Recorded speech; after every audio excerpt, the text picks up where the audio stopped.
Story 1. My brother abandoned his kids with me, then years later came back accusing me of stealing them and sued me for taking care of them. Before continuing the story, let us know in the comments which city you're watching from. Don't forget to subscribe to the channel, hit the notification bell so you won't miss more stories, and leave your like on the video. So here's how my life completely fell apart. A Tuesday afternoon in March, I'm sitting at my kitchen table working on spreadsheets. 32 years old and living alone in this 3-bedroom house I'd bought with all these optimistic ideas about my future. You know, the kind of house you buy when you think eventually you'll have a partner, kids, a real family. That hadn't happened yet. And honestly, I'd kind of made peace with it. Then my doorbell rang. My brother was standing there with 2 small kids, Melody and Cameron, my niece and nephew. I'd seen them at Christmas about 4 months earlier. They looked rough then, but now they looked worse. Melody was 5, and her hair was this tangled mess like nobody had brushed it in days. Cameron was 3, holding on to this filthy stuffed rabbit like his life depended on it. "Hey," my brother said, "I need you to take them." I laughed because I thought he was joking. "Take them where?" "Just take them. I can't do this anymore. I'm leaving town for a while." "What do you mean for a while?" "I'll be back when she turns 18. He nodded at Melody. My brain just stopped working for a second. 13 years. He was talking about 13 years. Are you out of your mind? You can't just abandon your children. I'm not abandoning them. I'm leaving them with family. With you. You work from home. You've got space. You're always saying how you wish you had kids. That's not how this works. What about their mother? She's been gone for 2 years. You know that. What about mom? What about literally anyone else who has experience with children? Mom will just give me a lecture about responsibility and make everything worse. Look, Fiona, I'm drowning here. I never wanted this life. I need out." He was already backing toward his car. I couldn't process what was happening fast enough to stop him. That's when Melody grabbed my hand and looked up at me. "Are you going to make us leave, too?" The way she said it, like she already knew the answer, like she was already braced for another abandonment, it just broke something in me. "No, honey. Come inside." My brother got in his car and drove away.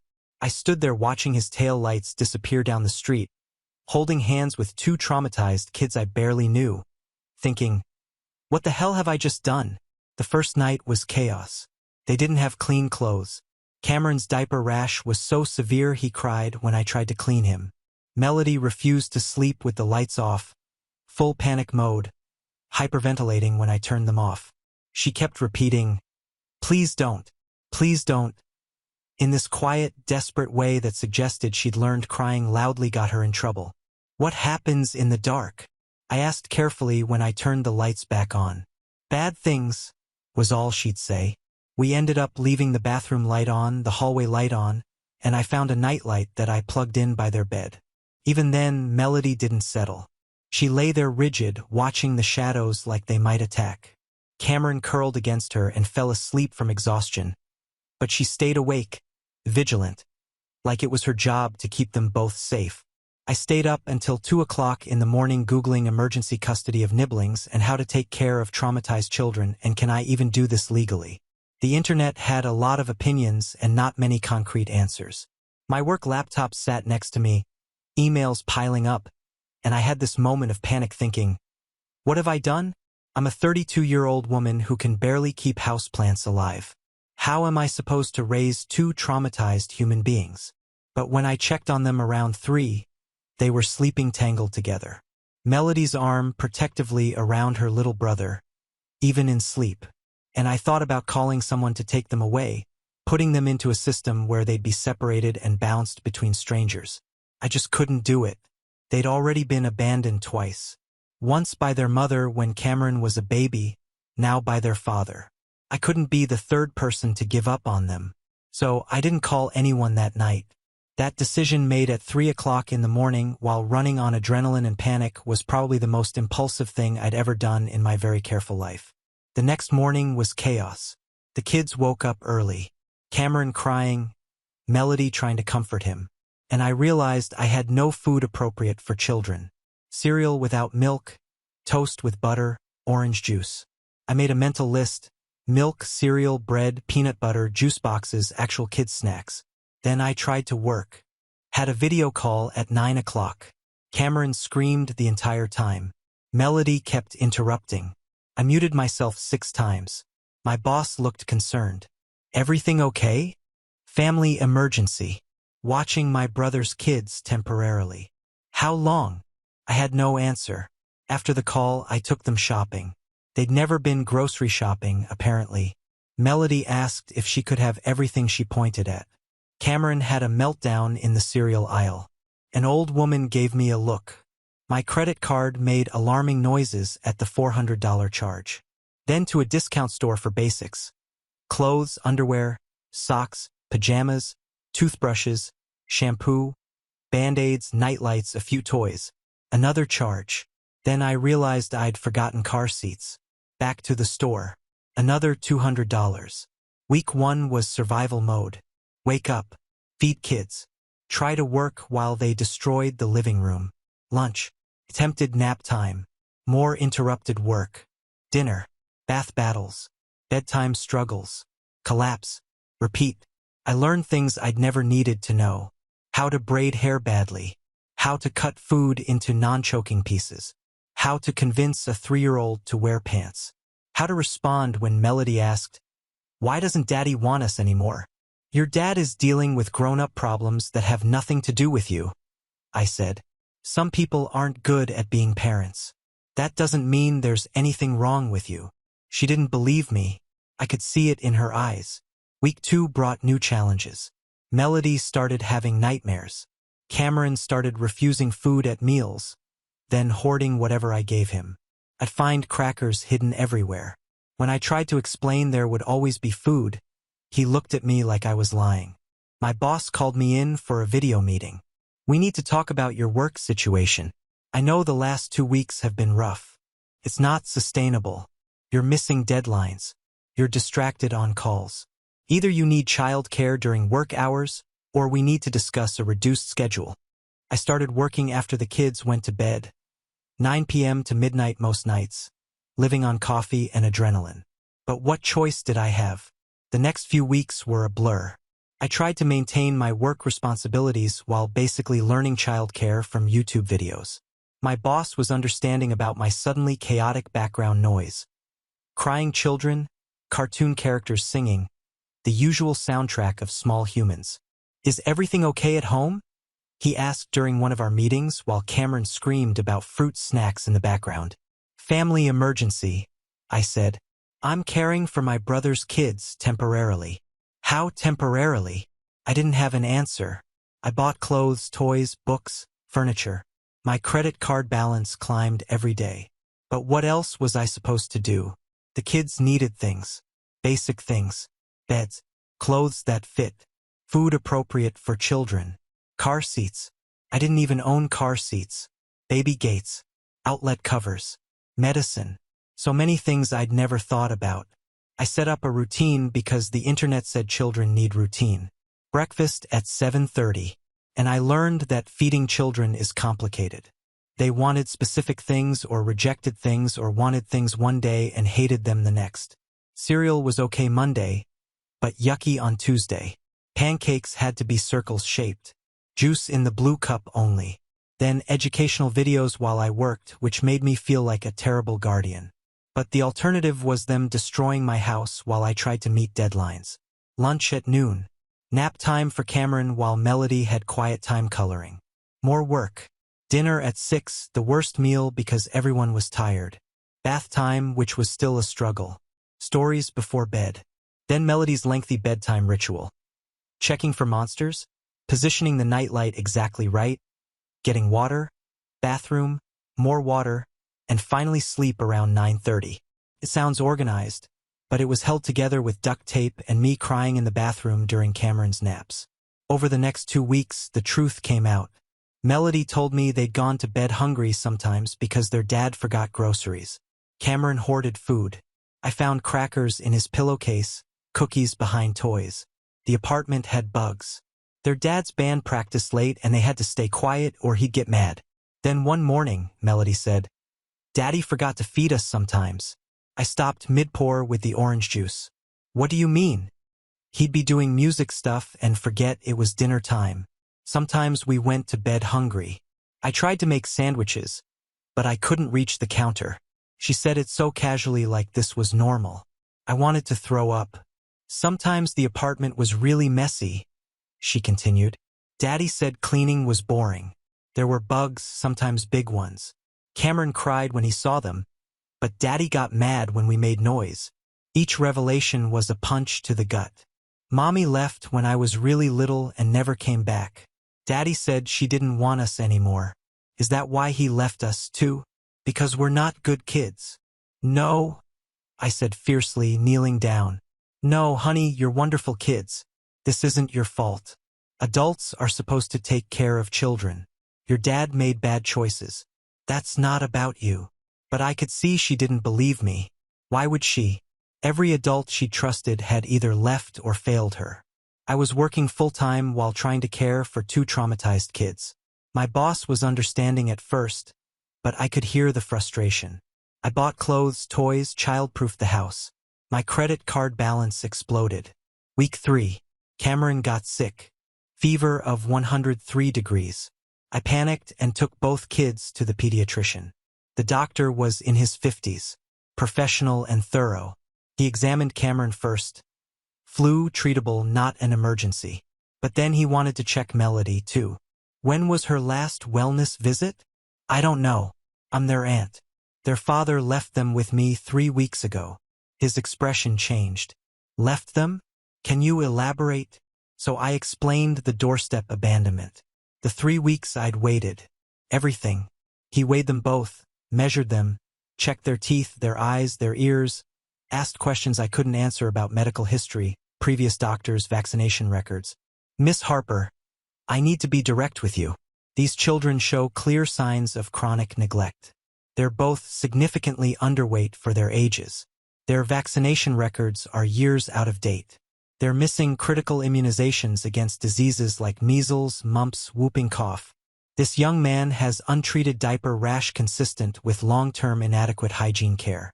Your niece has 3 cavities that should have been addressed months ago. I know. That's why they're with me now. I'm trying to help them. I understand that, and I can see you're making efforts. But I'm legally mandated to report suspected abuse or neglect to Child Protective Services. Even if the children are currently in your care, the state needs to be involved. My stomach dropped to my feet. But I'm helping them. I'm keeping them safe. I know you are, but you don't have legal custody, correct? No. Then their father could return tomorrow and remove them, and you'd have no legal right to prevent it. The state needs to document the situation and ensure these children's safety going forward. I'm sorry, but I have to make this call. He called CPS right there in his office while I sat there holding Cameron, watching my world fall apart. He gave me a business card with a case number written on it. Someone will contact you within 48 hours. Be honest with them.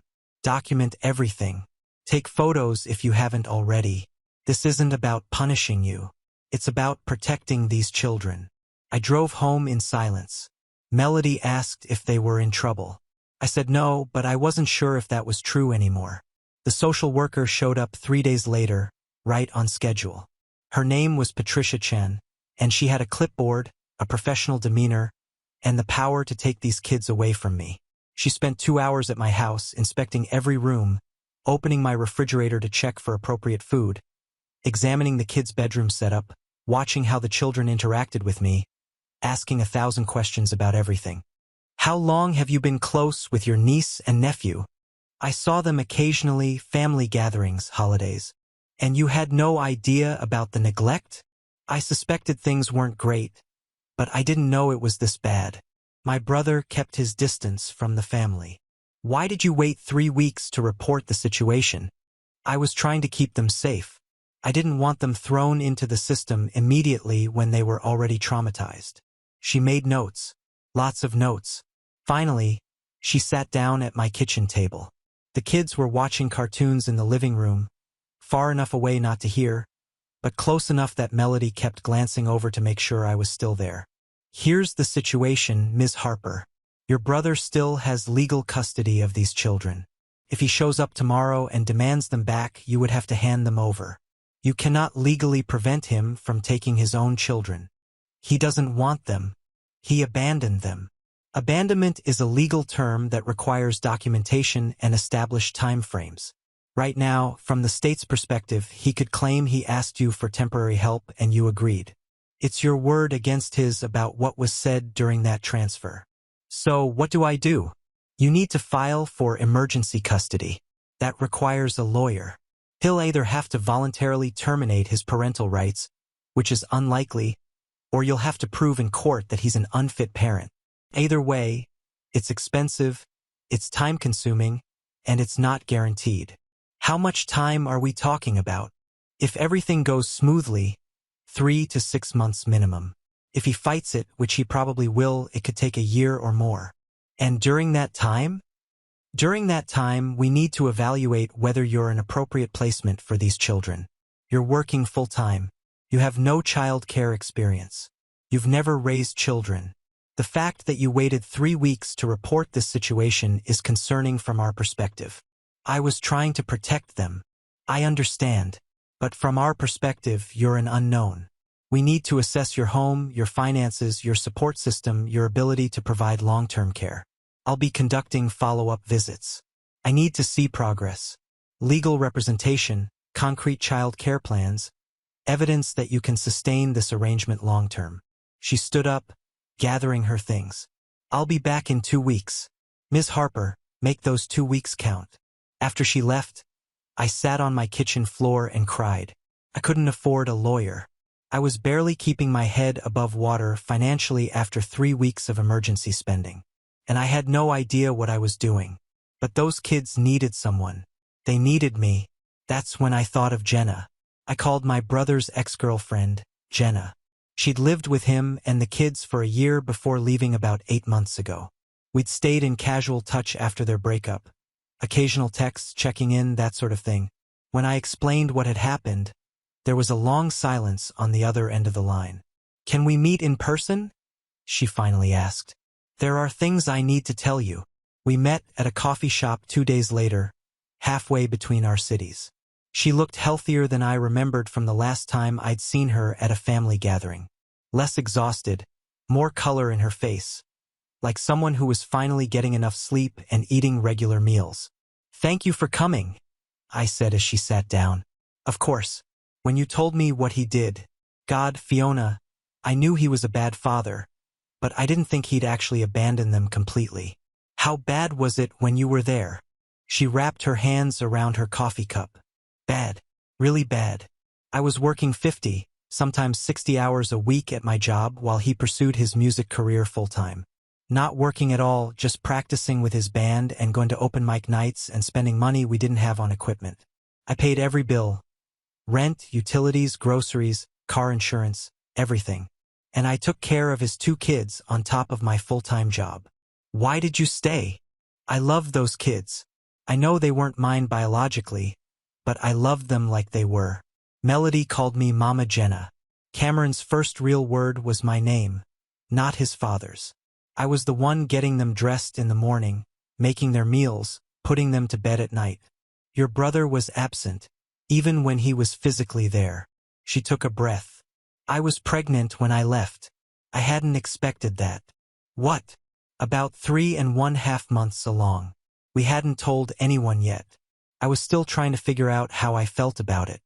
Honestly, adding a 3rd child to the chaos when I was already drowning seemed impossible. What happened? I miscarried at 15 weeks. Her voice was steady, but her hands shook slightly. The stress, the exhaustion, the weight of carrying everything alone. My doctor said my body was shutting down. She told me I needed to leave that situation immediately for my own health, both physical and mental. So I did. I'm so sorry, Jenna. I felt so guilty about leaving those kids. They weren't mine, but I'd been more of a parent to them than your brother ever was. But I was dying in that apartment. My therapist, my doctor, my own parents, everyone said I needed to save myself, that I couldn't set myself on fire to keep other people warm. She looked up at me. But here's the thing. When I left, My parents offered to help me fight for custody. They knew how bad things were. They'd watched me deteriorate over that year. They'd seen how your brother treated those kids. But I had no legal standing. I wasn't married to him, wasn't an adoptive parent, just someone who'd lived with them. I had zero rights in court. So what are you saying? I'm saying you do have legal standing. You're their aunt. Blood relation. If you're gonna fight for custody, my parents want to help. They'll pay for a lawyer. A good one. Why would they do that? They don't even know me. Because they loved those kids too. For a year, they were grandma and grandpa. They came to Melody's kindergarten graduation. They taught Cameron to count. They bought Christmas presents and birthday gifts. They felt terrible since I had to leave. Knowing those children were still in that situation, this is their chance to actually do something to help someone who's fighting for them. I wanted to refuse. I'm independent. I don't take handouts. I solve my own problems. But pride doesn't keep children fed and housed and safe. Okay, I said. Thank you. Really. Jenna's parents hired a family law attorney named Mr. Fitzgerald. He was in his 60s, expensive and experienced. His office had that polished, professional look that screamed, "This will cost you a fortune." But Jenna's parents were paying and I was grateful. At our first meeting, he laid out the reality. Best case scenario, you file for emergency custody this week. Your brother has to respond within 30 days. We go to court within 60 days. If he doesn't show up or if he voluntarily agrees to termination of his rights, we could have this wrapped up in 3 to 4 months. And worst case, he fights it. His mother gets involved and supports him. We end up in a prolonged custody battle that drags on for a year or more. Family court moves slowly and judges are cautious about permanently removing children from biological parents. What do you think will happen? He looked at me seriously. Honestly, I think he'll fight. Men like your brother, narcissistic, unable to accept responsibility, they don't like admitting they're bad fathers. They like control. Even if he doesn't actually want the kids, he'll fight you taking them because it makes him look bad. Be prepared for this to get very ugly. He wasn't wrong. We filed for emergency custody in week 5, exactly 2 weeks after Patricia Chen's visit. My brother was served with papers at his new address, an apartment about 2 hours away, where he'd apparently moved in with his girlfriend. Yeah, he had a girlfriend the whole time he had his kids. That detail made me want to scream. He hired a lawyer within days, an aggressive one who charged by the hour and clearly believed his client's version of events. The preliminary hearing was in week 8, held in a fluorescent-lit courtroom that smelled like floor wax and broken families. My brother looked good, like he'd actually made an effort. Clean clothes, fresh haircut, the practiced expression of a concerned father. His girlfriend sat directly behind him, looking supportive and pretty in a way that made me irrationally angry. His mother, my mother, though it was hard to remember that in the moment, sat on his side of the courtroom. She hadn't called me once in the 8 weeks since he'd abandoned his kids on my doorstep. But here she was supporting her son. His lawyer was good, really good. He painted a picture. My brother had been going through a severe mental health crisis. Depression, anxiety, feeling overwhelmed by single parenthood. He'd asked me, his sister, his family, to temporarily care for the kids while he got professional help and stabilized his life. It was supposed to be a few weeks, maybe a month, but I'd taken advantage of the situation, filed for permanent custody while he was vulnerable, made false accusations of neglect and abandonment because, and this part made me see red, I'd always been jealous of him. Miss Harper has never had children of her own, his lawyer said smoothly. She lives alone in a large house. She's expressed to family members over the years her desire for children. When her brother, in a moment of crisis, asked for temporary help, she saw an opportunity to take his children permanently under the guise of protecting them. It was complete fiction, but he sold it well. Then came the witnesses, friends from his music scene, guys with band t-shirts and practiced sincerity, testified about his dedication to his craft, his good character, his struggles as a single father trying to balance art and parenthood. Poor guy just going through a rough patch. Anyone would understand.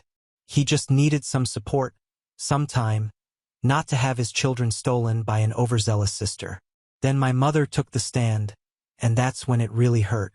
She cried, actually cried on the witness stand, talking about her son's struggles, how hard it had been for him after the children's mother left, how he'd been doing his best under impossible circumstances. She said I'd always had a difficult relationship with my brother, that I'd been jealous of him since childhood. He was the creative one, the free spirit, while I was the rigid rule follower who'd never understood him. She painted me as vindictive, someone who would use his moment of weakness against him. She never once mentioned the neglect, the malnutrition, the missing vaccinations, the bugs in the apartment. None of it. Mr. Fitzgerald did his best with our evidence. He presented the medical reports showing chronic neglect, the pediatrician's documentation of their underweight status, the missing vaccinations, the untreated diaper rash, the dental problems. He showed photos of the conditions the kids had arrived in, the filthy clothes, the inadequate belongings. He had my testimony about what the children had told me, the food hoarding, the fear behaviors, all of it. But my brother's lawyer was ready for all of it. He suggested the medical issues could have developed in the 3 weeks they'd been with me. Maybe I wasn't feeding them enough. The photos showed normal kids' clothes that had gotten dirty through regular play. The children's statements were coached or misinterpreted by someone with no child care experience who didn't understand normal kid behavior. The judge listened to everything, took notes, asked questions, and then she made a decision that felt like a knife to the chest. I'm ordering a full evaluation before making any permanent custody determination. Based on the conflicting narratives presented today and the seriousness of the allegations, I believe a thorough, neutral assessment is necessary. Your Honor, Mr. Fitzgerald stood. My client has been providing appropriate care for these children for 8 weeks. They're stable. They're safe. The judge interrupted. Your client has no legal custody and waited 3 weeks before reporting the situation to authorities. The father claims this was a voluntary temporary arrangement that has been mischaracterized. I need clarity. Therefore, the children will be placed in neutral foster care while all parties undergo psychological assessment and home studies. My heart stopped. Your Honor, please. This is not a punishment, Ms. Harper. This is about determining the best interest of the children. The evaluation period will be 60 days. During that time, both you and your brother will have supervised visitation. At the end of 60 days, we'll reconvene with the results of the evaluations and make a determination about permanent placement. I watched them take my kids out of the courtroom. Melody was crying, reaching for me. Aunt Fiona, don't let them take me. You promised. I had promised. I promised her I wouldn't leave her. And now she was being taken away by strangers in a courtroom while I stood there helpless. Cameron didn't cry. He just went blank. This empty look on his face like he'd learned that crying and screaming don't help, that adults do what they want regardless. That look was somehow worse than Melody's tears. A foster care worker held their hands, professional, kind, but a stranger, and led them away. The last thing I saw was Melody looking back at me over her shoulder, betrayal and fear written all over her 5-year-old face. I made it to the parking lot before I started sobbing. The next 60 days were hell. I was allowed supervised visits twice a week for 2 hours each. Tuesday and Thursday evenings, 5 to 7, at the DCFS office in a room that smelled like industrial cleaner and had toys nobody wanted to touch. Supervised like I was the danger. A case worker sat in the corner with a clipboard, watching every interaction, taking notes. Did the children seem comfortable? Did they initiate affection? Did the aunt respond appropriately? Everything documented, evaluated, turned into data points. The foster parents brought them to the first visit. Tom and Lisa, in their 50s, experienced foster parents with 2 other foster kids living with them. Professional, kind, patient, everything foster parents should be. But they weren't me. When can we come home? Melody asked within 5 minutes. Soon, honey. But when? You said we could stay with you. You said you wouldn't make us leave. Her voice cracked. You promised. What do you say to that? How do you explain family court to a 5-year-old who's already been abandoned twice? I'm fighting for you, I said. I'm doing everything I can to bring you home, but it's going to take a little while longer. How long? About 8 more weeks. That's forever. she whispered. And to a 5-year-old it was. Cameron barely talked during that first visit.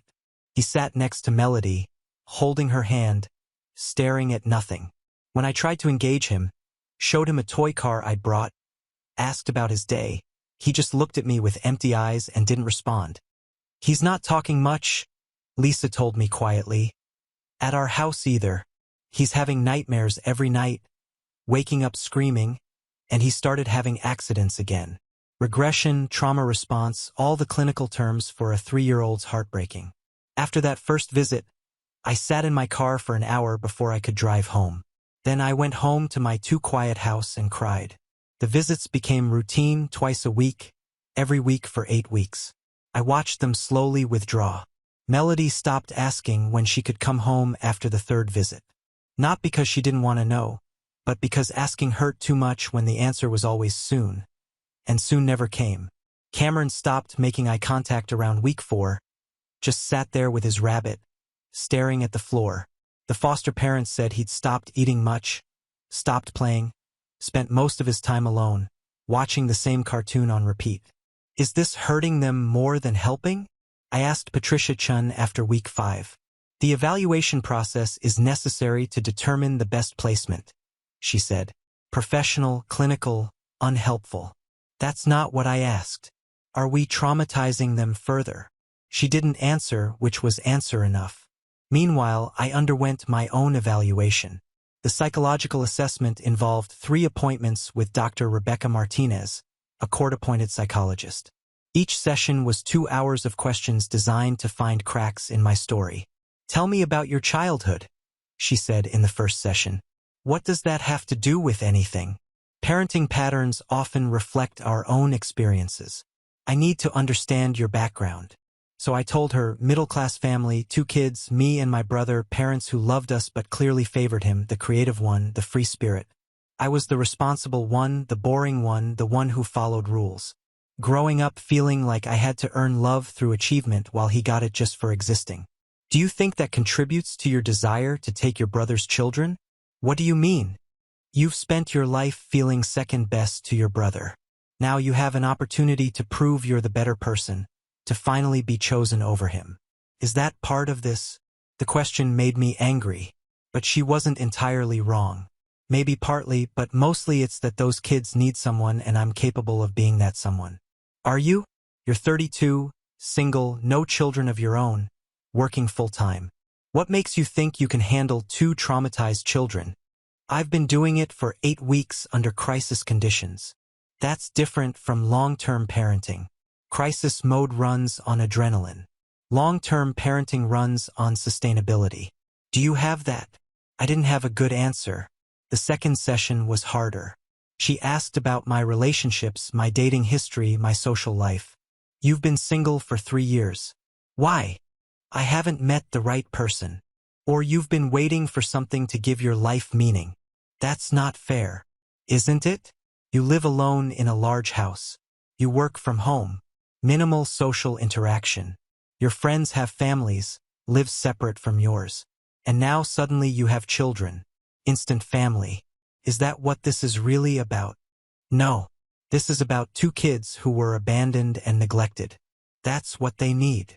What do you need, Fiona? And there it was. The question I'd been avoiding. I've been lonely. God. I'd been so lonely living in that big house by myself. Watching my friends have babies and family dinners while I microwaved meals for one.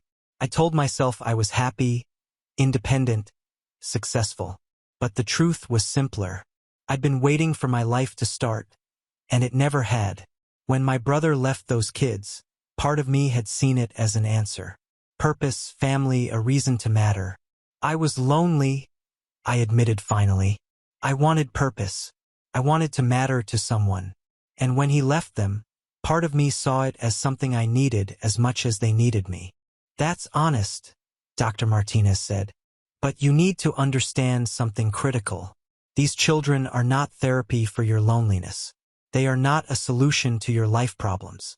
They are 2 traumatized human beings with complex needs that will take years, potentially decades, of intensive support to address. They will test you. They will push you away. They will have meltdowns and nightmares. They will make your life infinitely harder. Can you actually handle that? I have to. No, have to suggest obligation. That's not what these kids need. They need someone who chooses them actively, continuously, even when it's hard. Can you actually do that? I sat with that question. Really sat with it. If I took these kids permanently, my life would change completely. Career advancement gone. I was already part-time, already behind, already off the partnership track. That would only get worse. Relationships, dating, essentially impossible. Who wants to take on two traumatized kids? Financial security gone. I'd be living paycheck to paycheck for years. Freedom gone. Every decision would factor in two other human beings first. My entire life would revolve around these children. Yes, I said finally. I can do this. Not because I have to, because I choose to, because those kids deserve someone who chooses them, and I'm that person. Then prove it, she said. Real, concrete changes. So I did. I negotiated with my boss. 30 hours a week at 60% salary. I researched trauma therapists. I converted my home office into a proper kids' room with bunk beds, toy storage, nightlights. I fixed every safety issue Margaret, the home inspector, had flagged. I proved I was serious. Meanwhile, my brother's evaluation showed narcissism and an inability to prioritize his children. His one-bedroom apartment had no space for kids. He was broke. Then, a few weeks before the final hearing, everything changed. Jenna's parents had quietly hired a private investigator weeks earlier. They hadn't told me because they didn't want to get my hopes up if nothing came of it. The investigator showed up at Mr. Fitzgerald's office with a file at least 2 inches thick. I think you'll want to see this, he said. What he'd found was explosive. My brother had significant gambling debts, not just a little money. Approximately $40,000 owed to various bookmakers and online gambling sites. That's why he'd actually left town. He wasn't running from responsibility to his kids. He was running from collection threats. People he owed money to were looking for him, making threats, and he needed to disappear fast. The kids would have made him easy to track, so he dumped them and ran. Can you prove all of this? Mr. Fitzgerald asked. The investigator laid out photos, bank records, documented threats from creditors, printouts of online gambling accounts. It was all there. But that wasn't even the worst part. The investigator had documentation showing my brother had been collecting government benefits for the children the entire time they'd been in my care. Food stamps, child support assistance, emergency family benefits, all money designated for children living with him. He'd been submitting forged documentation claiming they were still in his care while they were actually with me. He'd been committing fraud for months, using that money for his debts and his equipment. There's more, the investigator said. I tracked down the children's biological mother. He opened another section of the file. Everyone was told she voluntarily abandoned the children 2 years ago. That's not the whole story. I found her in a court-mandated rehab facility. When I interviewed her, she said your brother told her that if she ever came back, he'd have her arrested for child abandonment and make sure she never saw her kids again. He threatened her, scared her away intentionally. Why would he do that? Because a single father gets more in government assistance than a 2-parent household. He wanted her gone so he could maximize his benefits. He was using those children as a source of income while providing them with minimal care. I felt sick. This was so much bigger than just neglect. My brother had been systematically exploiting his own children for financial gain. Mr. Fitzgerald looked at the file with an expression I couldn't read. This changes everything. We present this at the final hearing. With documentation this thorough, the judge can't ignore it. The final hearing was scheduled for week 16. The night before, I couldn't sleep. I kept thinking about Melody's face during our last visit. How she'd stopped asking when she could come home. How the light had gone out of her eyes. 8 weeks in foster care had changed her. Changed both of them. And if this hearing didn't go our way, they might be there even longer. The courtroom was the same fluorescent-lit space that smelled like floor wax. My brother showed up looking worse than last time, more tired, more stressed. His girlfriend wasn't with him this time. Apparently, she'd left when the truth about his debts came out. His lawyer looked less confident. My mother was there again. When our eyes met, she looked away. Mr. Fitzgerald presented the investigators' findings methodically. First, the gambling debts. Photos of betting slips, bank statements showing losses, documented threats from bookmakers. Your Honor, the respondent's abandonment of his children wasn't about mental health or being overwhelmed. It was about fleeing debts to dangerous people. He used his sister as a convenient dumping ground while he ran. My brother's lawyer tried to object, but Mr. Fitzgerald continued. Second, benefit fraud. He presented the documentation showing continued claims while the children were in my care. The respondent has been collecting approximately $1,200 monthly in benefits for children who haven't lived with him in almost 4 months. That's fraud, Your Honor. He's been using his own children as income sources. Then came the evidence about the biological mother. The investigator's interview notes, her statement about the threats my brother had made. The respondent deliberately drove away the children's mother, not because she was unfit, but because her absence allowed him to claim higher benefits. He engineered this situation for financial gain. The courtroom was silent. My brother's lawyer did his best. Talked about rehabilitation, about how people make mistakes when desperate, about second chances. But you can't spin away documented fraud. Then my mother did something I didn't expect. During the recess, she approached Mr. Fitzgerald. Her face was ashen, aged years in the weeks since the first hearing. I need to speak, she said quietly. When the hearing resumed, she asked to address the court. Your Honor, I need to withdraw my support for my son's custody claim. Her voice shook. I testified at the preliminary hearing that my daughter was being vindictive, that my son loved his children and was just going through a difficult time. I was wrong. She looked at me finally. I didn't want to see the truth. He's my son and I made excuses for him. But hearing this evidence today, I can't ignore it anymore. Those children were neglected under his care. He used them and I enabled it by refusing to see it. She turned back to the judge. I'm requesting supervised visitation with my grandchildren if the court allows it. But I'm not supporting my son anymore. My daughter should have custody. I'd never heard my mother admit she was wrong about anything. It didn't fix years of favoritism, but it was something. The judge took a 15-minute recess to review all the evidence. Those 15 minutes felt like hours. When she returned, her expression was serious. Based on the evidence presented, I am terminating the father's parental rights due to abandonment, ongoing neglect, and financial exploitation of his children.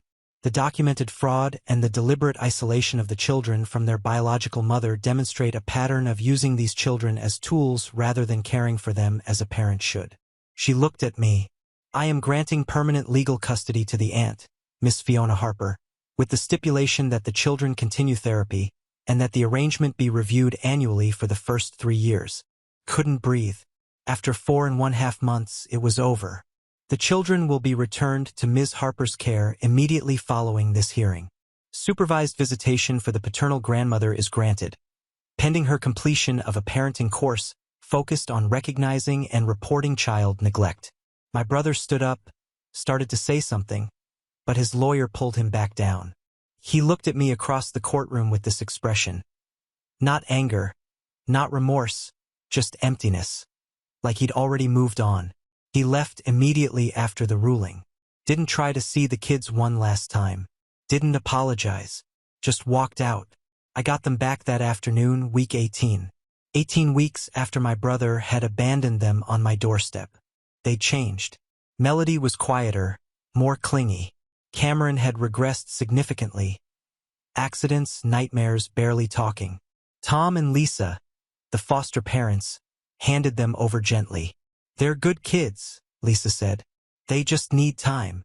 I sent them a thank you card later. They did their best in an impossible situation. The first night back in my house, Melody wouldn't let me out of her sight. She followed me from room to room, even waited outside the bathroom door. At bedtime, she asked 3 times if I was sure they could stay. You're not going anywhere, I told her. This is your home now. Forever. You said that before and then they took us away. That was the court. That's over now.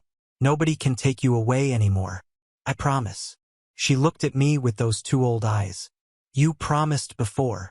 I know. And I'm promising again. You're mine now. Legally, officially, permanently. I'm not letting anyone take you away. Took weeks for her to believe it. Months. Really? Even now, 2 years later, she still panics sometimes when routines change. My brother left town after the ruling. Within a week, according to family gossip, he'd moved to California. Still dodging his gambling debts, still running. I heard through the grapevine months later that he was still alive out there. Still moving around, still owing money. Not my problem anymore. The people he owed money to were probably still looking for him somewhere on the West Coast. He never tried to contact us. Never called. Never sent a letter or an email. Just disappeared completely from his children's lives like they'd never existed. I changed my phone number anyway. Installed security cameras on my front and back doors. Paranoia, maybe, but after everything, I needed to know we were safe. The cameras never caught anything suspicious. He was truly gone. Problem solved itself in the end. The biological mother was a different story. She completed her court-mandated rehab program about 6 months after the custody ruling. For months later, she reached out through Mr. Fitzgerald asking if she could see the kids. What do you think? I asked him. Legally, she has no rights. The judge terminated them along with your brother's based on the pattern of abandonment and your brother's threats against her. You have sole discretion here, but I'd advise caution. She needs to prove sustained sobriety for at least 2 years before I'd even consider it. Can she prove that? He pulled up her file. She's been out of rehab for 4 months. She's living in a halfway house. She's working part-time at a grocery store. She's attending NA meetings. But 4 months isn't 2 years. People relapse. If you let her into the children's lives and she disappears again, that's another abandonment they'd have to process. So I should say no. I'm saying protect your kids first. If she's serious about recovery, she'll understand that she needs to prove it over time. If she's not serious, this will go away on its own. I drafted a response through Mr. Fitzgerald. The children were healing from significant trauma. Introducing a biological parent who'd been absent from their lives for years would be destabilizing. If she maintained verified sobriety for 2 years and engaged in family therapy to understand the impact of her absence, we could revisit the conversation. She wrote back once saying she understood. Then nothing. 6 months later, Mr. Fitzgerald heard through court contacts that she'd relapsed and was back in rehab. The door stayed closed.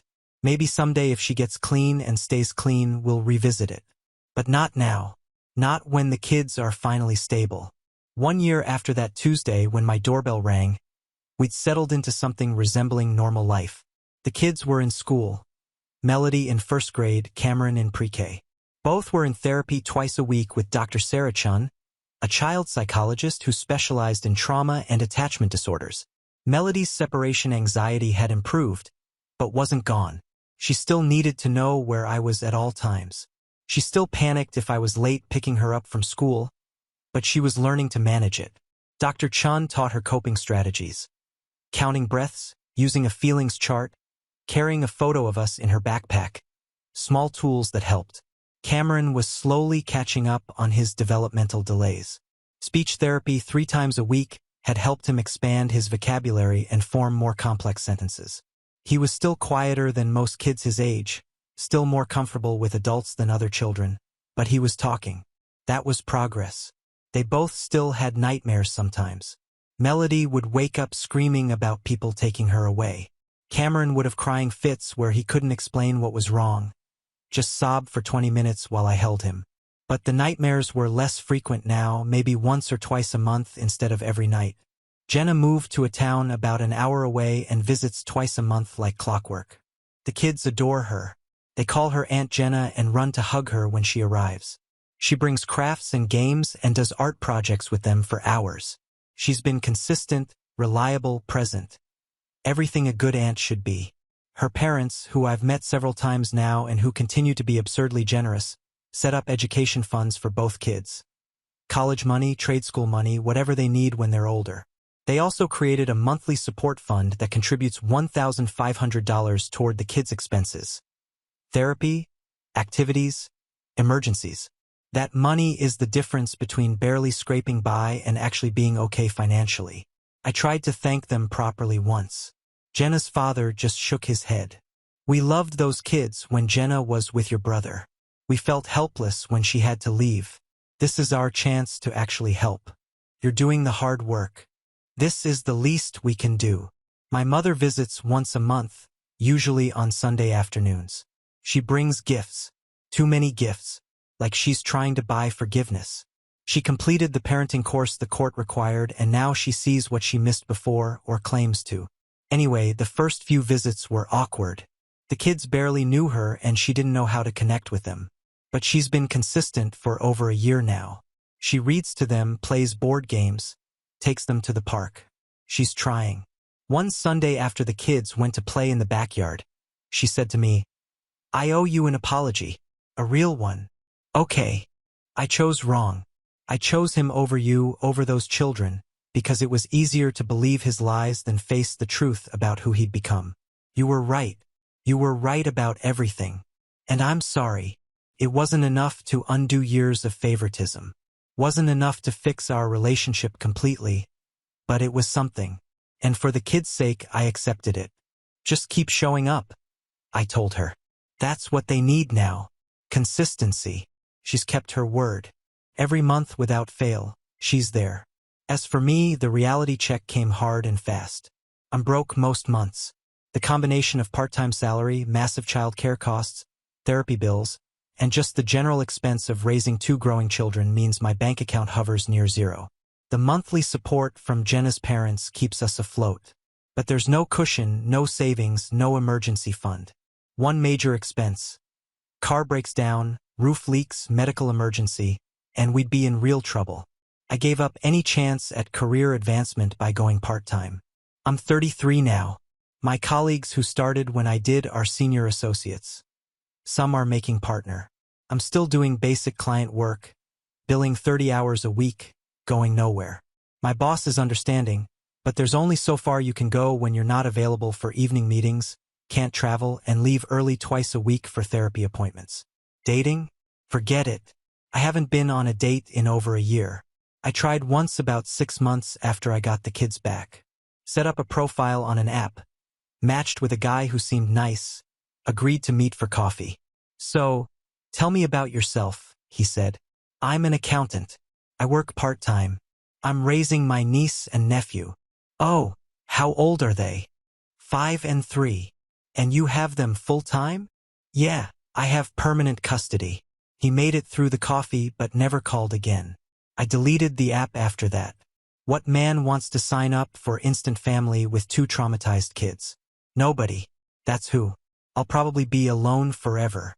And I've made my peace with that. My social life evaporated. Friends stopped inviting me places after I had to cancel plans 5 times in a row because of kid emergencies. They don't understand why I can't just get a babysitter and come out for drinks. They don't get that I can't afford babysitters, that Melody has separation anxiety, that leaving them with strangers undoes weeks of progress. Eventually, people stop asking. I'm tired all the time.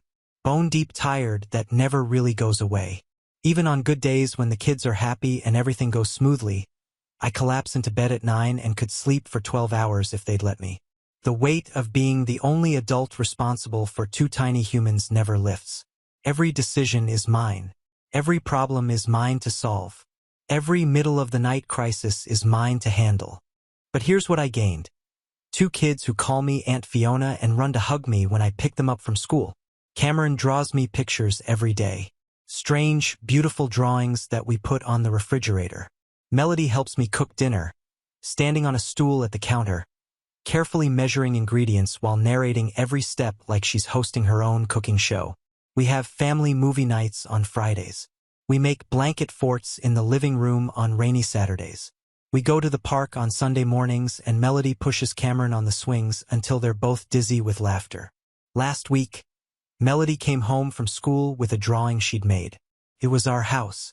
3 stick figures holding hands in front of a blue rectangle with a red triangle on top. "That's you.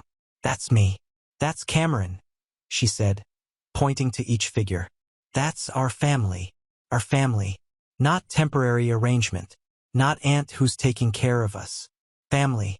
Cameron still doesn't talk about his dad. Won't even say the word daddy. But a few months ago, he climbed into my lap during a thunderstorm. He's scared of loud noises, and said, "I'm glad I live with you. Yeah. You don't forget to feed us. And you don't get mad when I'm scared." The bar was so low it was underground, but I'd cleared it.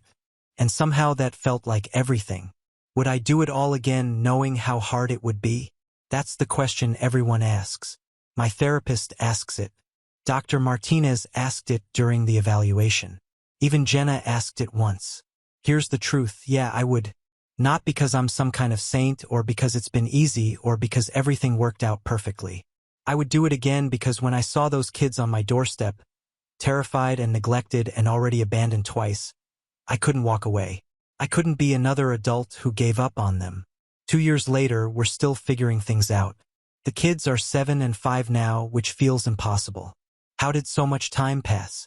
Melody wants to be a veterinarian. She's obsessed with animals, watches nature documentaries with an intensity that's honestly a little unsettling. She can identify 47 different bird species and knows more about marine biology than I learned in 4 years of college. She's already planning her future career, talking about which colleges have good veterinary programs. She's 7.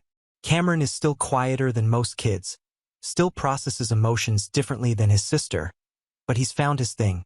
Art. He draws constantly at home, at school, during therapy sessions.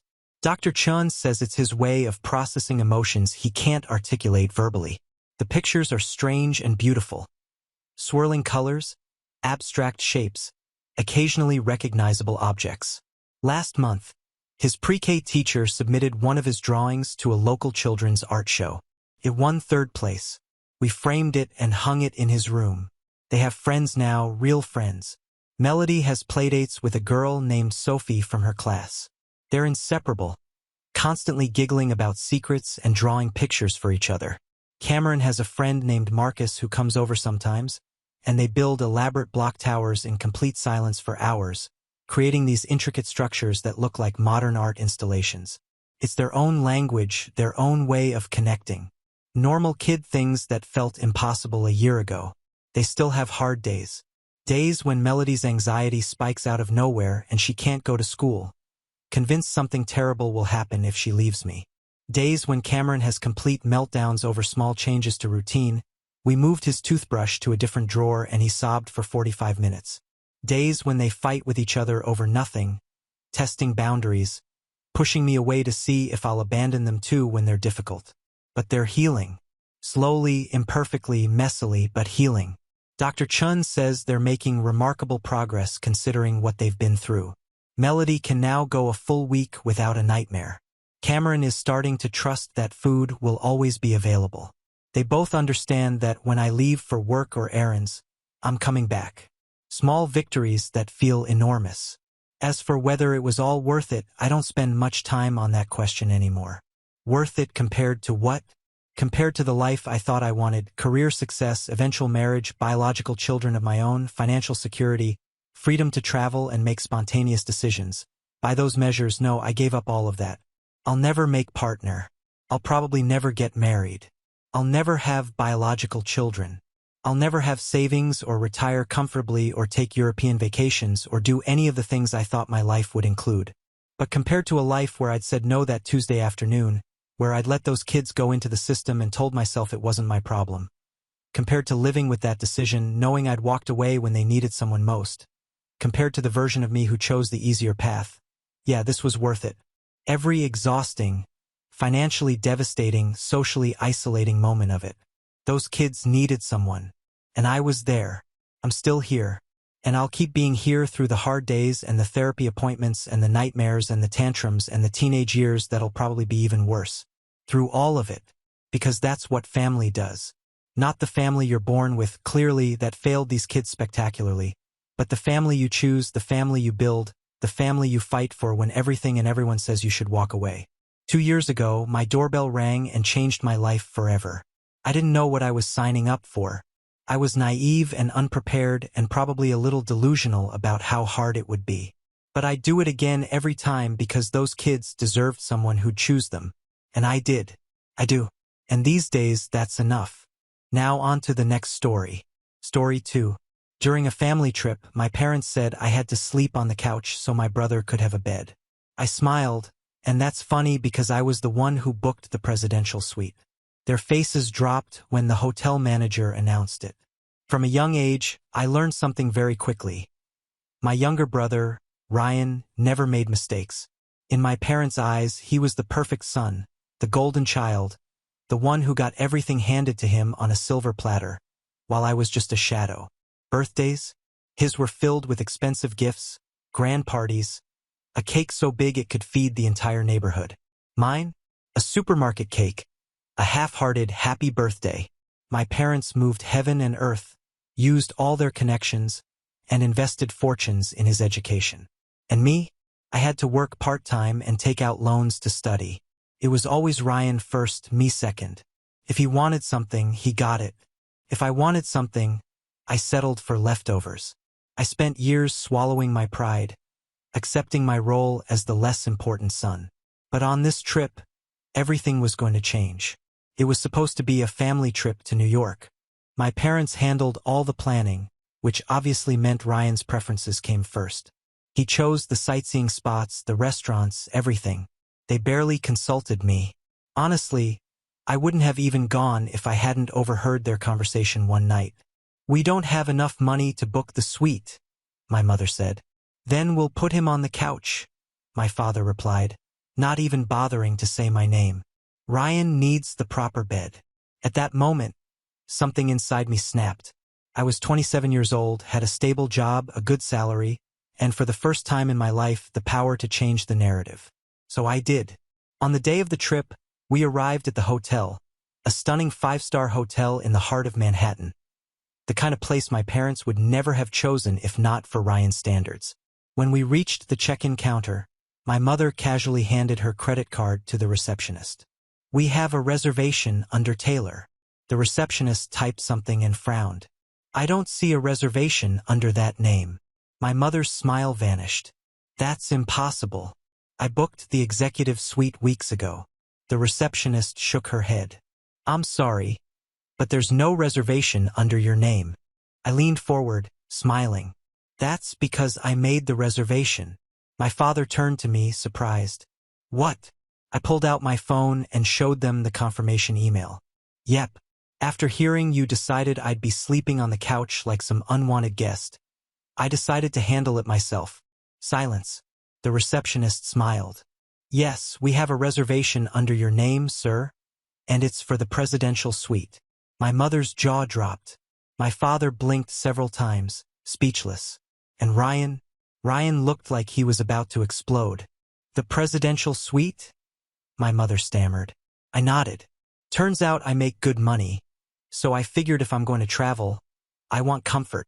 The receptionist continued, "The presidential suite includes a master bedroom, a second bedroom, a spacious living area, and a private terrace overlooking Central Park."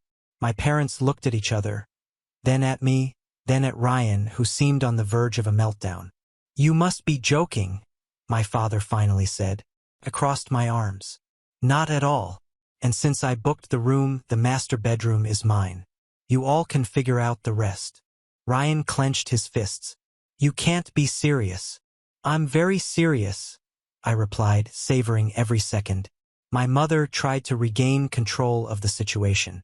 "Fine, we can add an extra bed in the master bedroom, and Ryan can." "How nice, right?" I interrupted. "But no one is sharing. You can have the second bedroom and use the sofa bed. But the king-size bed? That's mine." For the first time in my life, I realized something. I was in control. I made the rules, and they couldn't do anything about it.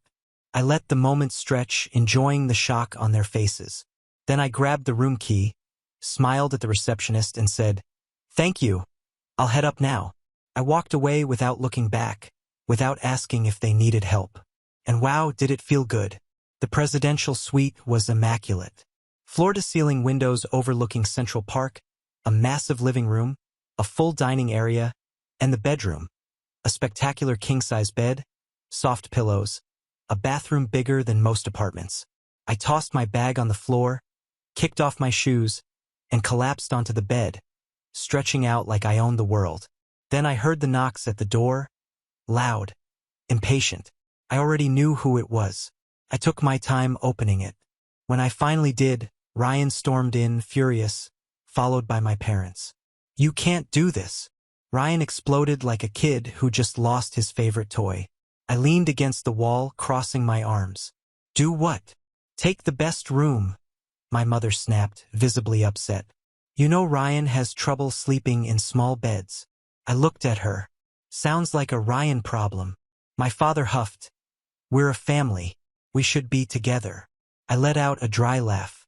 "Oh, now we're a family? That's funny. Because I don't recall that matching when you decided I'd be sleeping on the couch." Silence. Ryan rolled his eyes. "Whatever. Just give me the room." I raised an eyebrow. "Do you hear yourself? Come on, it's not a big deal." My father tried to argue. "You've never cared about this kind of thing." I stepped closer. "You're right. I never cared because nothing I did ever mattered, because in the end, Ryan was always the priority." I looked at all of them. "But guess what? I made the reservation, I paid, and now I do care." Ryan glared at me. "Stop acting like you're someone important." I laughed again. "You have no idea how far I can go." My mother sighed, rubbing her temples. "And where are we supposed to sleep now?"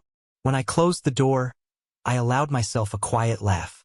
The feeling of finally having some control, of seeing the surprise and frustration on their faces, was something I had never experienced before. For the first time in my life, I wasn't the afterthought. I wasn't the leftover. I walked over to the bar in the suite and poured myself a glass of whiskey. Not that I was much of a drinker, but this was a special occasion. I sank into the armchair, gazing out the window at the breathtaking view of Manhattan. In the past, this scene would have seemed impossible. I had always been the one who accepted other people's decisions, the one who stayed quiet while Ryan got the best of everything. But now the rules had changed. My phone vibrated on the table beside me. I picked it up and, unsurprisingly, saw dozens of messages in the family group chat. Angry texts from my mother, outraged ones from my father, and a few from Ryan, shorter, almost threatening. "This is ridiculous. Your brother needs a big bed. I can't believe you did this. That was incredibly selfish. You're overreacting. Fix this now. Stop the drama and give us the room." I calmly read through them, taking a sip of my whiskey. Then I simply muted the notifications. I leaned back in my chair, enjoying the satisfaction I hadn't felt in years. But then, loud knocks on the door again. This time, it wasn't just Ryan and my parents. When I opened it, I saw my Aunt Carla and my Uncle Maurice, who live in New York and had come to meet us. Clearly, my parents had already complained to them. "What the hell is going on?" my uncle asked, crossing his arms. My mother wasted no time launching into her dramatic performance. "Your nephew here decided to be selfish and keep the presidential suite all to himself, while we, his family, have nowhere decent to sleep." I crossed my arms and looked at my uncle, waiting to see whose side he would take. He had always been a serious, diplomatic man. But to my surprise, he looked at me and gave a small, knowing smile. "You paid for this room?" "Yes," I answered firmly. "Then it's yours." My mother's eyes widened in shock. "What do you mean, Maurice? You've always been a reasonable man. This isn't fair." "Fair?" he chuckled. "Tell me, when was the last time you were fair to him?" Silence. My father scoffed. "This isn't about fairness. It's about respect for the family." My uncle turned back to me, more serious this time. "Tell me, nephew, did you do this just for revenge?" I thought for a moment before answering. Maybe at first, but now I realize it's much more than that. It's about finally setting a boundary. He nodded. "Then don't feel guilty. You did the right thing for yourself." My mother's face turned red with fury. "I can't believe this, Maurice. You're supporting this nonsense." He simply shrugged. "I'm supporting the person who finally decided to take control of his own life." Ryan, who had been silent until now, stepped forward into the suite. "This isn't over." I took a step closer, unshaken. What are you going to do, Ryan? Cry until Mom and Dad fix everything for you again. He clenched his teeth. I had never seen him this angry before. You've always been a nobody. Booking an expensive room isn't going to change that. I stepped even closer, looking him straight in the eyes. Funny, because right now, I'm the one calling the shots. He shoved me. My Aunt Carla gasped. My uncle stepped forward, but I stood my ground. Ryan stared at me, waiting for me to retaliate, but I just smiled. Good luck with the couch, and I shut the door in their faces. The next morning, I woke up to the annoying sound of the suite's phone ringing nonstop. Still half asleep, I reached over and answered. Sir, I'm sorry to bother you, but there's an issue with the other guests in your reservation, the hotel receptionist said cautiously. I already had a good idea of what was coming. What happened? Your parents and brother tried to access the presidential suite, claiming there was a mistake and that you had made an error in the booking. We tried to explain that the suite is under your name, but they insisted on speaking with the manager. I sighed and rubbed my eyes. And what did the manager say? Well, he confirmed that the room is yours, but it seems your family didn't take the news very well. Now they're demanding a room swap, saying there was a misunderstanding. I chuckled quietly, shaking my head. And what's their problem, exactly? The executive suite they originally booked was reassigned because the payment guarantee wasn't completed. At the moment, the only available rooms are standard ones. So that was it. Their arrogance had finally landed them in a situation they never thought they'd face. Dealing with reality. Can you transfer me to the manager? I asked. A few seconds later, I heard a deeper, more serious voice. Good morning, sir. My name is Patrick. I'm the hotel manager. I apologize for bothering you, but I wanted to see if there was any possibility of negotiating regarding your suite. Negotiating? I repeated, amused. Yes, your family members are quite unhappy with their accommodations and have asked us to discuss a possible room change with you. I had to hold back a laugh. So let me get this straight, Patrick. They planned this whole trip without even considering my comfort, decided I would sleep on the couch without asking me, and now that they're stuck in an inferior room, they want me to give them the presidential suite? There was a brief pause before he answered. Well, yes, sir. I smiled. Then my answer is no.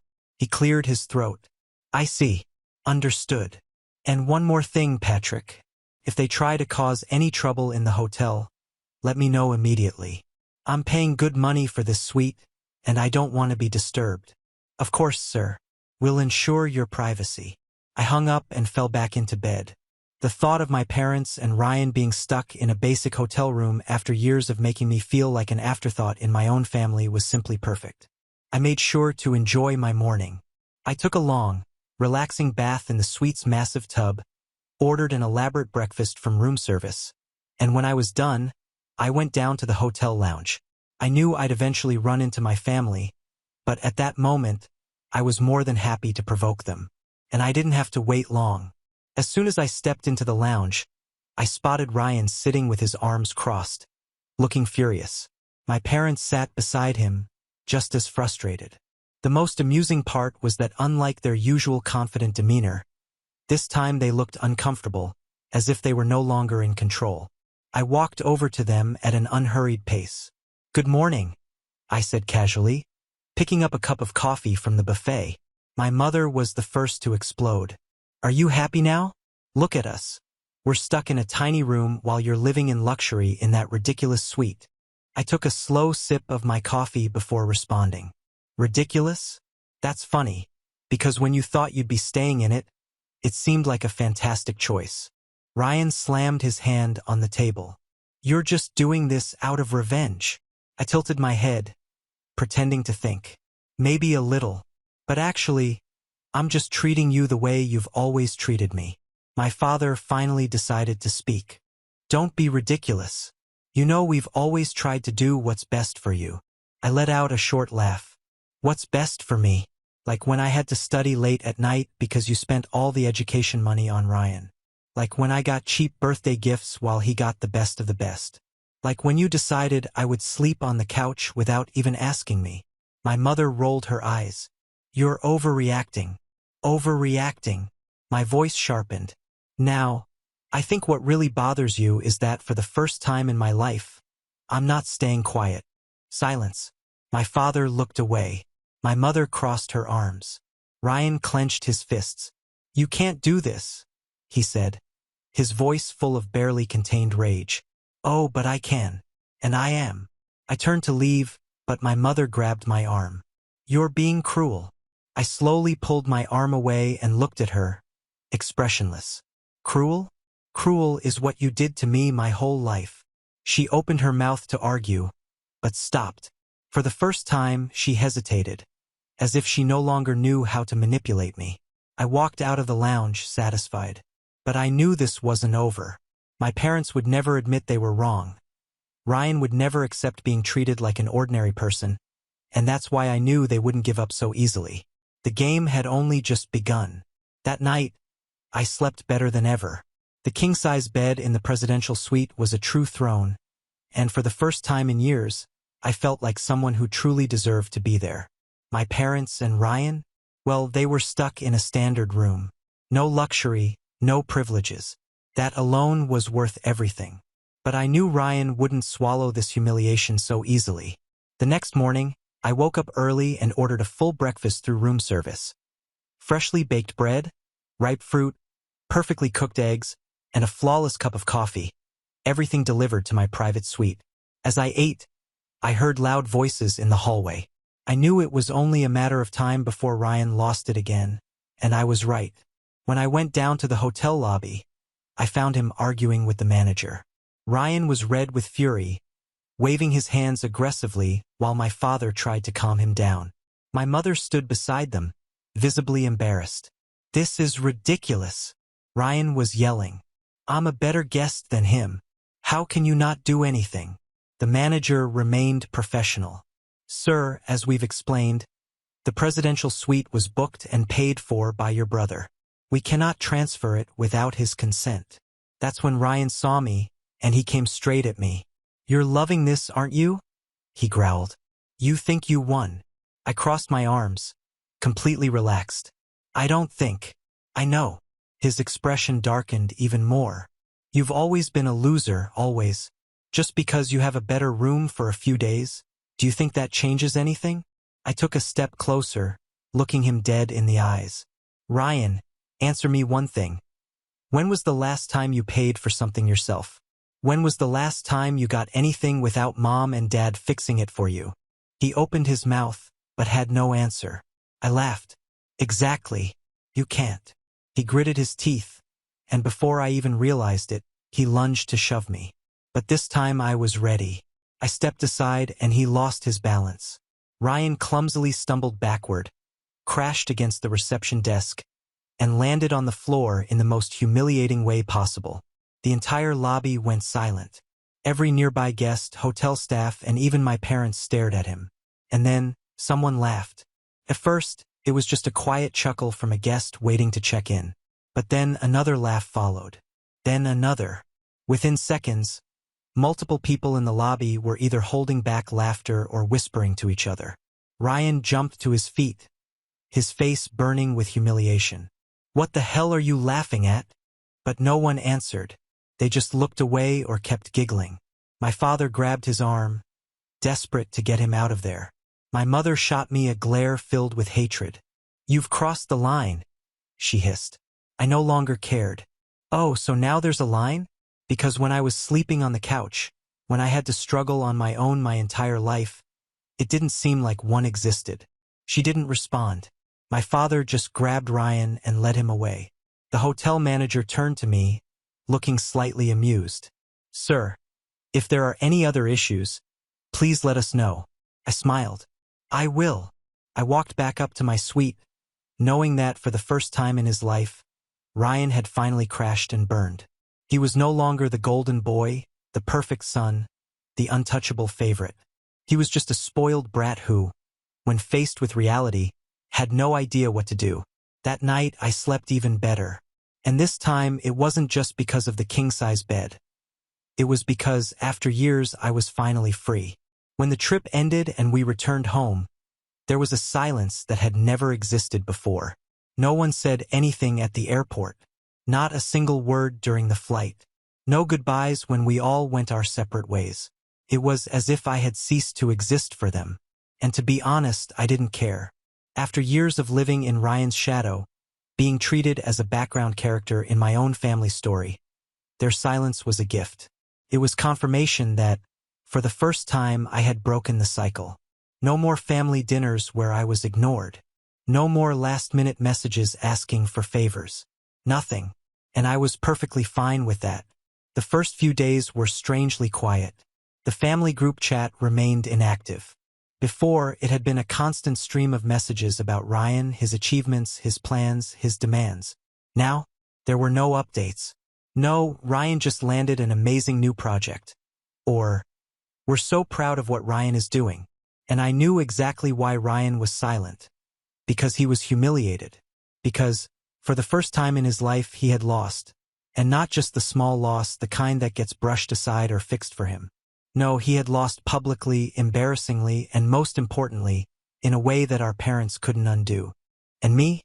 Well, I was just living my life as usual. At work, my colleagues noticed that I seemed lighter, more relaxed, more confident. When asked about my trip, I kept it short. It was great. I had a lot of fun. And I left it at that. Because unlike Ryan, I didn't need validation or an audience to feel relevant. I had already won where it mattered most. I was free. A few weeks later, I received an invitation to a cousin's birthday party. A family gathering. I could have ignored it, but at that moment I realized I didn't want to. I had nothing to avoid, nothing to be afraid of. So I went. When I arrived, the atmosphere felt off. Conversations quieted down. People exchanged glances. My mother pretended not to see me and kept talking to an aunt. My father gave me a brief nod, but said nothing more. And Ryan wouldn't even look in my direction. I couldn't have asked for a better gift. I grabbed a drink, sat on the couch, and observed. For the first time, I didn't feel the need to fit in. I didn't have to prove anything. And deep down, I knew they were all waiting for me to speak first, to apologize, to make a casual comment. Something that would signal that everything was fine and that we could just move on as if nothing had happened. But I didn't give them that satisfaction. I stayed there, completely at ease, chatting with my cousins, enjoying the night. It wasn't until Ryan finally walked over after more than an hour of avoiding me that the tension rose. So, he cleared his throat. "You seem pretty comfortable, huh?" I raised an eyebrow. "Yeah, I am." He frowned, expecting more. When he realized I wasn't going to say anything else, he pressed on. "Don't you think you went too far on that trip?" I took a sip of my drink before answering. "No," he scoffed. "You've always been a jerk." I shrugged. "And you've always been spoiled." He stared at me for a few seconds, waiting for me to cave, to apologize. But I just smiled and went back to my conversation with my cousins. Ryan walked away, frustrated, probably expecting a different outcome. But what he didn't understand, and maybe never would, was that I had already won. Because for the first time in my life, I didn't need him. I didn't need my parents' approval. I didn't need anyone but myself. And that was something they could never take from me. When the night ended, I left the party just as calmly as I had arrived. No one called me, no one tried to stop me. And for the first time, that didn't bother me one bit. I was fine. Better than ever. Now on to the next story. Story 3. I want to break up with my girlfriend because of her disgusting erotic fetish. So where do I even start? I met my current girlfriend through a friend from work. He's goth, but he doesn't dress up for the office, only for parties, and he's always posting pictures. I always see that there are women at the parties he goes to. When I was a teenager, I was emo, always into bands, and I even dated an emo girl back in the day. I told my friend to take me to the bar he always goes to. Let's call him Mauricio.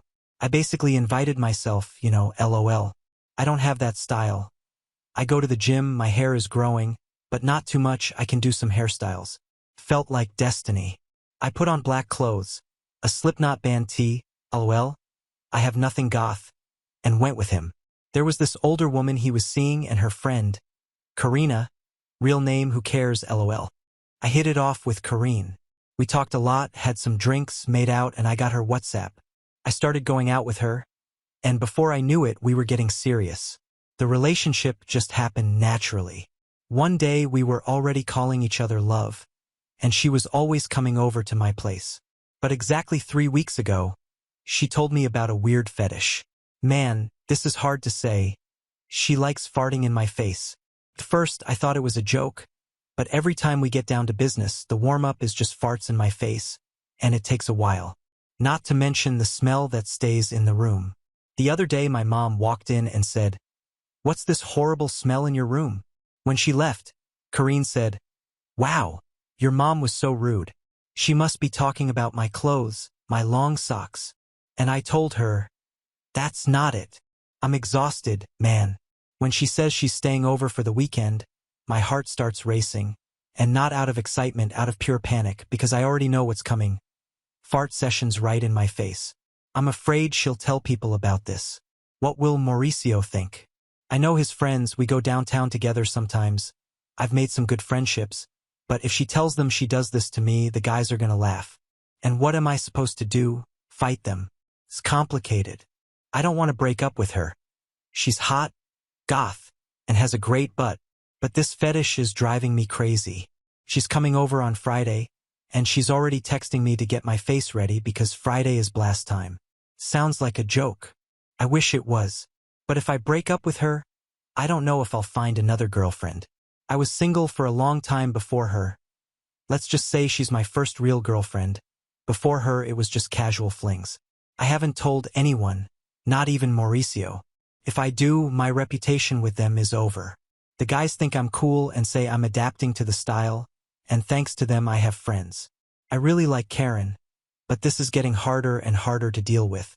I had been stalling all day, not knowing how to bring this up with Karen. Just thinking about it made my stomach turn. It wasn't just about her weird fetish, but also about how everything had spiraled out of my control. I was becoming paranoid. The smell seemed to linger in my room even when she wasn't there. Every time I saw her name pop up on my phone, my chest tightened. That wasn't normal in a relationship, right? But I liked her. It wasn't just the goth look or the fact that she had an amazing butt, although that definitely helped, but because aside from this madness, we actually got along well. She was fun, smart, had a dark sense of humor that made me laugh. But this thing was driving me insane. So I took a deep breath and decided I had to talk to her before it was too late. I sent her a message. "Karine, I need to talk to you." She replied almost immediately, "What's up, love? Friday's coming up. I'm so excited to see you." My God. She was actually looking forward to torturing me with that disgusting ritual. I thought about how to phrase it without sounding like a jerk, but there was no way around it. No matter how I put it, I had to be direct. So it's about that, the whole fart thing. I can't do it anymore. I saw she was online, typing, then stopped, then started again. My heart was pounding like I was about to break up with her. Finally she replied, "What about it?" I squeezed my phone, shut my eyes for a second. "What about it, Karen? Seriously." I tried, but I just can't. Every time we're together it happens. I get nervous before seeing you because I know what's coming. I'm not comfortable with it, and I need you to understand that. She didn't reply for a while. I pictured her sitting in her room, maybe laughing, maybe angry, maybe not even taking this seriously. Then she finally texted back, "I thought you liked it." That caught me off guard. What? When? How? Never at any point had I shown any enjoyment in this. I had just endured it. "Karine, when did I ever give you that idea?"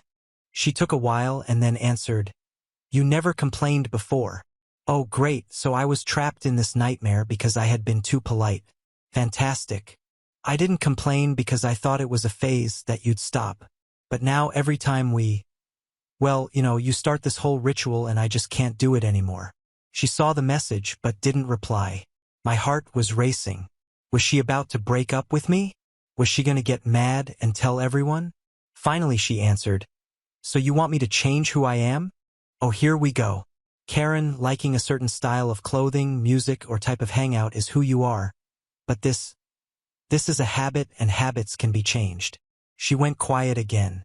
Then, after a while, she said, "If you really loved me, you'd accept it." I didn't know whether to laugh or lose my mind. So if I loved her, I was supposed to just accept being tortured every time we were together? I replied, already frustrated, "If you really loved me, you'd respect my boundaries." She saw it, didn't reply, stayed online, went offline, came back. I knew I was poking a hornet's nest, but I couldn't pretend this was okay anymore. Almost half an hour later, she finally texted back, "Let's talk in person on Friday."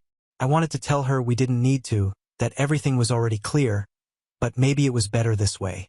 I could explain it properly face to face. But something about her message unsettled me. She didn't seem angry or upset. Her message felt off, and that's when things started getting worse. I swear I thought about running away. I'm not even exaggerating. Friday arrived, and for a brief moment, I seriously considered just disappearing, leaving the country, changing my identity, becoming a monk in Tibet, anything to avoid what was about to happen. But no, there I was, sitting on my bed, staring at the ceiling while my phone vibrated with a message I already knew by heart. "I'm here, love," plus the skull emoji. A warning sign. I got up slowly, feeling a chill down my spine. My social life, my dignity, and most importantly, my respiratory system, all depended on how I handled this conversation. I opened the door, and there she was, Karen, in her classic goth outfit with a massive bag over her shoulder. I swallowed hard. "Hey, my love," she said, all sweet, walking in like nothing had happened. Hey. My voice came out shaky. She threw her bag on the floor, took off her jacket, and flopped onto my bed, stretching out. "Ugh, I'm so tired. I need to lie down for a bit." It was now or never. I took a deep breath. "Karine, I wanted to talk about what we discussed." "Oh, that." She rolled her eyes. "Ugh, you're being so dramatic. I thought we'd just have a chill conversation and sort it out." Yeah, chill." I nodded, trying not to look like a man on the verge of a nervous breakdown. She sat up, crossed her legs, and gave me a serious look. "Look, I really thought you liked it. You never complained. You know, I thought it was like our thing." "Our thing? Our thing, Karen? For the love of God, at what point did this become a relationship ritual? This isn't like lighting candles before bed or having video calls every night." She scoffed. "Well, you like weird things too. You're into the gym, and I never judged you for that. Going to the gym is not the same as being subjected to a chemical warfare attack every time we're together. Karine." "Oh, you're so dramatic." She rolled her eyes, crossing her arms. "It's not like I do it in public. I only do it with you because I trust you." "Oh, wow. Wow, what a fantastic privilege." She went quiet for a moment. "So you really want me to stop?" I clasped my hands together, trying to contain my excitement that we were finally getting somewhere. "Yes, exactly that. I want us to stay together, but without that." She stared at me, studying me, and then she made a face that put me on high alert. "All right." I blinked. "Really?" "Yeah, like it's done. You accept." She gave me a weird smile. "Yeah." She paused dramatically. "But you have to do something for me in return." "Oh no. What?" I asked, immediately suspicious. She leaned forward, cupping my face in her hands. "You have to go full goth, black clothes, accessories, makeup, the whole deal. No more gym bro aesthetic." My eyes widened. "Karen, this has nothing to do with what we're talking about." She grinned. "Oh, but it has everything to do with me. You want me to give up my fetish. I want you to fully embrace the goth style. Fair trade." I was in shock, trading my nasal freedom for a complete goth makeover. "Karen, that's not fair." "Oh, but being a supportive boyfriend requires sacrifices." She winked, pulling out her phone and opening the camera. "Come here.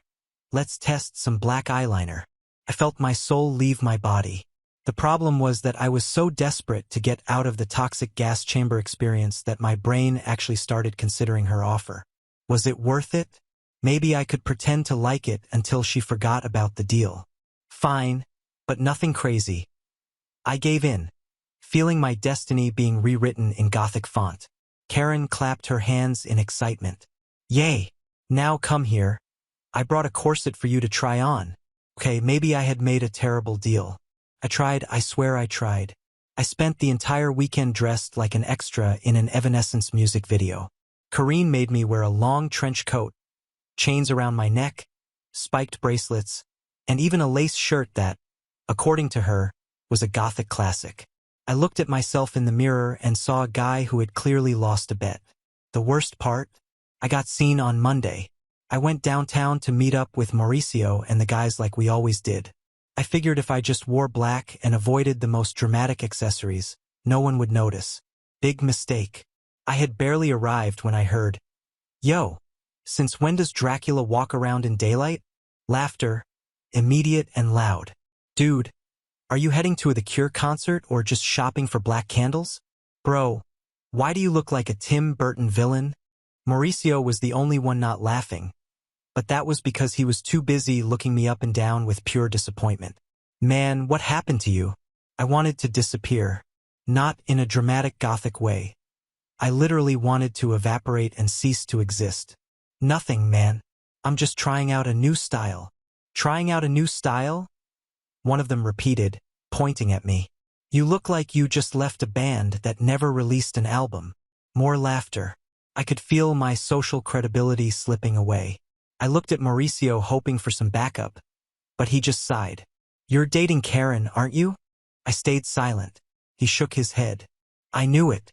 First you started showing up at goth events, and now you're dressing like this. Dude, she's changing you. I wanted to argue, but damn it, he was right. Karine was molding me. I never wanted to dress like this. Never wanted to trade my gym shirts and jeans for an outfit that made me look like a depressed vampire. Hey man, if you need help escaping this cult, just blink twice. One of the guys joked. I laughed, but it was a nervous laugh because deep down I knew they were right. I couldn't do this anymore. The next day, I went back to my usual clothes. Sneakers, jeans, and a plain black t-shirt with nothing gothic about it. Just normal. I looked in the mirror and felt a wave of relief. Finally, I looked like myself again. When Karine arrived at my place, I noticed she scanned me from head to toe and raised an eyebrow. But to my surprise, she didn't say anything. Not a single comment. No jokes. Nothing. We went about our day as if everything was normal. She acted like nothing had happened, and I knew that wasn't true. That night, I couldn't take it anymore and asked, "So, are you okay with this?" She gave me a confused look. What do you mean? I don't know. I just thought you'd say something about my clothes. She smiled slightly and shrugged. Oh no, I don't care about that. Wear whatever you want. Lies. I knew her well enough to tell she was holding something back. But she was pretending like everything was fine, and that made me even more nervous. I knew something was off. Ever since I went back to dressing like a normal person, Karen hadn't said anything. No jokes, no complaints, nothing. Impossible. There was no way she was fine with this. I had been thinking about it all day, but when the night came, Karen decided to surprise me. Stay in the room. I'll be right back, she said with a mysterious smile.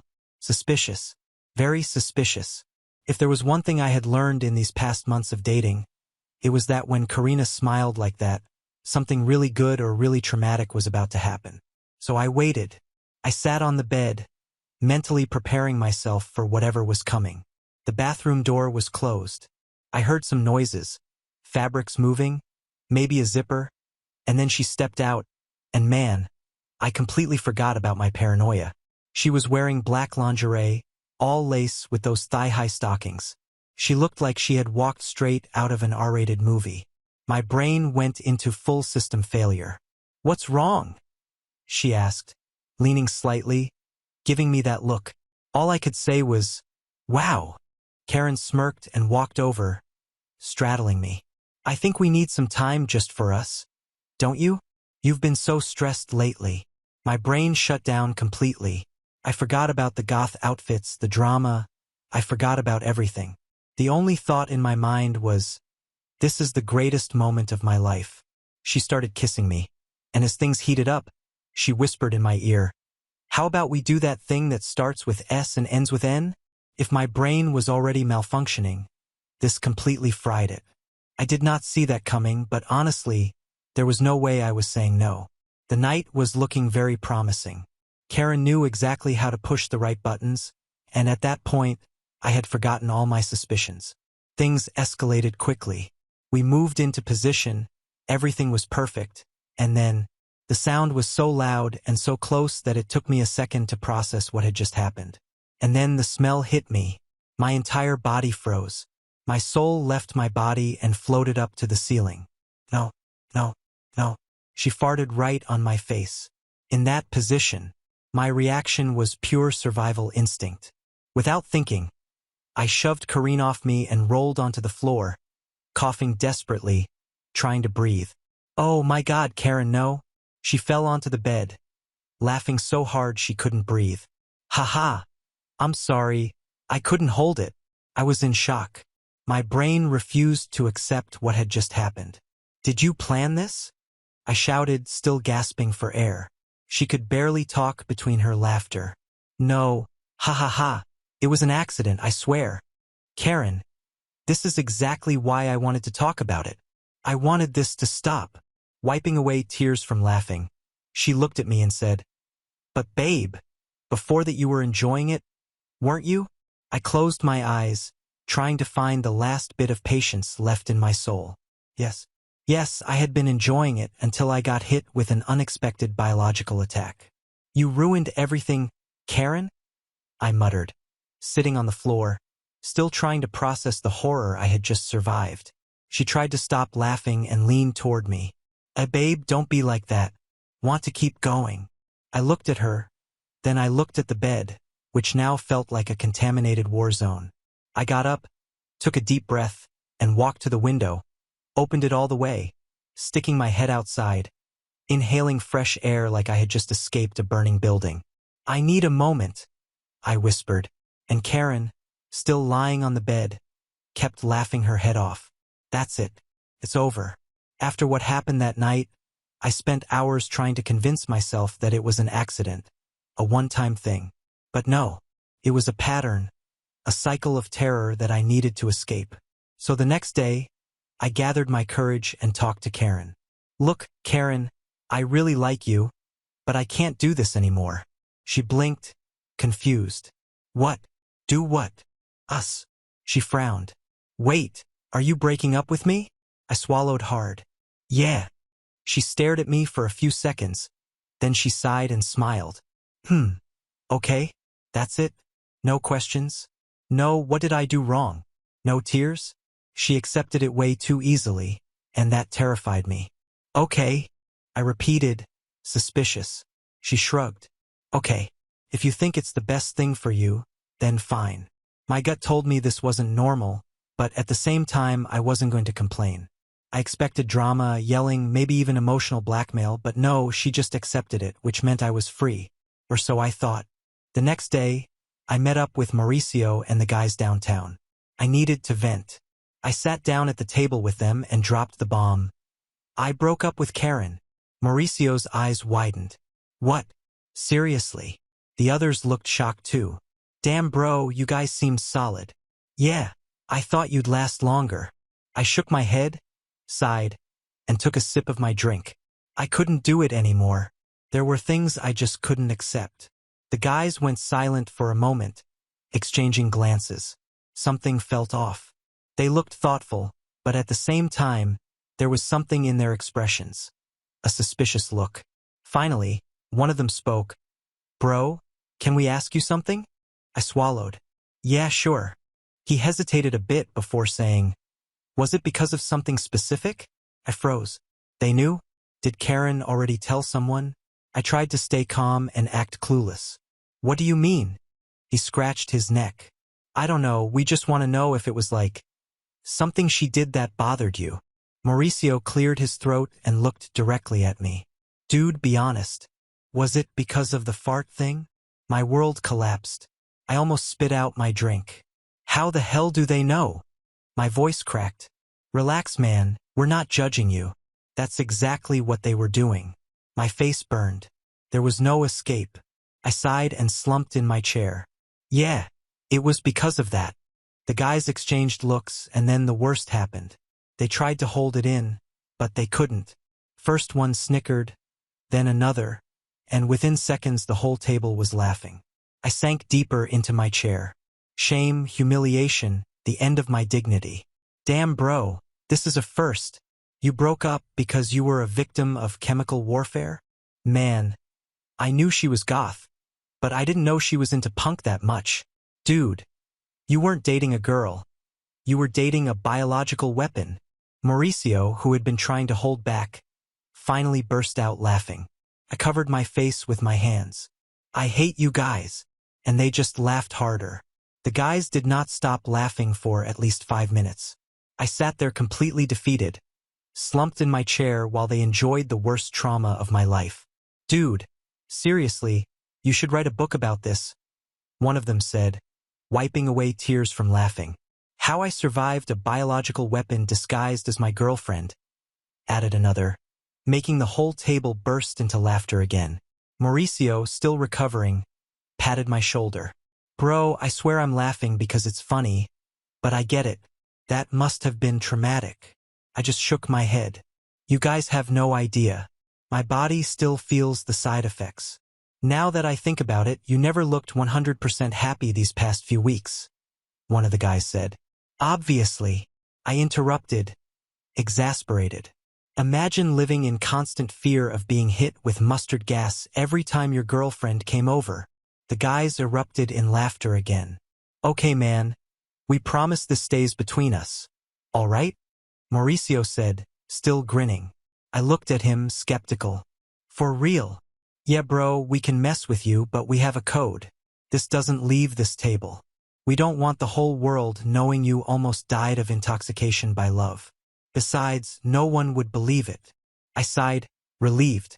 At least my reputation would remain somewhat intact. Somewhat, because every time I spoke, they still gave me that smirking look. Bro, seriously, how did you last so long? I stared into the distance. The million-dollar question. How? How did I let this happen? Me, a guy with at least some dignity, who always tried to keep his self-respect intact, had spent months enduring something that any normal person would have run from at the first sign of danger. And why? The answer came to me instantly. Because Karen was insanely hot. And I knew that was the most pathetic answer possible. Yes, the power of female beauty had made me put up with chemical torture, nights of terror, and anxiety attacks every time she said she was coming over. I spent a long time reflecting on my dating history, trying to figure out where I went wrong. And worse, why do such a gorgeous woman have to have such a cursed fetish? She had everything. A perfect body, that mysterious aura, that seductive attitude, and a fetish that ruined everything. Life was unfair. And after a lot of thinking, I made a decision. Never again. Guys, I swear I am never dating a goth girl again. Never. They laughed, of course. Haha. Yeah, sure, said the same guy who last week called goth girls the most beautiful women on earth. Yeah, well, they're also the most dangerous ones. Come on, bro. If you found a goth girl who was just goth, no weird fetishes, you'd still go for it, right? I stayed silent because honestly, I didn't know the answer. The trauma was still too fresh. Maybe one day I'd look back and laugh about this. But at that moment, fear outweighed any aesthetic attraction. I don't know, man, I answered truthfully. All I know is that I never want to go through that again. The guys nodded, still trying to hold back their laughter. Life went on as usual, but I knew that every time I spoke in the group chat, every time we hung out, every time someone made a random joke, someone would look at me and remember. And I knew that every time I saw a goth girl in the street, I'd feel a small wave of panic. Days passed, and little by little I started leaving that whole mess behind. The guys still teased me from time to time, of course, but they kept their word. They didn't tell anyone else. Life was finally going back to normal. No more stress, no more fear, no more living in constant anxiety about being hit with another biological attack in my own home. I was finally free, or at least that's what I thought, because one day, out of nowhere, Karen texted me. After weeks of complete silence, her message was short, seemingly harmless. Hey, how are you? Hope you're doing well. Immediately, I knew something was off. This wasn't normal. We hadn't spoken since the breakup. Not a single word. Something didn't add up. Still, I responded cautiously, "I'm good. How about you?" She replied almost instantly, "Oh, I'm great. Just wanted to mention something I've been thinking. What if people found out the real reason we broke up?" And right then, I felt a chill go down my spine. My brain went into full alert mode. There it was, the real Karine. The Karine who had never actually accepted the breakup as easily as she had pretended. The Karine who wanted revenge. I took a deep breath, trying to keep my cool, not let her have power over me. So I played it calm. "What do you mean?" And then she dropped the bomb. "Oh, nothing. Just wondering what would happen if it wasn't just your friends who knew? What if your coworkers found out? Or the guys at your gym? Imagine everyone knowing the real reason you broke up with me. That could be interesting." My heart skipped a beat. For a moment, paranoia kicked in. If that story got out, I was done for. But then I had an idea. If she wanted to play this game, I could play too. So without hesitation, I responded, "Go ahead. It'll be fun watching everyone find out that you're the one with the fetish."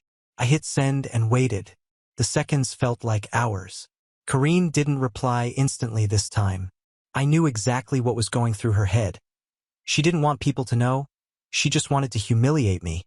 But she never considered that this could backfire. A few minutes passed before her reply finally came. "Ugh, you're so annoying." Then another message. "Whatever. I won't say anything." And, of course, the classic. "But you lost an amazing woman." I smirked, feeling an overwhelming sense of peace. This time it was truly over. Without hesitation, I blocked her number and finally closed that chapter of my life for good. I stood up, walked to the mirror, and stared at my reflection. There he was, a free man. Free from stress, free from fear, free from the worst mistake of my life. And as I had promised myself, never again with a goth girl. Time passed and I really thought I was free. Karine had disappeared from my life, the guys had stopped teasing me so much, and I was finally starting to feel normal again. I could go out without fear, sleep peacefully, and best of all, I no longer had to worry about unexpected biological attacks. Life moved on. I got back into the gym, met new girls, and started completely erasing that embarrassing chapter from my life. But then came the shock. It all started when one of my friends sent me a message. "Bro, look at this." I was at the gym when I saw the notification. I opened the link and my heart dropped. It was a Reddit post. A massive post with thousands of upvotes and comments. And the worst part? It was about me. The title alone made me want to bury myself alive. I was betrayed by a toxic, controlling guy who couldn't accept the real me. Oh my God. I clicked on the post, and with each word I read, my rage grew. Karen had rewritten history. In her version of events, I was the villain. She painted me as a super controlling guy, someone who tried to change her, criticized her appearance, made her feel bad about herself, and then broke up with her in the coldest way possible without a single explanation. And, of course, she dropped this gem in the end. He dumped me because he couldn't handle my freedom in our relationship. All I ever wanted was to be myself, to feel comfortable with the person I loved. But he wanted me to fit into his little mold. When he realized he couldn't control me, he just threw me away. What? She made it sound like I broke up with her for no reason. And the whole fetish thing? She completely ignored it, or worse, she twisted it into something else. At one point in her post, she actually wrote, "He kept saying I had weird habits and made me feel ashamed of them. He said I should change, that my way of expressing myself was disgusting. I just wanted to be loved for who I am, but he rejected me. Are you kidding me?" I could feel my blood boiling. The post had thousands of comments, and every single one of them was on her side. Ugh. Men like this are the worst. You deserve so much better, girl. Gross, controlling guys are such red flags. He was probably insecure. I bet she was way hotter than him. And the worst one of all, honestly, if I were her ex, I'd be proud to be the guy she farted on. He didn't deserve her. What the hell? At that moment, I realized I was doomed. Karina had flipped the entire story and turned herself into the victim.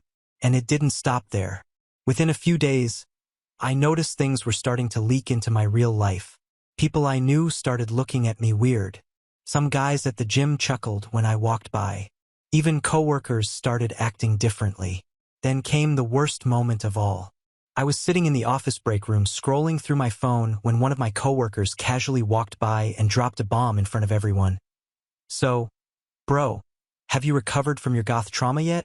Or are you still in therapy? The whole room erupted in laughter. I wanted to die.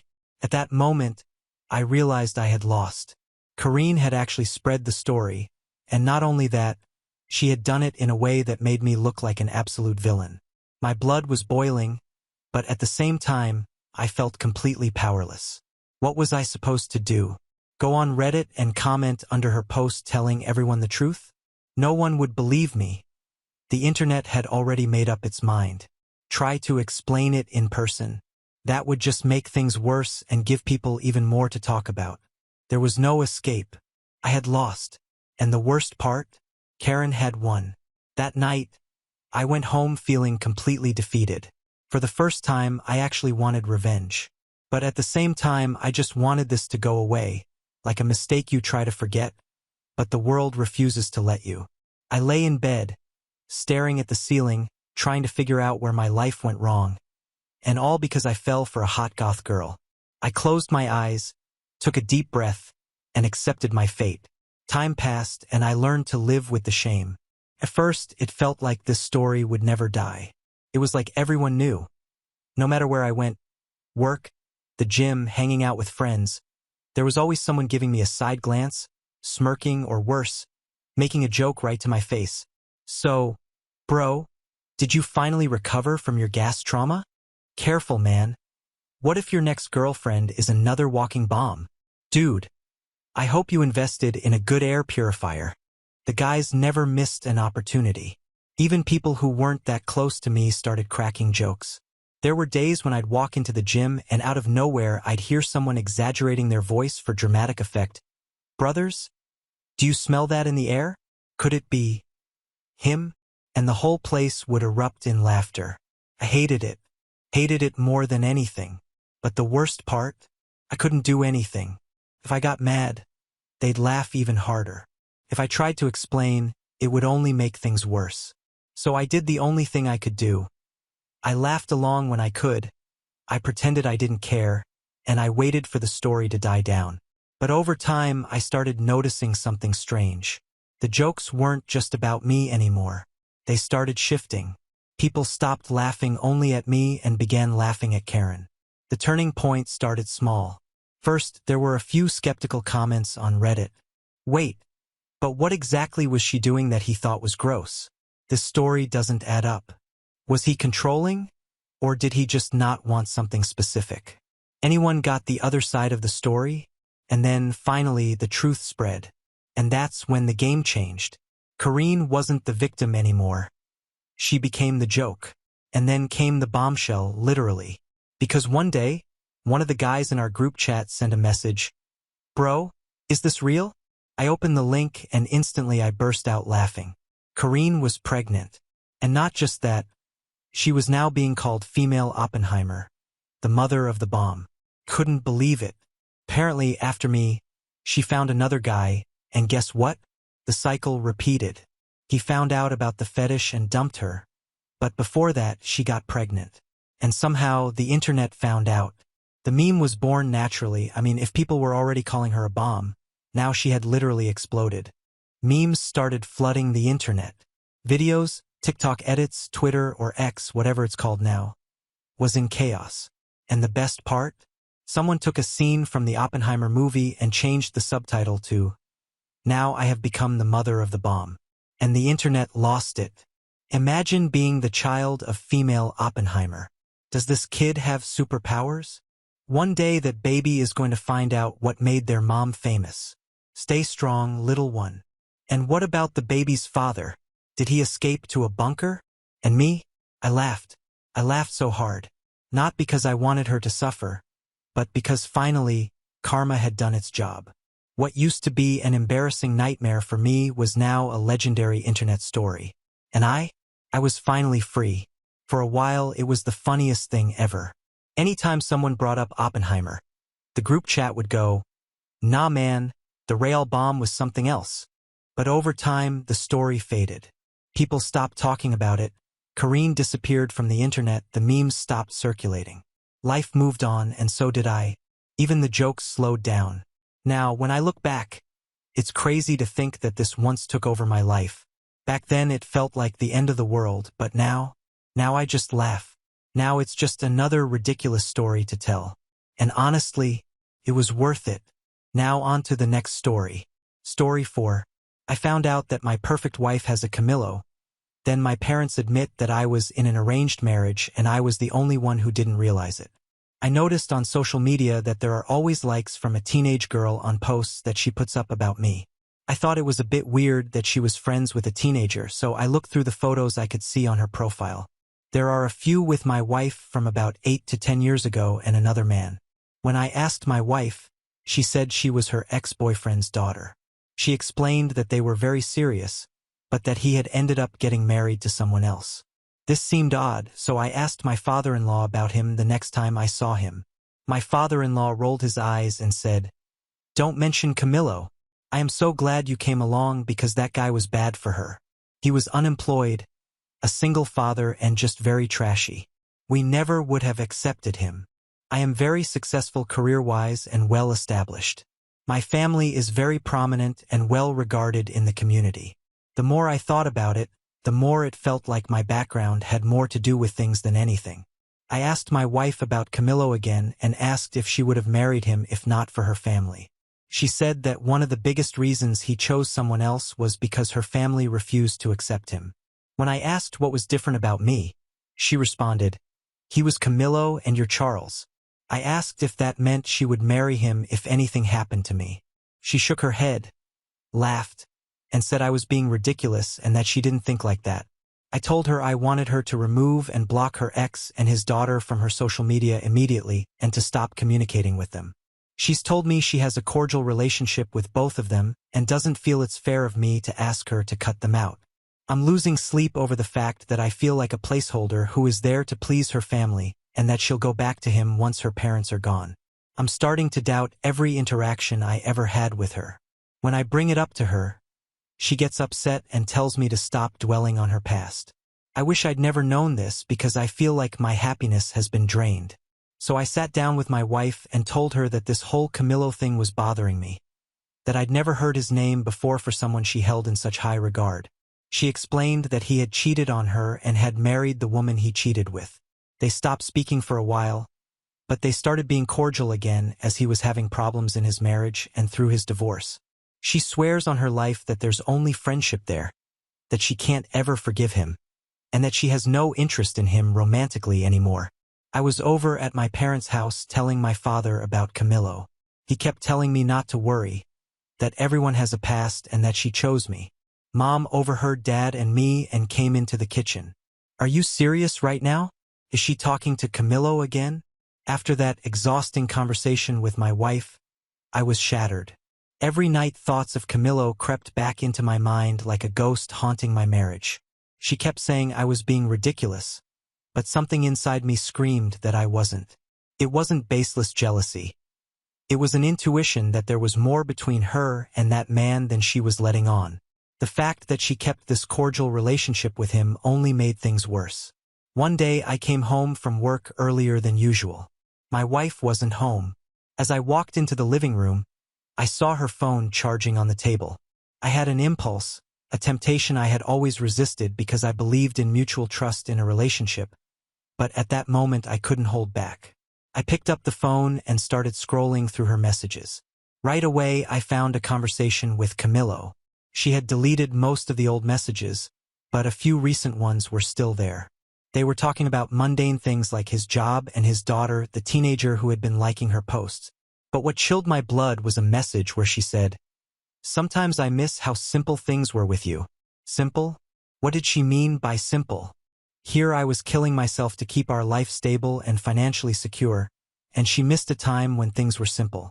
I kept scrolling through the conversation, and although there weren't obvious flirtations, the closeness between them made me nauseous. The messages were far more frequent than she had let on. She was talking to him during the day at times when I was at work, times when she should have been focused on us, on our plans. That night, I confronted her again. I showed her the messages and, with a calmness I didn't know I had, asked, "Do you miss him?" She turned red immediately, but kept her composure. "You invaded my privacy. I can't believe you went through my messages. Answer the question." My voice rose, breaking the heavy silence in the room. "Do you miss him? Do you think about how your life would have been with him?" She hesitated. She said nothing for a few seconds, and that was all I needed to confirm what I already feared. Finally, she replied, "I miss some things, yes, but that doesn't mean I want him back." That was the knife in the heart. I had been here giving everything to this marriage while she had a part of her heart reserved for this man. I stood up, and for the first time in a long while I felt the anger boiling inside me. "If you miss anything about him, then why the hell are you with me? Why are you in this house living this life that I've been providing for us?" She started crying, something that usually made me soften, but this time I couldn't, not after everything. "I married you because I love you, Charles, but life with him was different. He made me feel alive in a way that I can't explain." I laughed bitterly. "So that's it? You were expecting me to be the perfect guy for your family while he was the one who made you feel alive. You're telling me that I'm the convenient husband while he's the man you truly wanted." She said nothing, just cried more. I went to the bedroom and started packing my things. I decided I needed to get out of there for a while to clear my head. I could barely breathe in that house. As I packed, she came into the room trying to stop me. "Charles, please don't go. We can work this out. I'm not saying I want to be with him. You're the one I chose." I turned to her, my gaze hard. "You may have chosen to marry me, but deep down you never really chose me. You were just following your family's expectations. If they had accepted Camillo, you wouldn't even be here now." She was speechless. What I said hit the mark, and I knew it was the truth. I grabbed my bag and walked out, ignoring her pleas for me to stay. That night I stayed at my parents' house. I told them everything that had happened, and to my surprise, my mother was the first to back me up. "I always thought she had a soft spot for that Camillo, but I didn't want to worry you. If she's still talking to him, that's not a good sign." My father, on the other hand, tried to downplay the situation. "Everyone has a past, son. What matters is what you build together. Don't let a ghost destroy what you have now." But I couldn't see our marriage the same way anymore.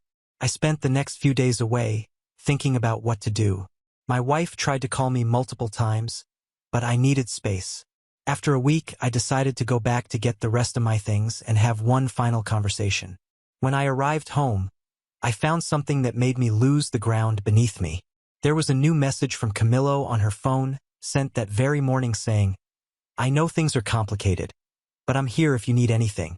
If you ever want to talk in person, you know where to find me." That was the last straw. I went straight to a lawyer's office and started planning my way out of that marriage.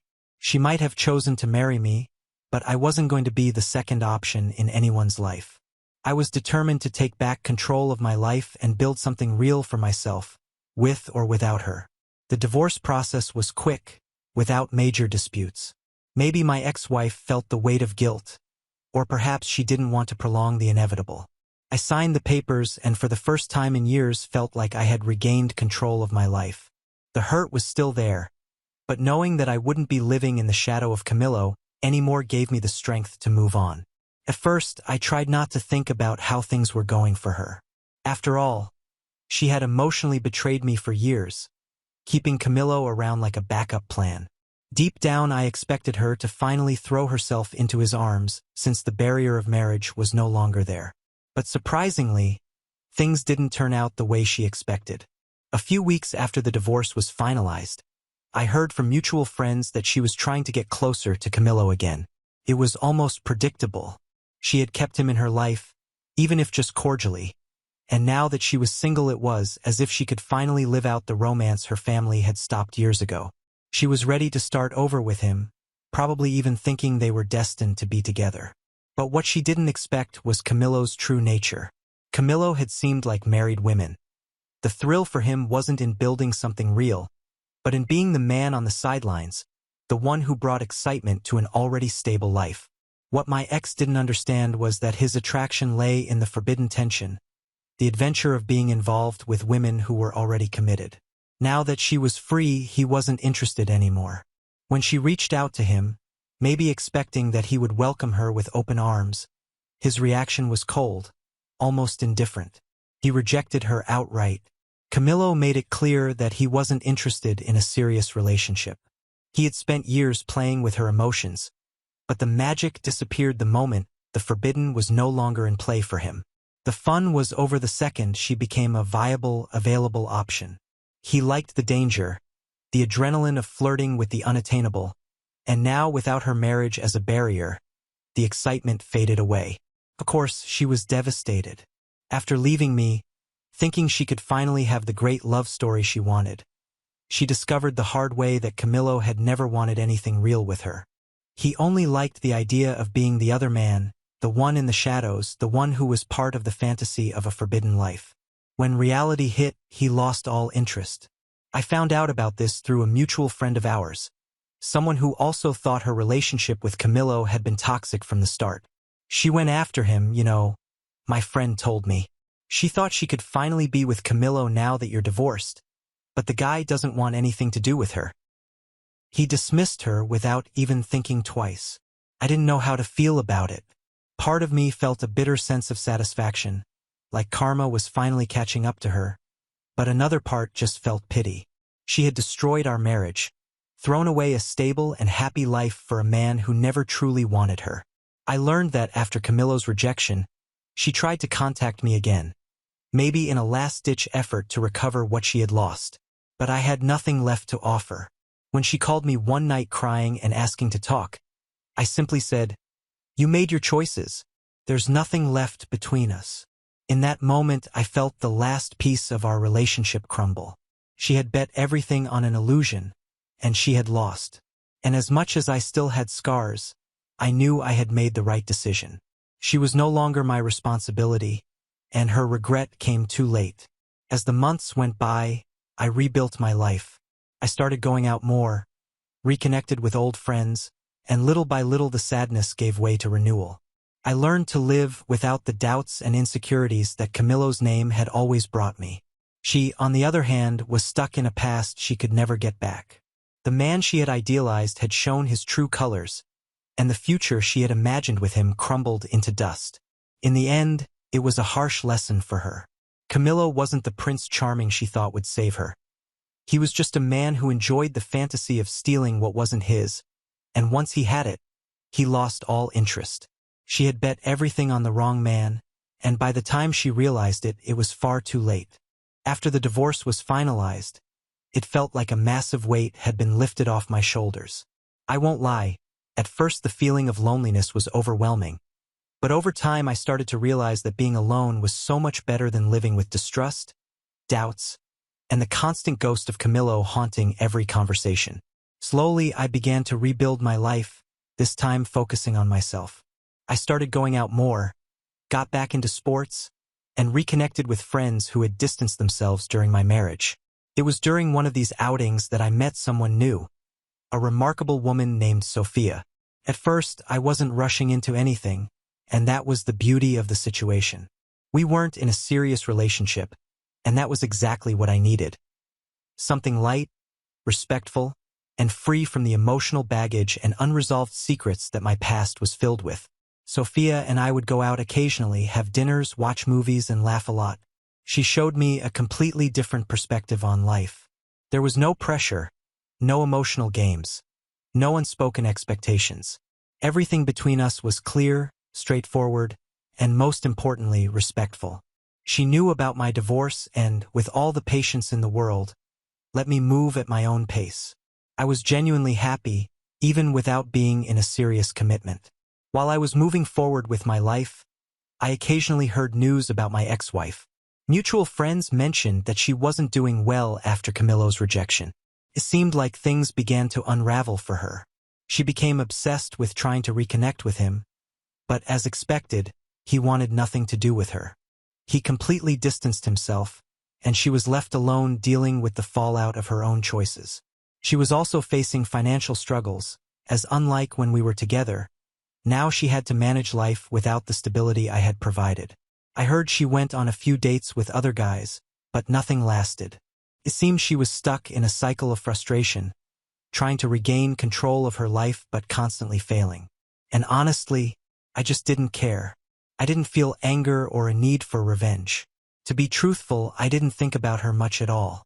It was like that chapter of my life belonged to another time, another person. She had made her choices, and now she was dealing with the consequences. Meanwhile, I had chosen to move on, and that brought me a peace I didn't think was possible. Sophia never pressured me about what we would be in the future, and I think that was the greatest gift she could have given me. What we had was real, honest, but without the need for labels or unrealistic expectations. She made me realize that it was possible to be with someone without the chains of a complicated past holding us back. Now, when I look back, I can see how my ex was deeply lost in her illusions. She bet everything on a fantasy, ignoring what really mattered, and lost it all. And while she struggled trying to find some glimpse of happiness, I was experiencing something completely different. Peace. Peace with myself, peace with my decisions, and peace with the future, whether it included Sophia or not. Life was better. Much better. Now on to the next story. Story 5. My name is Jack. I'm 31 years old. And a week ago, I bought the house I've been dreaming about since college. It's nothing absurdly huge, but it's mine. A beautiful $750,000 two-story with a porch swing, a backyard big enough for barbecues, and the kind of kitchen where you could actually imagine a family gathering around the table on Sundays. I'd been saving for almost a decade, skipping vacations, living in a tiny apartment while my friends upgraded to nicer places, driving my car until the engine practically begged for retirement. This house wasn't just a house. It was proof that all those sacrifices had been worth it. When I got the keys, I spent 3 straight days cleaning, unpacking, and making it perfect. The living room was staged with fresh flowers. My new dining table was set with matching plates and silverware. And I even made little name cards for everyone. I invited my parents, my younger brother, my cousins, and a few close family friends for what I thought would be a small but meaningful housewarming dinner. I figured this was the perfect chance for all of us to sit together, eat, and maybe, just maybe, feel like a family again. The night came and I was buzzing with nervous excitement. I kept checking the roast in the oven, straightening the chairs, and adjusting the music volume so it was just right. When the clock hit 6 o'clock, I poured myself a glass of wine and waited. 6:30 came. Then 7, the food started to cool. The candles burned halfway down, and the silence of the house began to feel almost mocking. By 8 o'clock, it was clear no one was coming. I just sat there at my table, surrounded by empty plates, listening to the quiet hum of the refrigerator. That's when my phone rang. It was my dad. For a second, I felt relief. Maybe something had come up. Maybe they were on their way late. Maybe there was a good reason.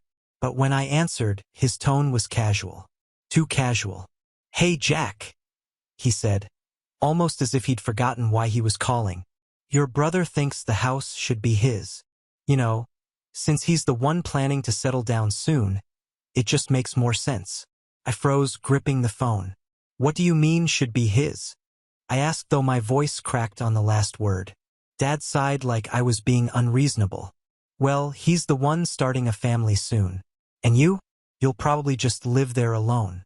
Don't you think it would be better for everyone if you sold it to him or just let him take over the mortgage?" My wine glass was still in my hand, but suddenly I had no taste for it. My chest felt tight, my face hot. All I could think was they didn't just skip my dinner.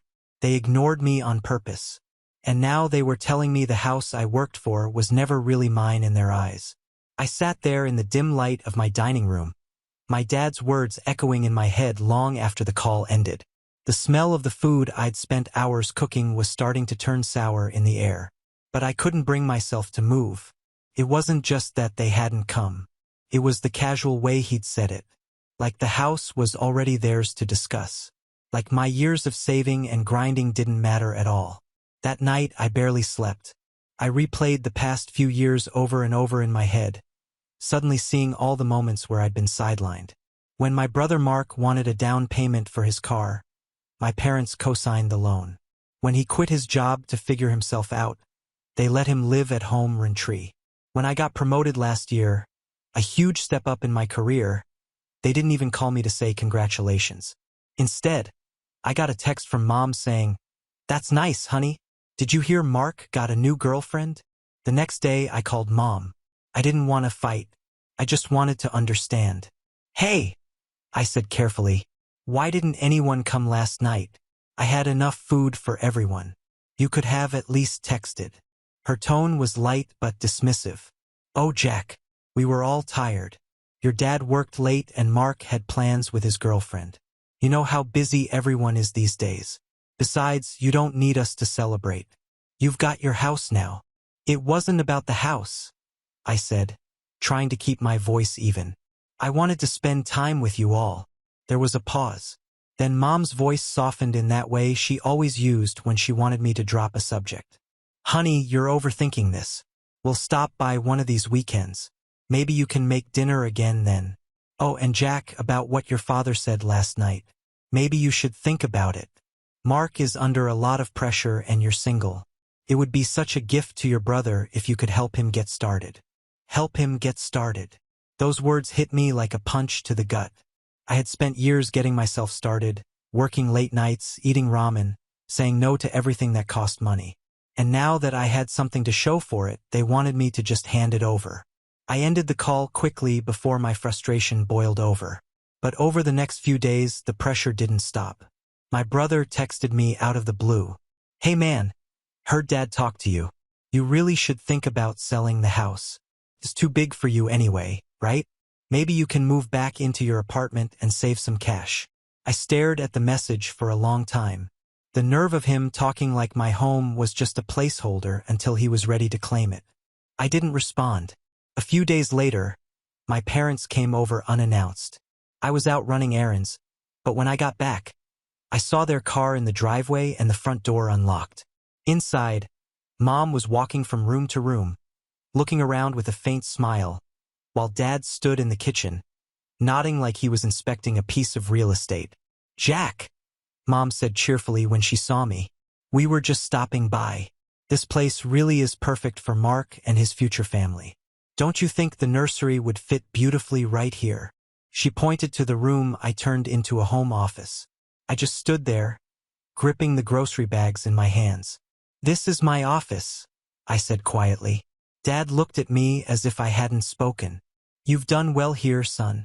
It's a good starter home, but you'll want something bigger when you meet someone. And by then, Mark will already be settled here. It's the logical thing." I felt my jaw tighten. "I'm not selling my house," I said, firmer this time. Mom's smile faltered just a little. "Jack, you don't have to be selfish. We're just thinking about the family's future." Selfish? That word hung in the air long after they left. I spent the rest of the night pacing the living room trying to calm myself down. I couldn't shake the feeling that this wasn't over, that this was just the beginning of something bigger. Over the next week, the favoritism became impossible to ignore. Every time I called my parents, they redirected the conversation back to Mark. When I mentioned a new project I was leading at work, Mom immediately asked if I thought my house would be easy to childproof once Mark moves in. When I asked Dad for advice about a small plumbing issue, he laughed and said, "Well, it's good practice for when you're maintaining the place for Mark." Then came the family dinner, the first one since I'd moved into my new home. I showed up hopeful, thinking maybe we could clear the air. Instead, the entire night felt like an ambush. My aunt asked me when I was handing over the keys. My cousin joked about me being the family landlord, and Mark sat there smugly, barely hiding his grin. "Come on, Jack," Mark said at one point, raising his glass. "You know this is the right thing to do. You don't even like having people over. What's the point of such a big house if it's just you?" I wanted to shout to tell them all how hard I had worked for this, how every inch of that house was paid for with my blood, sweat, and years of sacrifice. But instead, I swallowed it down. forcing a tight smile as my stomach churned. When I got home that night, the house didn't feel the same. It wasn't a safe haven anymore. Felt like a target. I sat on the couch long after midnight, staring at the blank TV screen, realizing that if I didn't draw a line soon, they were going to keep pushing until I had nothing left. And then 2 days later, I got a text from my mom. "Jack, we're bringing Mark by this weekend so he can take some measurements for furniture. Make sure you're home." I stared at the message, my hands cold. Measurements for furniture. They were acting like the decision had already been made, like I was just a guest in my own home. I didn't reply to Mom's text right away.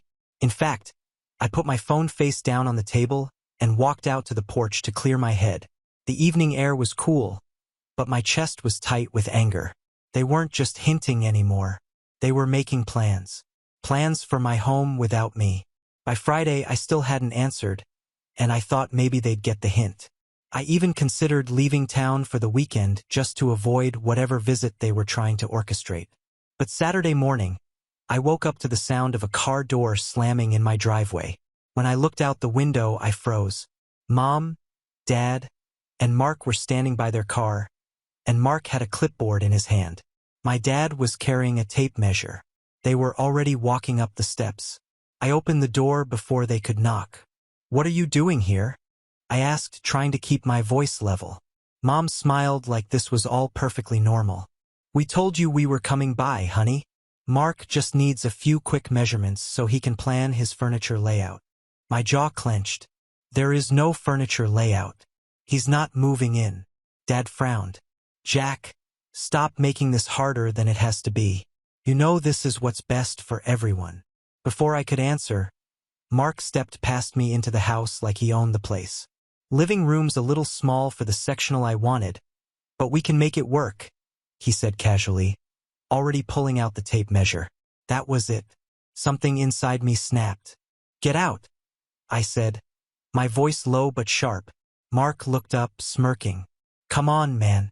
You're being dramatic." "Out," I repeated louder this time. Mom gasped softly like I had just cursed at them. "Jack, you're overreacting. I said out." I shouted louder than I meant to. My voice echoed through the house, startling even me. For a moment, no one moved. Then Mark rolled his eyes and slowly put the tape measure back in his pocket. "Fine," he said, brushing past me toward the door. "Pero, this isn't over."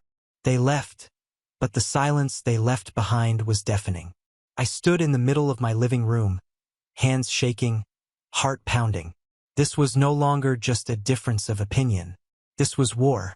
I thought that was the end of it, that my outburst would make them finally back off. I was wrong. The next week, I came home from work to find something on my front porch. At first, I thought it was just a package, but when I got closer, I saw it was a sold sign propped against my door. My stomach dropped. I grabbed the sign and stormed inside, dialing my parents immediately. Mom answered on the second ring. "Why is there a sold sign on my porch?" I demanded. "Oh," Mom said lightly. "Mark's friend works in real estate. He had one lying around and thought it would be funny to put it there as a hint." A hint? I could feel my pulse in my ears. "That's not a hint. That's harassment." "Don't be so sensitive," Mom said. "We're just trying to make this easier for you. You'll feel so much better once you've let this go." Let this go like the house was just some trinket I was stubbornly clinging to. 2 days later, it got worse. I came home to find Mark and Dad in my driveway again. This time talking to a man in a suit. I pulled up and parked behind them. "Who is this?" I asked, stepping out of my car. The man extended a hand. "I'm with L&M really. I'm here to do a quick appraisal." I stared at him, then at my dad. "An appraisal? Who asked for an appraisal?" Dad crossed his arms. "We did. You need to know what the place is worth so you can make a fair deal with Mark. No one's trying to cheat you." I laughed. A sharp, bitter sound. "You had no right to bring someone here without my permission. Leave, all of you." The appraiser looked uncomfortable, but packed up his clipboard and left quickly. Mark shot me a look of pure annoyance. "You're being ridiculous," he muttered as he got in the car. When they were gone, I sat in my car for a long time, staring at the house that had gone from being my dream to my battlefield. That night, I got a call from Mom. I almost didn't pick up, but some part of me still hoped she'd apologize, that maybe she'd finally understand how far they'd pushed me. Instead, she said, "Jack, we've been talking and we've decided that if you won't sell, you can at least let Mark stay there part-time until he finds his own place. It's only fair." I felt my grip on the phone tighten. "No," I said flatly. "Jack, don't be difficult," she said gently. "Mark and his girlfriend are coming by this weekend with some of their things. Just be gracious, okay?" I didn't answer. Couldn't. My throat was tight and my heart was pounding so hard I could hear it in my ears. They weren't just ignoring me. They were planning to move him in without my consent. When I hung up, I sat in the dark for what felt like hours, staring at the wall. This wasn't just disrespect anymore. This was a betrayal. My own family had decided that my home wasn't mine, that my hard work didn't matter. And that's when something inside me shifted. I wasn't just angry anymore. I was done. After that last phone call, I stopped answering. I let every text, every call, every just checking in voicemail go straight to my inbox. I needed time to think, and more than that, I needed space. But it didn't matter how quiet I became. They just kept pushing. That weekend, I woke up early, made coffee, and stood at the window, staring out at my driveway. The quiet was almost eerie.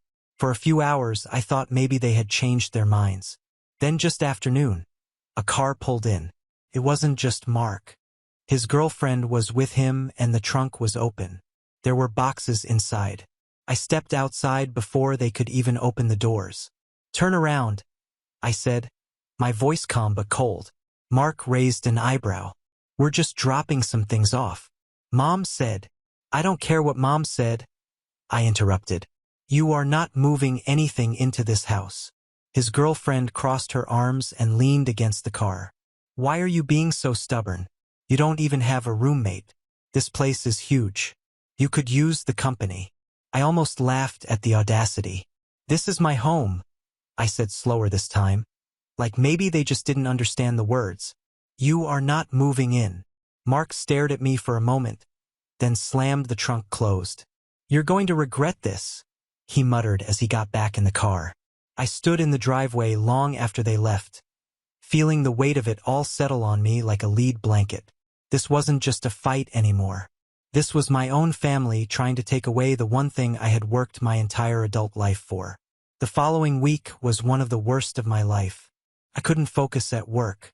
I kept zoning out during meetings, hearing Mom's voice telling me I was being selfish, Dad's voice saying I should do the right thing. Every time my phone buzzed, my stomach knotted, terrified that I'd come home to find them on my porch again, or worse, inside my house. I stopped inviting friends over. I stopped cooking in the kitchen I'd once been so proud of. The house no longer felt like a home. It felt like I was squatting in my own life, just waiting for someone to push me out. The breaking point came one rainy Thursday evening. I got home late, exhausted, and there was a note taped to my front door. It was in Mom's handwriting. "Jack, we brought Mark by again today to look at the upstairs bathroom. He thinks it will work fine once you clear out your things. Please be reasonable. We love you. Clear out your things." The words made my hands shake. I tore the note down and stood there on the porch, rain soaking through my shirt, my heart hammering in my chest. Inside, I sat on the floor of my living room, drenched and shaking, staring at the note in my hand. For the first time, I wondered if maybe I should just give up.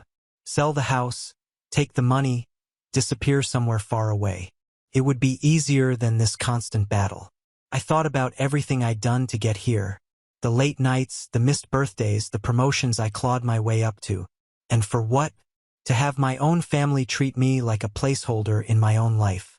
I didn't cry. Not really. But there was a heaviness in my chest I couldn't shake. For days, I walked through my house like a ghost, barely eating, barely speaking. Then one night, I caught myself standing in the middle of my office, staring at the framed certificate from my company recognizing me for excellence in leadership. It was from the year I got my biggest promotion, the same year my parents had forgotten to even call me. That's when it hit me. They didn't care because they didn't have to. I had spent years trying to earn their approval to be the responsible son, the one who never asked for help, the one who did everything right. And all it had gotten me was a family that thought they could take whatever they wanted from me. I sat down at my desk and opened my laptop. For the first time in weeks, I didn't feel frozen. I felt focused. I started researching property laws, tenants' rights, home security systems, legal steps for trespassing. I looked up everything I could find about setting boundaries legally, financially, emotionally. The next day, I called a locksmith and had every lock in the house changed. I installed a camera at the front door. I didn't tell my parents and I didn't answer when they called later that night. That weekend, I started quietly moving some of my most valuable items, important documents, jewelry from my grandmother, anything irreplaceable into a safe deposit box at the bank. If they were going to keep pushing, I needed to be ready. And then, almost like clockwork, the next escalation came. I got home one afternoon to find my mailbox stuffed with envelopes. They weren't bills. They were flyers from real estate agents. Every single one had a handwritten note. Ready to sell? Call us today. I knew immediately where they'd come from. I sat down on my porch steps, the stack of flyers in my lap, and for the first time in weeks, I felt something other than dread. It wasn't anger exactly. It was something sharper, cleaner. If they wanted a fight, I thought I'd give them one. But this time, I wouldn't just defend myself. This time, I'd make sure they regretted ever thinking they could take my home from me. Something changed in me after that day on the porch. I'd spent weeks feeling powerless, waiting for the next hit to come, waiting for my family to make the next move. Now, for the first time since buying the house, I felt like I was the one in control, even if they didn't know it yet. I started small. First, I took care of myself. I got back into a routine, waking up early, cooking real breakfast instead of skipping meals, taking time to clean and enjoy my home. I forced myself to invite a coworker over one evening for dinner, sitting across from someone who actually appreciated the house, who said things like, "Wow, this place is incredible, Jack. You must be so proud of yourself," was like breathing fresh air. For a few hours, I could forget that my own family was trying to push me out of it. Then I turned my focus to work. For weeks, I'd been distracted, half present, running on fumes. But once I started channeling all that frustration into my job, something clicked. I stayed late not because I had to, but because I wanted to. I volunteered for a project no one else wanted to take. A high-pressure account that had scared off 2 other managers. And within a month, I'd landed one of the biggest deals of the quarter. That one changed everything. My boss publicly congratulated me at a team meeting and my name went out in an all-company email praising my exceptional leadership and client strategy. A week later, HR called me in with an offer, a significant raise, and a bonus. When I got home that night, I stood in my kitchen and let the numbers sink in. It wasn't just money, it was leverage, it was freedom. With the bonus, I decided to make a few upgrades. I hired a landscaper to transform the front yard, fresh grass, a clean stone walkway, solar lights leading up to the porch. It wasn't just about making the place nicer. It was a statement. This house is thriving, and so am I. Then I called a security company and had a full system installed, cameras on every entrance, motion sensors, a monitored alarm. I wanted to be able to see from anywhere exactly who stepped onto my property. And I started documenting everything. Every text, every voicemail, every note left on my door. I created a folder on my computer labeled house and filled it with time-stamped photos, screenshots, even recordings from my new doorbell camera. The more I did, the calmer I felt. For the first time, I wasn't just reacting, I was preparing. Around this time, my parents tried to invite me to dinner. The old me would have gone, hoping to smooth things over. This version of me politely declined. "I've been busy with work," I said, leaving it at that. A week later, Mark texted me again. "You've been quiet. Ready to talk about the house yet?" This time, instead of ignoring him, I responded, "No, just that one word." And for the first time, I didn't feel guilt. As the weeks went by, I started noticing something else. Their attempts to pressure me were losing steam. The calls came less frequently. The texts were shorter, almost curt. I had the sense that they were regrouping, trying to figure out their next move. But I wasn't worried because while they were plotting, I was building. I met with a lawyer recommended by a friend at work. We spent 2 hours going over my situation and she explained exactly what my rights were. They have no legal claim to your property, she said firmly. You are under no obligation to sell, rent, or share this home with anyone. If they try to move someone in without your consent, you can have them removed. Hearing those words was like a weight lifting off my chest. I left her office with a folder full of documents, legal options highlighted in yellow, and her business card in my wallet. By the end of the month, I had done something else, something that made me smile every time I thought about it. I met with a financial advisor and moved the house title into a trust under my name, one that would make it legally untouchable without my consent. I didn't tell anyone. Not yet. Instead, I kept working on myself. I joined a gym near the office, started lifting weights, running a few miles after work. Every day, I felt a little stronger, a little more like the person I had been before all of this. Except now, I was sharper, focused, and then one Friday evening, just as the sun was setting, I sat on my porch with a glass of wine and watched the security camera feed on my phone. For the first time, I wasn't dreading a car pulling into the driveway. I was waiting for it because now if they showed up again, I was ready. The next couple of weeks were almost unnervingly quiet. No calls from Mom, no surprise visits, not even a sarcastic text from Mark. At first, I thought maybe they had finally given up, that maybe, just maybe, the message had finally sunk in. But something about the silence felt off. Then one afternoon, I got an email from my lawyer. Jack, it read, "Please call me as soon as possible. Someone attempted to pull your property records today." My stomach turned. When I called her, she confirmed what I had already suspected. Someone had tried to get a copy of my deed through the county clerk's office. It wasn't illegal since property records are technically public, but my lawyer suspected they weren't just being curious. They may be trying to find some kind of weakness, she said. But with the trust in place, you're protected. Still document this too. It shows intent. That night, I sat in my kitchen, flipping through the folder she had given me weeks earlier. I realized I wasn't scared anymore. If anything, I was motivated. This wasn't about just keeping my house now. This was about making sure they never tried something like this again. Not with me, not with anyone. And then I remembered something.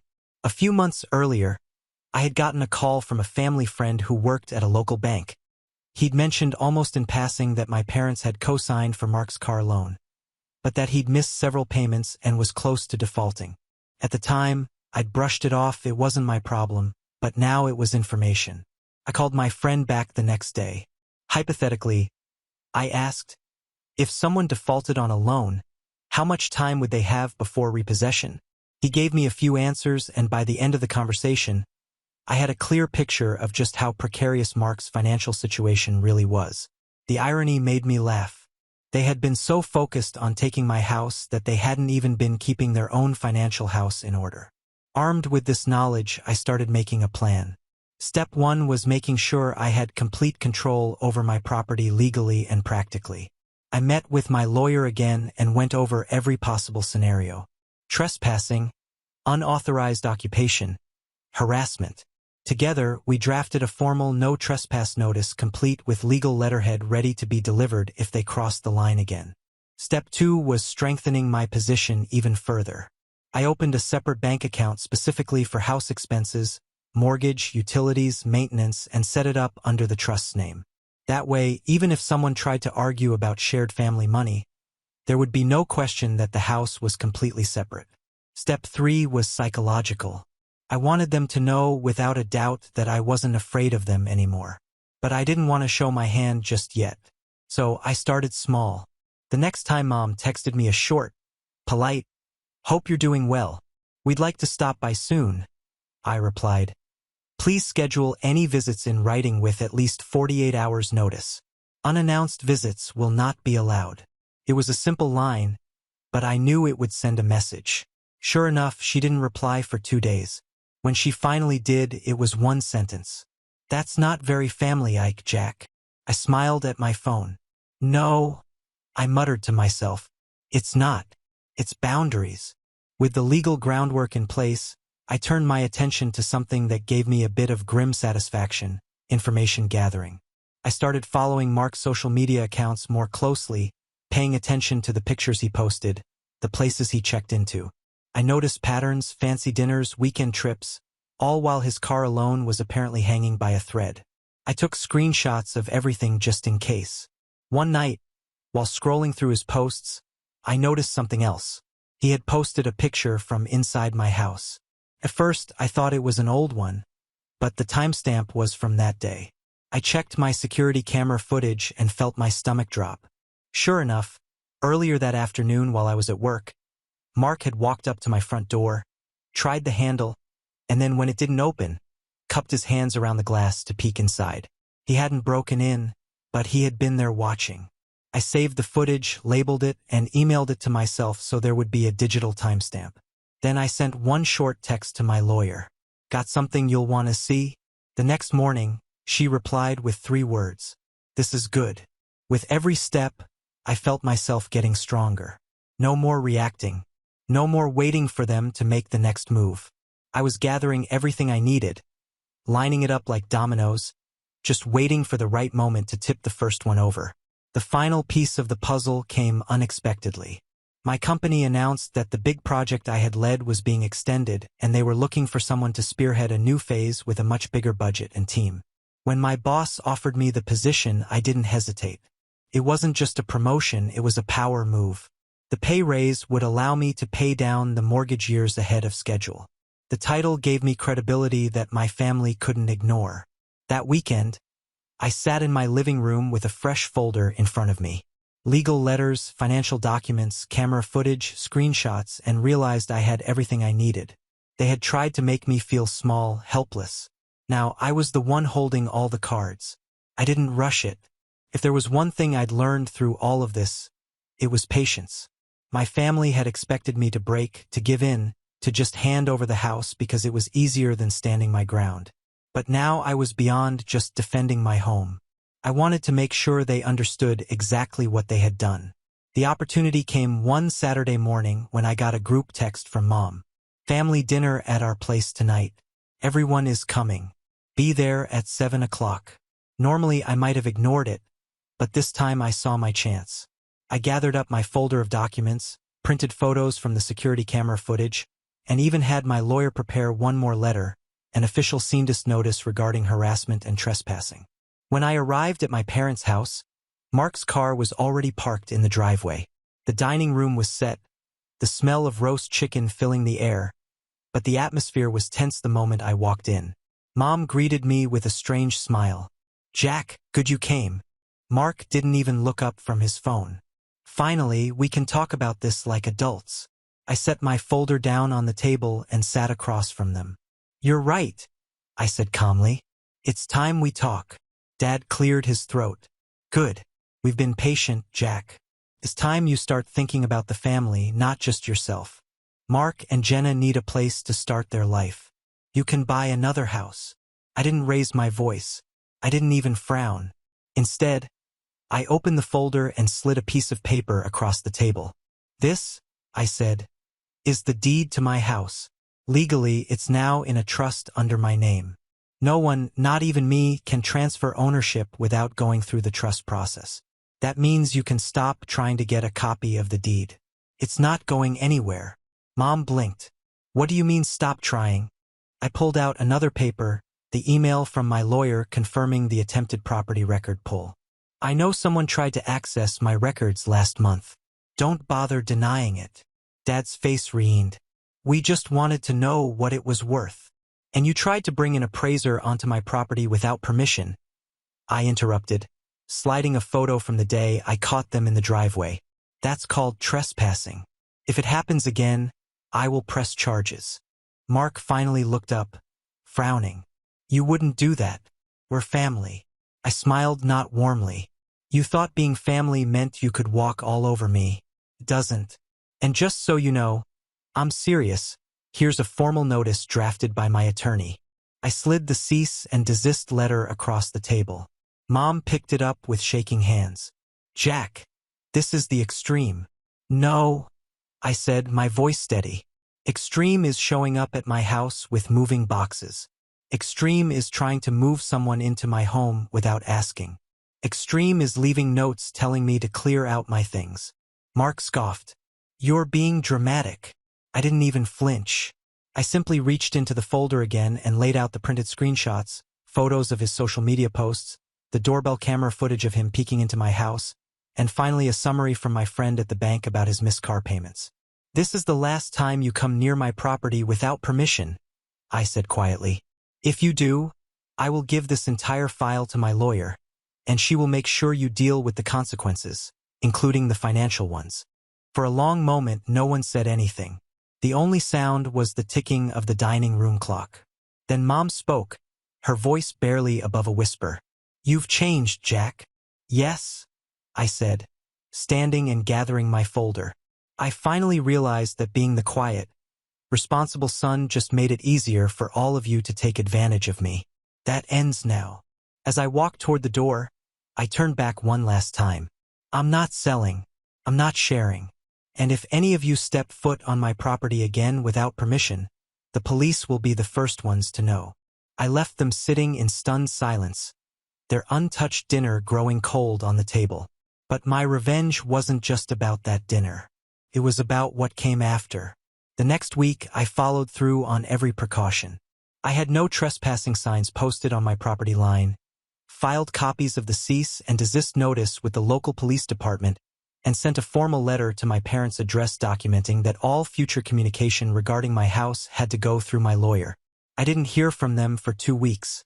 Then out of nowhere, Mark sent me a text. You didn't have to humiliate us like that. I stared at the screen for a moment, then typed back, you did that yourselves. And for the first time in months, I felt truly at peace. But my plan wasn't just about peace. It was about making sure they never tried anything like this again. I took the final step, paying several months ahead on my mortgage, then automating payments directly from the trust account. The house was locked down financially and legally. No one could touch it but me. And then, just to twist the knife a little, I threw a housewarming party, a real one this time. I invited coworkers, friends, neighbors, people who actually supported me. The house was full of laughter, music, the smell of good food. I posted pictures on social media of everyone gathered around the dining table, smiling, raising glasses. I didn't tag my family, but I knew they'd see it. The photos from my housewarming party worked faster than I expected. By the next morning, I had 3 missed calls from Mom, 2 from Dad, and 1 long rambling text from Mark that started with, "Wow, guess we're not invited anymore," and spiraled into accusations that I was tearing the family apart. I didn't reply for days. The messages kept coming. Mom tried guilt. Family is all we have, Jack. Don't throw it away over a house. Dad tried logic. You can't keep everyone out forever. We're your parents. Mark tried anger. You think you're better than us now? Enjoy playing king of the castle while it lasts. But the one that really told me I had finally hit a nerve came a week later. Jack, we went to the police about those letters you sent. They said, you can't stop us from visiting. We're your family. I forwarded that message to my lawyer. Within 24 hours, she had sent them a certified letter spelling out the legal consequences of trespassing and included a copy of the security footage showing Mark attempting to peek inside my house. 2 days later, I got another message. This time from Dad, much shorter than the rest. Fine, have it your way. Don't expect us to come around anymore. That was the first time in months I actually smiled reading one of their texts. But the real fallout came quietly, and it had nothing to do with me. Remember Mark's car alone? A few weeks after my housewarming party, I saw his car being towed from my parents' driveway when I was driving home from work. I don't know if it was coincidence or just bad timing on his part, but I do know that he had been behind on payments for months. Later that night, a neighbor texted me a picture she'd seen on social media. Mark ranting about how some people think they're better than everyone else just because they have money and complaining that everything is falling apart. I didn't comment. I didn't like the post. I didn't even send it to anyone because I didn't need to say anything. My silence was enough. Weeks turned into months, and the calls finally stopped. No more texts, no more notes on my door, no more surprise visits. It was as if a storm had finally passed. The house felt light again, warm again. I kept building my life. I hosted dinners for friends, turned my office into a space I loved working in, planted flowers in the backyard. Every small improvement felt like reclaiming a piece of myself that I'd almost lost. And then one quiet evening nearly 6 months later, I was sitting on my porch swing watching the sunset when I saw a car slowed down in front of my house. It was my parents' car. For a moment, my chest tightened, but instead of pulling into the driveway, they just idled on the street for a minute, then drove away. I didn't wave. I didn't call after them. I just sat there rocking gently, watching the sun dip below the horizon and feeling for the first time since this entire mess started, completely at peace. This house wasn't just a building. It was a boundary, a line I had drawn and defended. And now, sitting there in the golden light, I knew no one would ever dare cross it again. I finished the last sip of wine in my glass, set it down on the railing, and said out loud to no one in particular, "This is my home and it always will be." Then I got up, walked inside, and locked the door behind me. Not out of fear this time, but out of choice. And for the first time, it truly felt like home. Now on to the next story. Story 6. My name's Kieran. I'm 27. And this story starts with a smirk. My mother's, to be specific. The exact moment she leaned back in her seat, crossed her arms, and whispered to my aunt loud enough for the whole room to hear. "Told you he wanted nothing to do with him." That smug little chuckle of hers echoed in my ears more than anything else that day. The lawyer hadn't even finished reading the will, but she'd heard what she wanted to hear. My name wasn't mentioned, not even once. Not in passing. Not a single cent. And as far as she was concerned, that was confirmation that she'd finally won. I didn't say a word. I just sat there, hands folded, eyes calm, and smiled. Because what she didn't know, what none of them knew, was that the piece of paper they were reading from, that wasn't his will. Not really.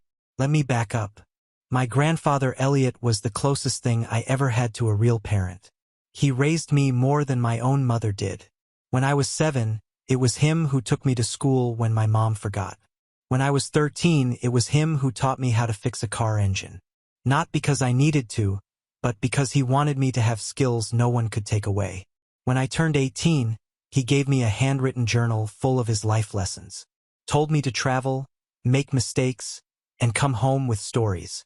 And when I did, when I came back 5 years later after traveling abroad with a degree in architecture and a quiet sense of peace, he was waiting, older, slower, but still sharp as ever, still Elliot. But that's not the version of him my mother saw. To her, he was a vault of money, of status, of property, something to crack open. She used to joke at family dinners that she was just waiting for the old man to finally let go of the house keys. I never laughed. Neither did he. Our relationship, mine and hers, had always been strained. She was the kind of person who couldn't stand when the spotlight wasn't directly on her.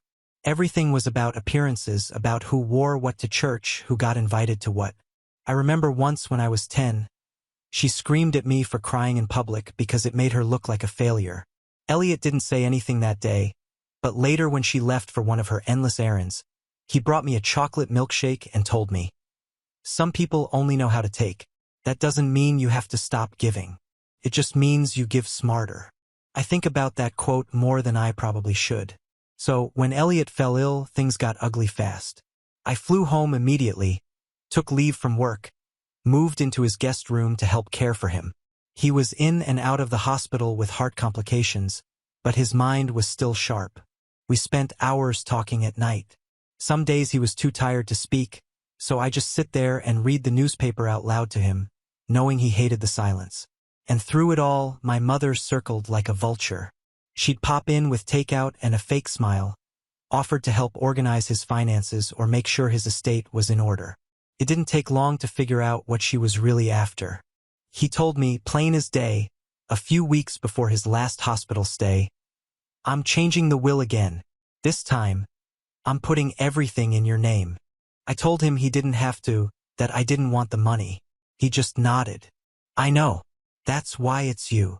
Then he slipped a small brass key into my hand. Safe deposit box. Bank downtown. Don't open it until after. You'll know. I didn't know then what I know now. That 2 days later, after a bad episode with his heart, he'd be admitted to the hospital and never come back out, or that my mother would show up with a lawyer and 2 witnesses and pressure him to sign a new will just in case. I wasn't allowed in the room. She told the nurses I was causing stress. I didn't even know what she'd done until after he passed, when she summoned me, to the will reading like it was some kind of victory parade. I should have known the moment I saw her outfit. Black, of course, but with jewelry loud enough to be seen from space, that she thought this day would be hers. And in a way, it was for a little while, because when that lawyer, a man I didn't recognize, someone she clearly hired, read off that entire fake document, it painted a version of my grandfather that didn't exist. Someone bitter, cold, selective. He left everything to her. The house, the stocks, even the antique watch he used to polish every Sunday, the one he told me would be mine. No mention of me, not even a post-it note. And that's when she laughed. That's when she leaned back in that stiff leather chair, her voice dripping with smugness, and said, "Told you he wanted nothing to do with you." I didn't blink. I didn't ask for an explanation. I just said, "Thanks for the invite," stood up, and walked out. No fight, no dramatics. But the second I was in my car, I drove straight to the bank. The manager recognized me instantly. Elliot had taken me there with him years ago. "He told us you might come by someday," the man said, handing me a form to sign. And then he brought out the box. Inside was a thick envelope labeled in Elliot's handwriting. "For Kieran. Only Kieran." Contained 2 things. The real will, signed, notarized, dated after the one they forced on him, and a flash drive. On it, a video. My grandfather sitting up in his hospital bed, weak but focused.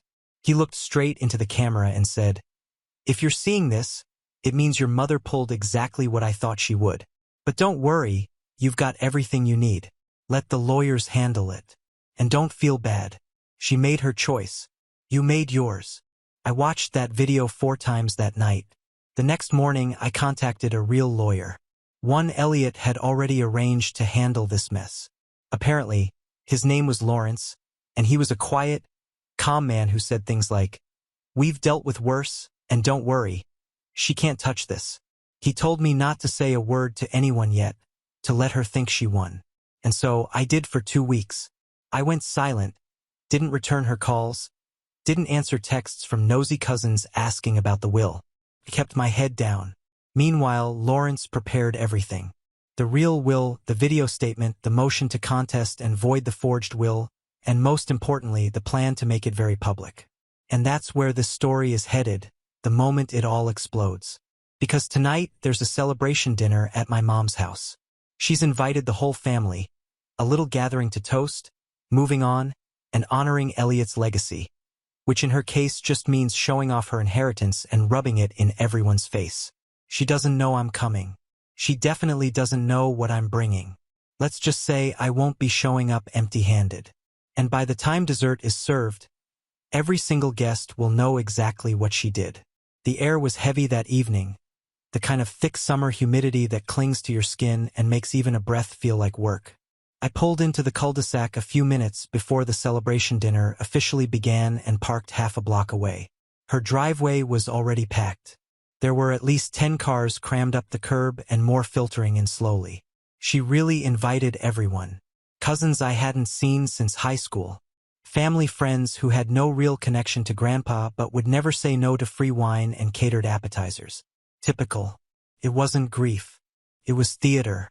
I sat in the car for a few minutes watching people stream inside through the open front door carrying bottles of red or tins of store-bought cookies like this was Thanksgiving. I could already hear her laugh. Sharp, performative, rehearsed. The same one she used at networking events when someone mentioned money. Cut through the front window and stabbed something deep in my chest. But I didn't let it fester.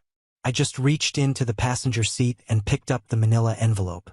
Inside, the rail will, notarized and stamped, a printed transcript of the video Grandpa recorded, the timeline of when it was signed, and copies of the medical records that proved beyond any doubt he was of sound mind when he made it.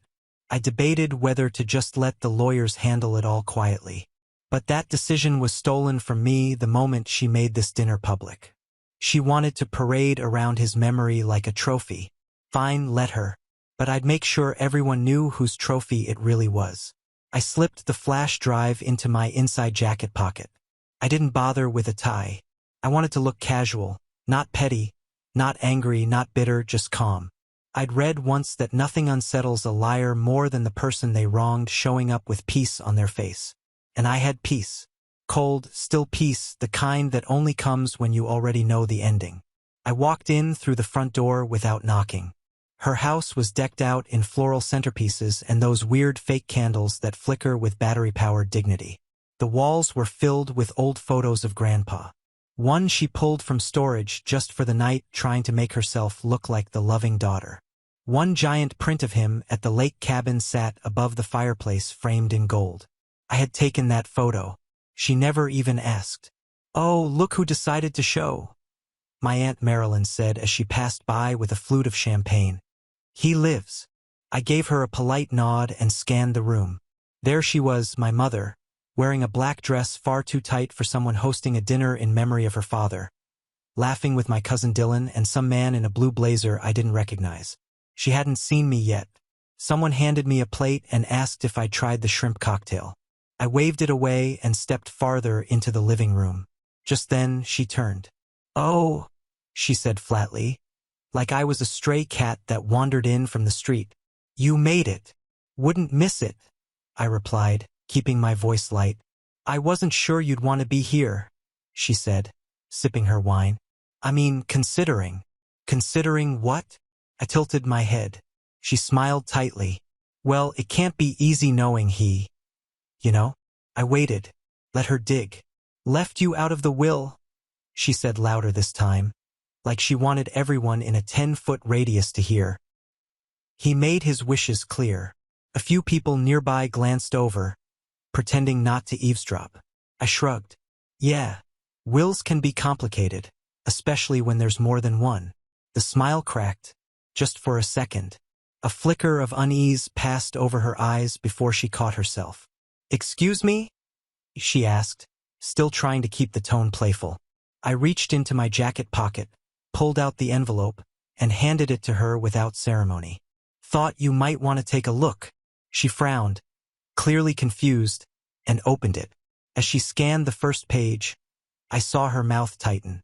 Her eyes flicked from the header to the signature. Her hand gripped the paper a little harder. "This is a joke," she said softly, but there was no confidence in it. I didn't answer. She looked at the second page, the notarization, the date, the witness signatures, then the medical note signed by Dr. Hawthorne confirming Grandpa's mental clarity, then the video transcript.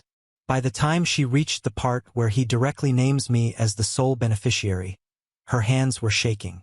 "You forged this," she hissed under her breath, stepping closer to me. "You, how dare you?" I leaned in calmly. "Don't bother. Lawrence already filed everything this morning. This is just a courtesy."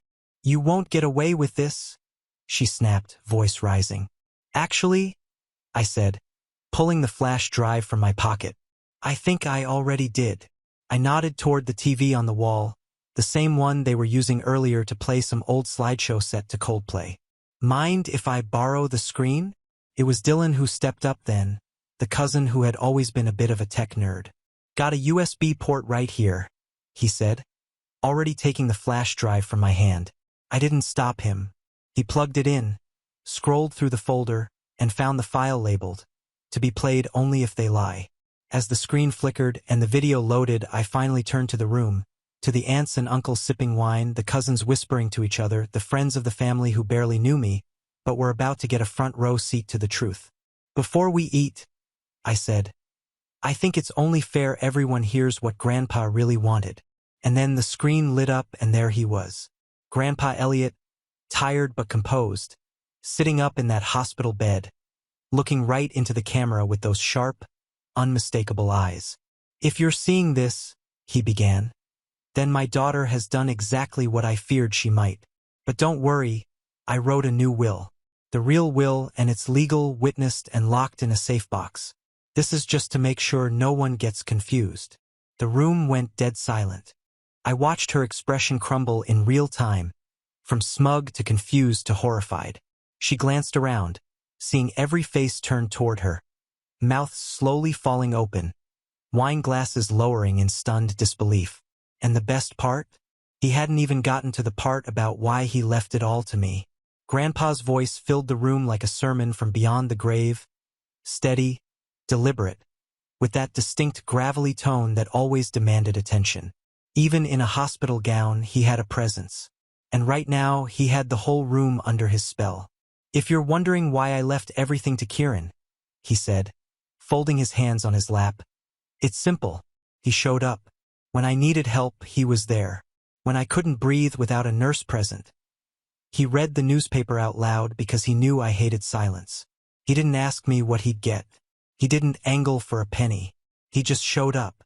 My mother shifted her weight uncomfortably. A few eyes had already turned to her slowly, almost involuntarily, like people weren't even trying to hide it anymore.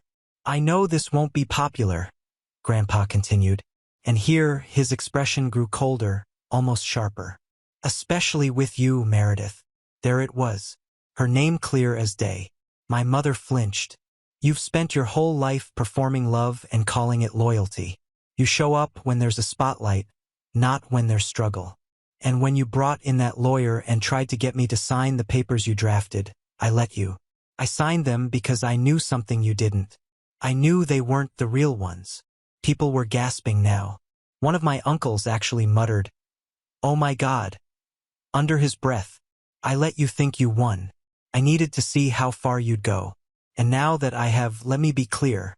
I changed my will legally after that stunt. Kieran inherits everything. The house, the land, the accounts, the stocks, the antiques, all of it." I heard a plate clink onto the floor in the dining room behind me.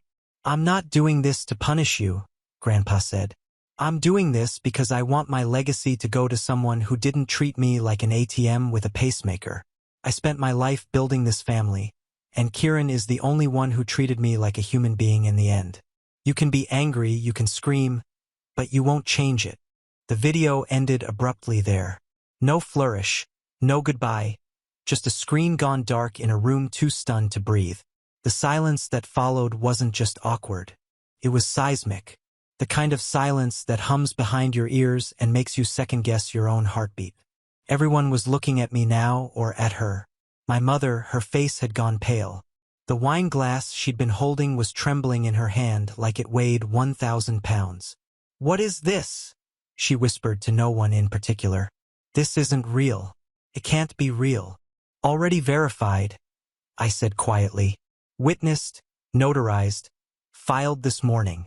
She turned to me then fully, and for the first time in years I saw it. Not the woman who'd lectured me on posture in front of guests. Not the woman who'd once grounded me for crying after my dog passed away because it made her look weak. No, this version of my mother was something else entirely. This was a woman who'd bet everything on a lie and just watched the ground crack open beneath her heels. "You're doing this to humiliate me," she hissed. "No," I said, my voice flat. "You did that yourself. I'm just clearing the fog." Aunt Marilyn cleared her throat behind me. "Meredith," she said slowly, "is this true? You had him sign something while he was in the hospital." My mother opened her mouth, then closed it. I watched her flounder, desperate to find an explanation, a defense, some narrative to spin. But there wasn't one. There never had been. All the control she thought she had, all the image managing, the fake smiles, the curated sympathy cards, gone. "What happens now?" my cousin Dylan asked, his voice hesitant. "I mean legally?" "Legally," I repeated. "The real will goes into probate. The forged ones being contested. And the lawyer who helped push it through, the one she hired, might want to contact a malpractice attorney." My mother recoiled like I'd slapped her. "How dare you?" she spat. I stepped forward. Just one step. "How dare I? After everything you did, you're still trying to be the victim. You used a dying man's weakness to try and grab everything he built. You told nurses I wasn't allowed to see him. You intercepted mail. You lied. I just gave everyone the truth.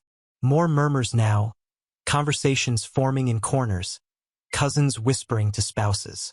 My uncle with the bad knees stood up slowly and walked over to Grandpa's photo, staring at it like he was seeing the man for the first time.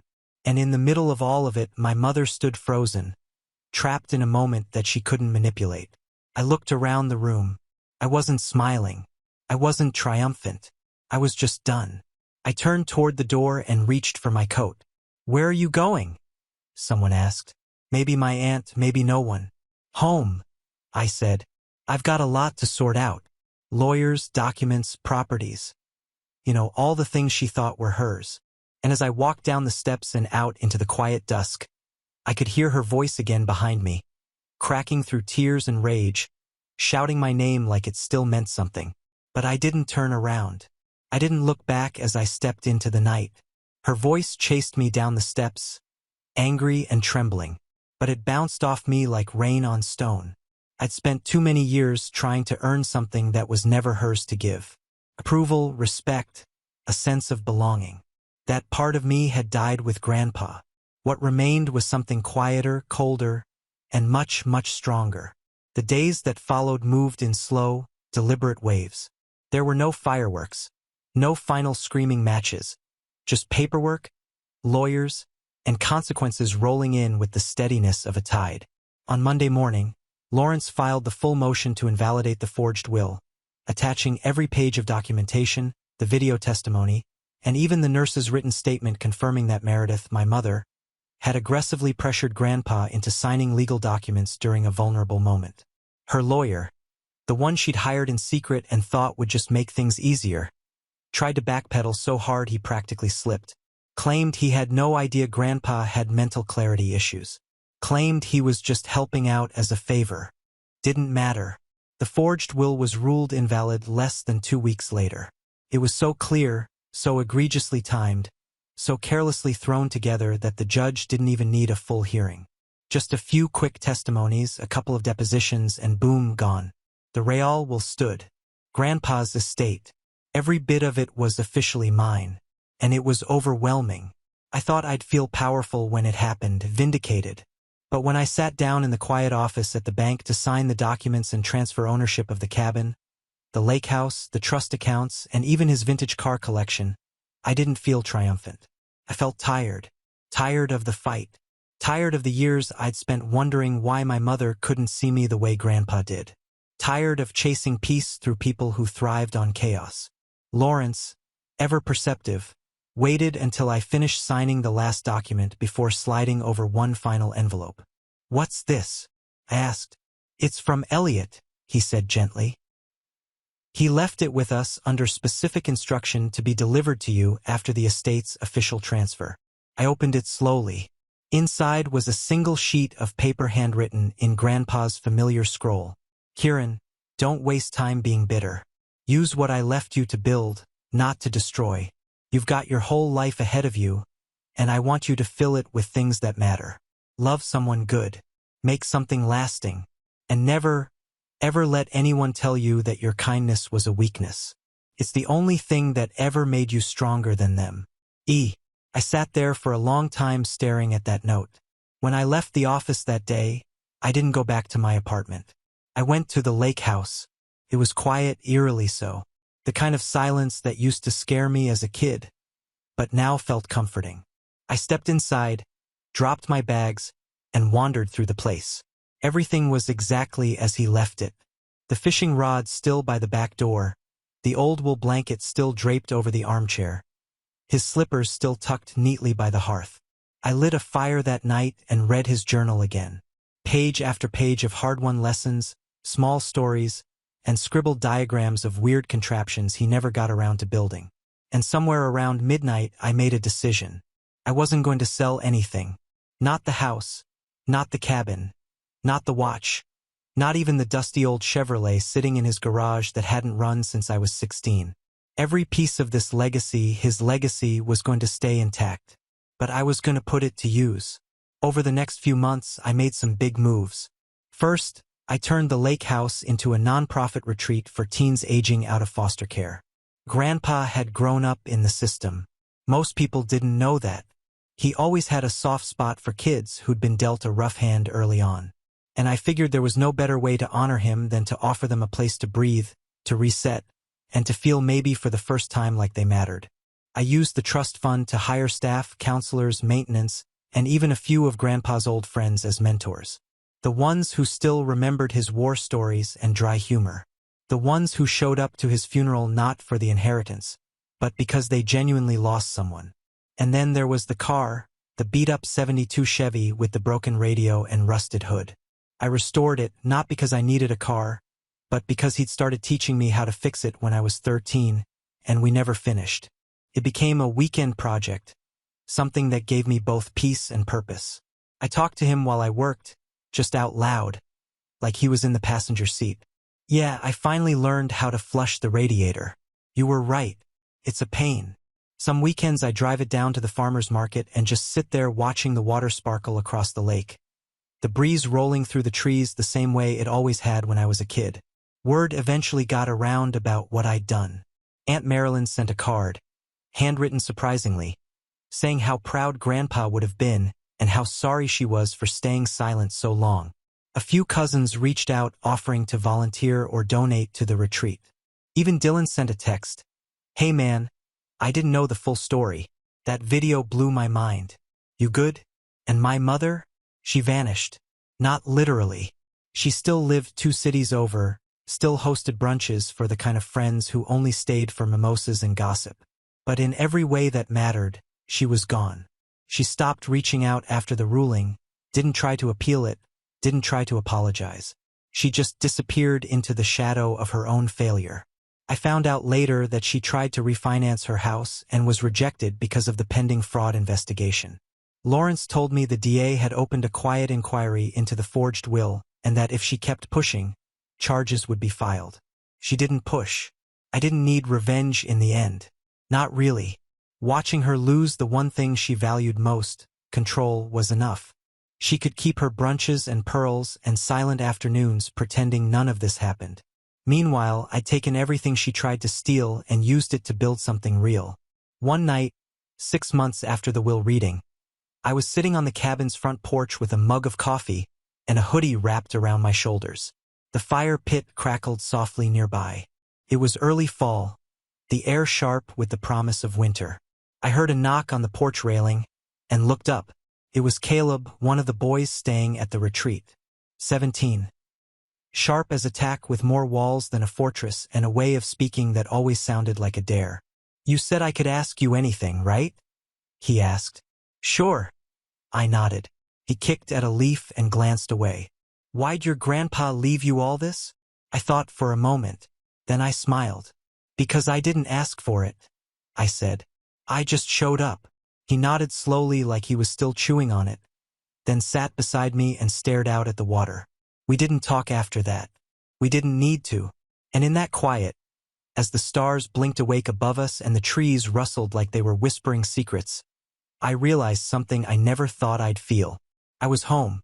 Not because of the property, not because of the money, not even because of Grandpa, but because I had taken the ugliest, most broken moment of my life and turned it into something solid, something that mattered. And in the end, that was all he ever wanted. Now on to the next story.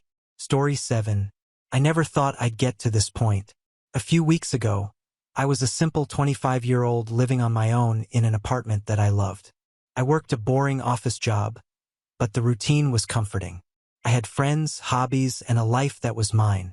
Then, one night, I got a call that I didn't think I'd ever have to take.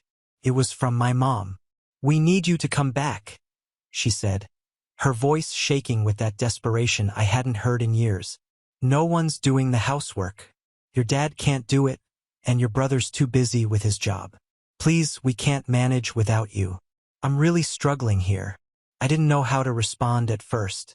My mom's words hung in the air like a weight. Sure, things were tough at home. My parents had recently moved into a much bigger house, and it was clear that they were overwhelmed. But this was a lot to ask. I'd been living on my own for almost 4 years now, enjoying the peace and independence I'd worked so hard for. Why should I have to give that up just because they couldn't handle things? Mom, I can't just drop everything. I've got my own life here, I said, trying to keep my voice calm. Maybe Dad could help more, or maybe your brother. You don't understand, she snapped, a rare anger in her voice. I can't keep up with this. It's impossible. Your dad's been too sick to help, and your brother never does anything. You're the only one who can fix this. Please, I need you. That was the first call. The second came just a few days later, this time a text from my brother, Jason. Mom's losing it. She says if you don't come back, things will fall apart. You're the only one who can help. He didn't even ask, just demanded that I do something. The audacity, as if I was just supposed to drop everything for them. Pissed me off, but more than that, I felt this wave of guilt wash over me. Was I being too selfish? But no, I wasn't selfish. I'd worked too hard to carve out my own life to just throw it away. So I ignored the message, hoping they'd figure it out on their own. The third message came the next morning. Please, your father can't do it. He's too tired all the time. I'm doing everything by myself. The house is a mess. The laundry is piling up. If you don't come back, I don't know how we'll manage. I felt my stomach churn. Guilt twisted inside me, but still, I didn't budge. I wasn't going back, not like this. Then things started getting strange. I started getting these long, emotional voicemails. My mom would call, crying, begging me to return, each message more desperate than the last. I was getting a steady stream of them, calls every day, multiple times a day. Sometimes she'd leave a message simply saying, I miss you. And every time I heard her voice, something inside me wavered. Jason didn't let up either. I knew he wasn't thrilled about being the only one left at home to help. But this wasn't my problem anymore. He was a grown man and Dad wasn't a child. I couldn't be the solution to everything. But then one message stood out. Mom's losing her mind? My name. You don't get it. She won't stop crying. She's even saying that she might not be able to take care of the house anymore. You need to come back or everything's going to fall apart. Please. That one hit differently. Guilt crept in again, but still I told myself I can't fix everything. I'm not responsible for their problems. I'm not their caretaker. Then the doorbell rang. It was around 8 p.m., and I had just settled down to watch a show on Netflix. I wasn't expecting anyone. I wasn't expecting them. I opened the door. There, standing on my doorstep, were my mom and Dad, looking worn out and defeated. Behind them was Jason, looking uncomfortable but resolute. Why are you here? I asked, barely keeping my voice steady. Sweetheart, please. My mom began, her voice cracking. We're at the end of our rope. We can't do this anymore. We need you. You have to come back. I stood there in shock. My parents had driven 2 hours to get to me, and here they were, begging. It was insane. I couldn't believe they'd actually shown up. I don't understand, I said, stepping back a little. Why couldn't you just handle it? Why didn't you ask someone else? I am asking you, honey, she said, her voice growing more desperate. You're the only one who can help us. You're the one who used to take care of everything when you lived here. You know the house, you know how to manage everything. We can't do it without you. I felt my heart twist, but a surge of anger quickly replaced the guilt. How dare they? They had used me as the backup for years, always expecting me to step in when things got tough, but never once appreciating the independence I had built for myself. I can't just come back and live like that again, I said, trying to hold firm. I have my own life now. You can't keep doing this. Please, Jason said, stepping forward. You don't know what it's been like here. The house is falling apart. Mom's been crying every day, and I'm barely holding things together. I looked at him, shocked. Jason had always been the golden child, the one who could do no wrong in my parents' eyes. It was hard to believe he was struggling now, but something in his voice made me pause. Still, I shook my head. This isn't my problem anymore. I can't go back to being the one to fix everything. It was in that moment that my mom's eyes filled with tears, and she broke down completely. I'm sorry, she sobbed. I didn't want it to come to this. I didn't want to pressure you, but I'm so overwhelmed, honey. I need help. I closed my eyes, feeling the weight of the situation. It was like they were emotionally blackmailing me. I didn't know what to do, But then something snapped inside me. They couldn't keep using me like this. I wasn't their solution, their fallback plan anymore. So I did something I never thought I'd do. I blocked their numbers. All of them. It wasn't easy. I could already feel the guilt creeping in, but I had to stand firm. I wasn't going back. Just a week later, things took a strange turn. I was sitting at home when I heard a knock at the door. I opened it, expecting a delivery or maybe a neighbor, but standing there once again were my parents, this time with Jason in tow, looking more determined than ever. "Why didn't you answer our calls?" my mom asked, her face a mix of confusion and frustration. "Because I can't do this," I said, trying to keep my voice calm. "I blocked you because I need space. You have to figure things out on your own." Mom's face twisted in disbelief. "We can't. We've tried. We don't know what to do anymore. You're the only one who can help us." I stepped back, my heart racing. "I can't go back, Mom. I've told you 100 times. I'm not coming back." And that's when Jason did something I didn't expect. He stepped forward and looked me in the eyes. "You really don't care about us, do you?" he said, his voice dripping with accusation. "I guess I shouldn't be surprised. It's always been about you, hasn't it? You always walk away when things get hard." That hit harder than anything they had said before. I froze. But Jason wasn't done. "We've been carrying this family on our backs. And now you're just going to abandon us? How can you live with yourself?" I stood there, numb. Something inside me was breaking, but I was furious. How dare they twist this around on me? And that's when I realized this wasn't just about the housework. This was about control. This was about them trying to manipulate me back into their lives, making me feel responsible for everything. But I wasn't going to let it happen. I was done being the family fixer. But the question was, what was I going to do now? What would it take to finally make them understand? It wasn't over. Not yet. I stood there facing my family on the doorstep, their words still hanging in the air like a heavy fog. Jason's accusation cut deeper than I wanted to admit, and for a moment, I almost believed it. Was I really the one walking away when things got hard? Had I been that selfish all this time? But no, I quickly shut those thoughts down. I wasn't the one who had put myself in this position. They were the ones who couldn't take care of their own mess, and now they expected me to pick up the pieces again. "You don't understand," I said, my voice tight with emotion. "I've worked hard for what I have. I can't just throw that away every time you get in a tough spot." My mom's face softened, but there was still an edge of desperation in her eyes. "But we need you. We can't do this without you, please. I'm not asking for much. Just help us out, even if it's for a little while." I took a deep breath, trying to steady myself. This was what they always did. They knew exactly how to twist the knife. "You're not going to guilt trip me into coming back," I said, my voice shaking despite my best efforts to sound strong. "You've done this before, and I'm not falling for it again. I need to live my own life." Jason stepped forward again, his face hardening. "You're being unreasonable. You're not even trying to help us. If you really cared about this family, you'd come back." "Stop," I snapped. "You don't get to tell me what I should do. You've always used me, and I've had enough." Jason's eyes narrowed. "You know what? Fine. I see how it is.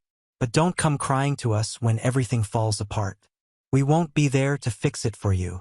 I could feel the anger rising in me, but I refused to let them see how much they were getting under my skin.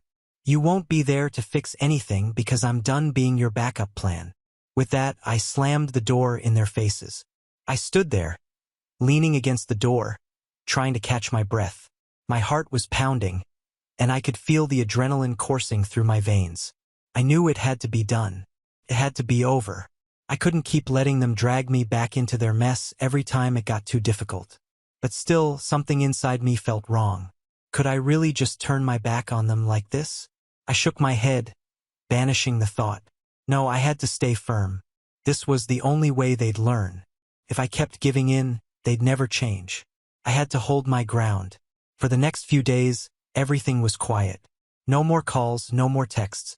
At first, I felt a strange sense of relief.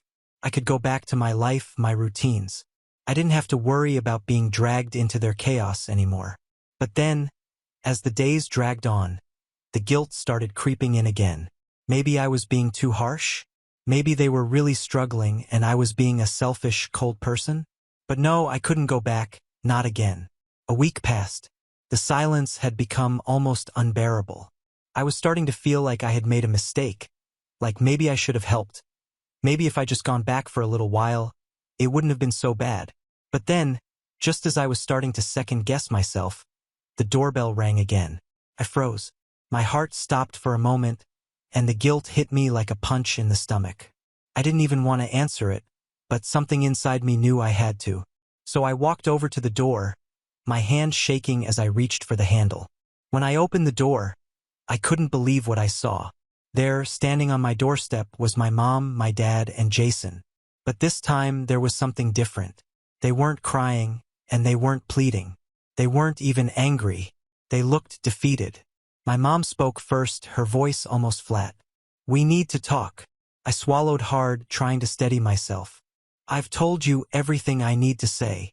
This isn't about the house anymore," she said, her eyes searching mine. "We've realized we've been too hard on you. We should have never tried to guilt you into coming back. But you're right. We've been taking advantage of you for years, and we're sorry." My heart skipped a beat.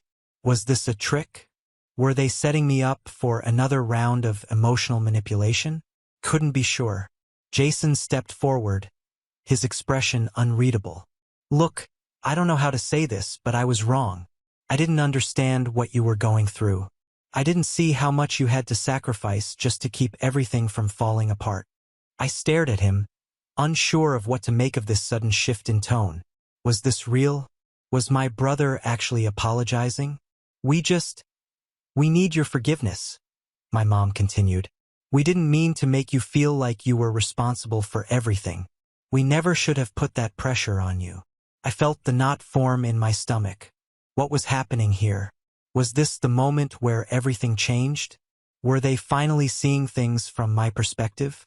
"I don't know if I can forgive you," I said, my voice barely a whisper. "You can't just turn this around with a few words. It's not that simple." My dad, who had been silent up until now, finally spoke up. "We know it's not. We're just trying to make things right, even if it's too late." I felt my chest tighten as the weight of the situation sank in. They weren't begging anymore, not in the same way. They weren't demanding anything from me. They were offering something I hadn't expected. Understanding. But then, just as I was starting to think maybe I could start to forgive them, my dad spoke. "We need you to come back," he said, his voice steady but firm. "We can't handle the house on our own. We don't know what to do." For a moment, I just stood there, stunned. After everything they'd said, after the apology, the realization that they'd been wrong, all of it seemed to dissolve in an instant. They were still asking me to come back. The anger surged again, stronger than ever. I had just gotten them to admit they'd messed up, and here they were, making the same demands all over again. "I told you, I'm not coming back," I said, my voice shaking with fury. "You need to figure this out on your own. I'm done being the one to fix everything for you." There was a long silence, and for a moment, I thought they might finally leave. But instead, they just stood there staring at me, their eyes filled with something I couldn't quite place. Jason spoke up again, his voice softer now. "We don't know how to do this without you." The words hit harder than I expected. Was I really just going to turn my back on them again? After everything? After the apology? But the answer was clear. I wasn't going back. Not this time. I slammed the door again, and this time, I meant it. The days that followed were heavy, like the air before a storm. I tried to keep busy, work, gym, meetings with friends, anything to keep my mind occupied. But despite everything I told myself, the guilt crept in again. I kept replaying that moment with my family, their faces still fresh in my mind. They hadn't begged. They hadn't guilt-tripped me. They had finally admitted their faults. But then, at the last minute, they dropped the "we need you to come back" bomb. I kept asking myself, should I have gone back? Was I being too stubborn? I had to admit their words still echoed in my head. They were my family, after all. But that's when it hit me. This wasn't about me helping them anymore. This was about them realizing they needed to stand on their own 2 feet for once. They needed to learn how to manage their lives without relying on me to clean up their mess every time. And yet, despite all that, the nagging doubt wouldn't go away. Then one evening, as I was sitting in my living room trying to focus on a book, my phone buzzed on the table. I reached over and saw a message from my mom. "We really messed up. Please just think about it. We miss you. I miss you. Your room's still the same." I read the message twice before throwing my phone on the couch in frustration. Was she trying to guilt-trip me again? This was getting exhausting. I couldn't keep having the same conversation with them over and over. The next day, there was a knock on my door again. I opened it cautiously, half expecting to see the same defeated faces. But instead, standing there was Jason. He wasn't with Mom or Dad this time, just him. "Can we talk?" he asked quietly. I didn't answer immediately. My instinct was to tell him to leave, but there was something about the way he was standing there. No pleading, no anger, just exhaustion. He looked like he had the weight of the world on his shoulders. I sighed and stepped aside, motioning for him to come in. "What now?" Jason sat down without waiting for an invitation. "I know I've messed up, and I know I've said some things I can't take back. But I'm tired of this. I don't want to keep pretending like we don't need you. We do need you." I crossed my arms, trying to keep my composure. "I've told you 1,000,000 times. I'm not your backup plan. You need to fix your own problems." "I know," he said, his voice barely above a whisper. "But we've tried and it's not working. We're failing. I don't know how to fix it." I stood there, torn. His words were soft, filled with guilt, but something inside me wouldn't let me give in. Not like this. I couldn't just walk back into that life of being everyone's problem solver. "Jason, I've been carrying you all for years. Every time I've gone back, it's been the same. I help, I fix things, and then you all act like you can't live without me. But you can. You need to learn how to live without me." Jason's eyes filled with frustration, but he didn't argue. "I'm not asking for forever, just for a little while. We need you to help us get back on our feet. We're barely keeping things together here." I could see the desperation in his eyes, but I also saw something else. Guilt. He wasn't just talking about the house or chores anymore. He was talking about the emotional toll of always relying on me. And it was clear, at least in that moment, that he recognized how unfair it had been. "I can't just fix everything for you, Jason," I said softly. "I can't be the one who always picks up the pieces. You have to find your own way." We sat in silence for a few moments, the tension thick between us. I knew he wasn't going to leave until he got what he came for, but I wasn't going to give in, not this time. "I get it," he said finally, his voice hoarse, "but you can't just cut us off completely. We're family. We need you, even if you won't admit it." The words hit harder than I expected. We were family. And in that moment, I realized how long it had been since I truly felt like part of that family. I was always the outsider, always the one they came to when everything else fell apart. "Maybe I've been trying to avoid this," I said, the words escaping before I could stop them. "But I don't think I can fix this anymore. I can't keep going in circles." Jason nodded, his face darkening with guilt. "I know. I just don't know how to fix it either." "You'll have to figure it out," I said firmly. "I'm done being the one who's always there to pick up the pieces." He didn't argue. He just sat there for a moment, looking like he wanted to say something else, but nothing came out. I felt a small pang of guilt again, but I quickly pushed it away. I couldn't keep making excuses for them. Finally, after what felt like an eternity of silence, Jason stood up. He hesitated before saying, "I don't want things to be like this, but I think you're right. We can't keep depending on you.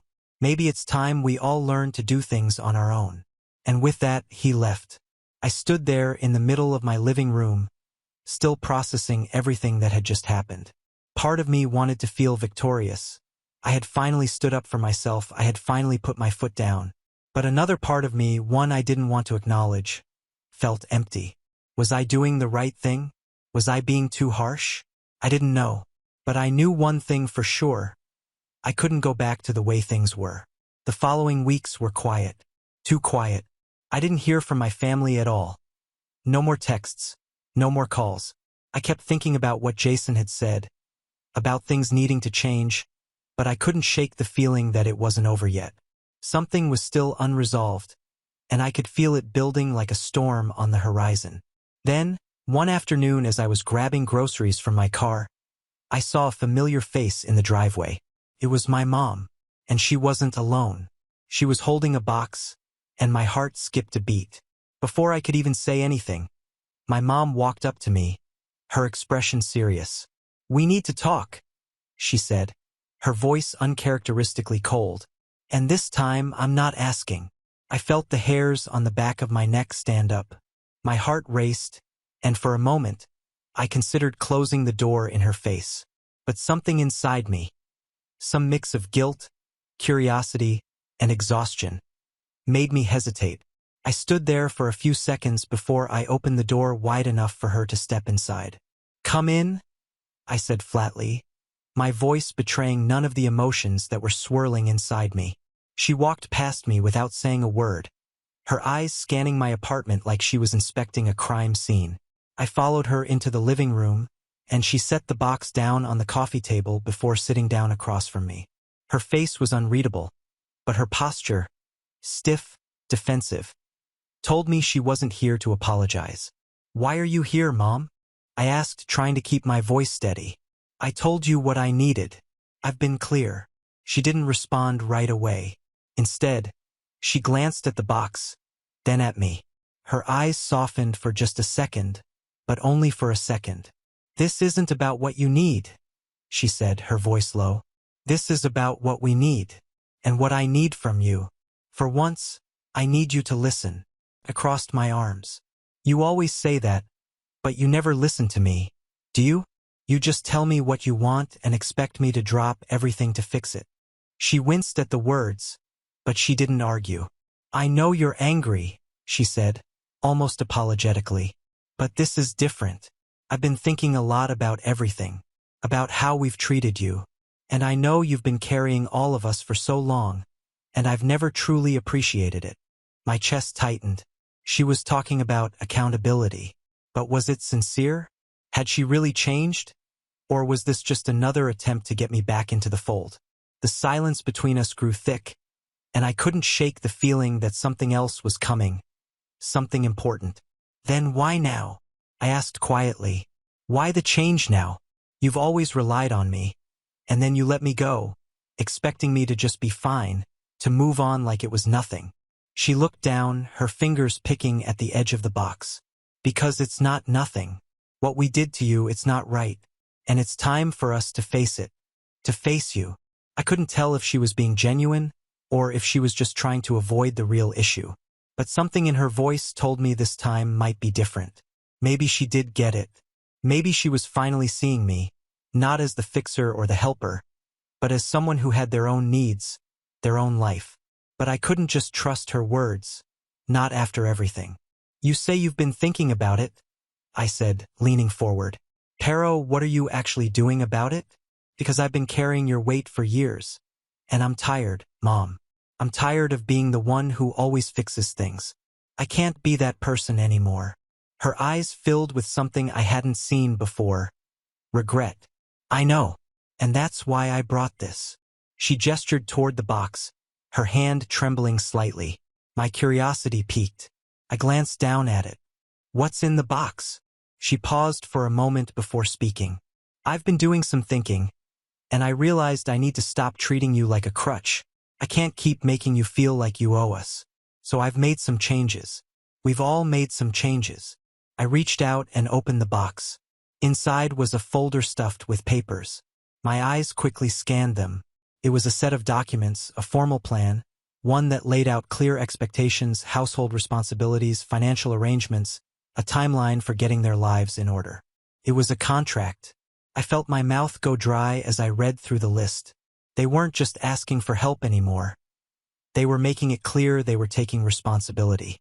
"I've signed up for counseling," my mom continued. "And your dad is going to be going to meetings. Jason's been looking for a job, and we've agreed to share household duties." I blinked in disbelief. Was this really happening? For the first time, I could see the real effort behind their words. They weren't just asking me to help. They were trying to fix things on their own. I glanced back at her, unsure what to say. This was the change I'd been waiting for. But was it too late? I trailed off, feeling a lump form in my throat. This is a big step, Mom. But you can't expect me to just come back. This is something you're doing for yourselves, not for me. She nodded, her eyes brimming with emotion. I understand. I just wanted to show you that we're trying to do better. That you don't have to carry us anymore. I know it's not enough to make up for everything, but it's a start. I sat there for a moment, the weight of everything hanging between us. I'd spent so long being angry at them, at the years of feeling used and unappreciated. But now, sitting here, I realized something. Maybe this was the closure I needed. Maybe I didn't have to carry the burden anymore. Mom, My voice faltered, and I cleared my throat. I'm proud of you, of all of you. I really hope this works. She smiled softly, the first real smile I'd seen from her in a long time. We're going to make it work. But we can't do it alone anymore. And neither can you. I nodded, finally feeling the first hint of relief. I didn't have to fix everything. They were going to try, and that was enough for now. As she stood up to leave, she gave me a long look, one that spoke volumes. She wasn't asking me to forgive everything, but she was showing me that she understood, that things were changing, slowly but surely. I'll be around, she said, but no pressure. Take your time. And just like that, she left, leaving me with the quiet hope that maybe, just maybe, things could get better. As I closed the door behind her, I leaned against it, letting out a long, exhausted breath. I had no idea what the future held, but I knew one thing for sure. I was no longer the person I was before. I had stood my ground, I had demanded respect, and now, for the first time in years, I could finally begin to think about my own life. Not as a fixer, not as a support beam for a broken family, but as me. And that felt like the best victory of all. Now on to the next story. Story 8. You ever wonder how long someone can take being treated like garbage before they finally snap? Because I sure as hell have. My name's Ethan, and for as long as I can remember, I've been the family afterthought. If my older brother Daniel was a king, then I was the dirt beneath his throne. My parents, my aunts, my uncles, even my grandparents, they all worshipped the ground he walked on. Me? I was the invisible one, the scapegoat, the disappointment. Daniel was the golden child, handsome, successful, engaged to some picture-perfect woman named Emily. He was the type of guy who'd smile at you in public but talk behind your back the second you left the room. He got everything he ever wanted. A new car at 16, full college tuition paid for while I had to take out loans, and a high-paying job handed to him through one of Dad's connections. And now he was having the wedding of the century. And me? I was invited, sure, but not as a guest. A week before the wedding, Mom called me. I knew something was up immediately because she never called unless she needed something. Ethan, I assume you're coming to the wedding? She said in that voice, the one that sounded like she was barely tolerating me. Yeah, I muttered. Good.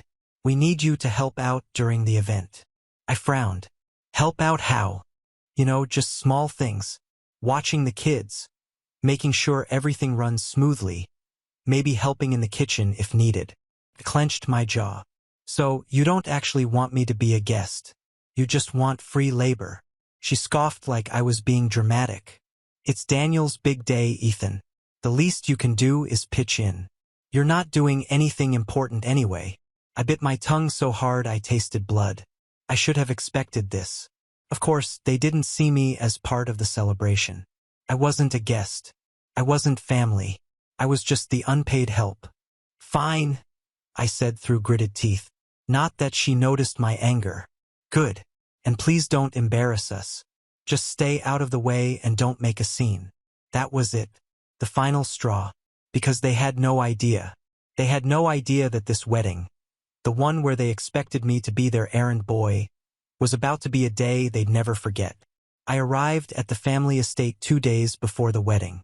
Mom and Dad owned this massive house in the countryside. The kind of place that looked like it belonged in a magazine. They had money, plenty of it, but none of it had ever been spent on me.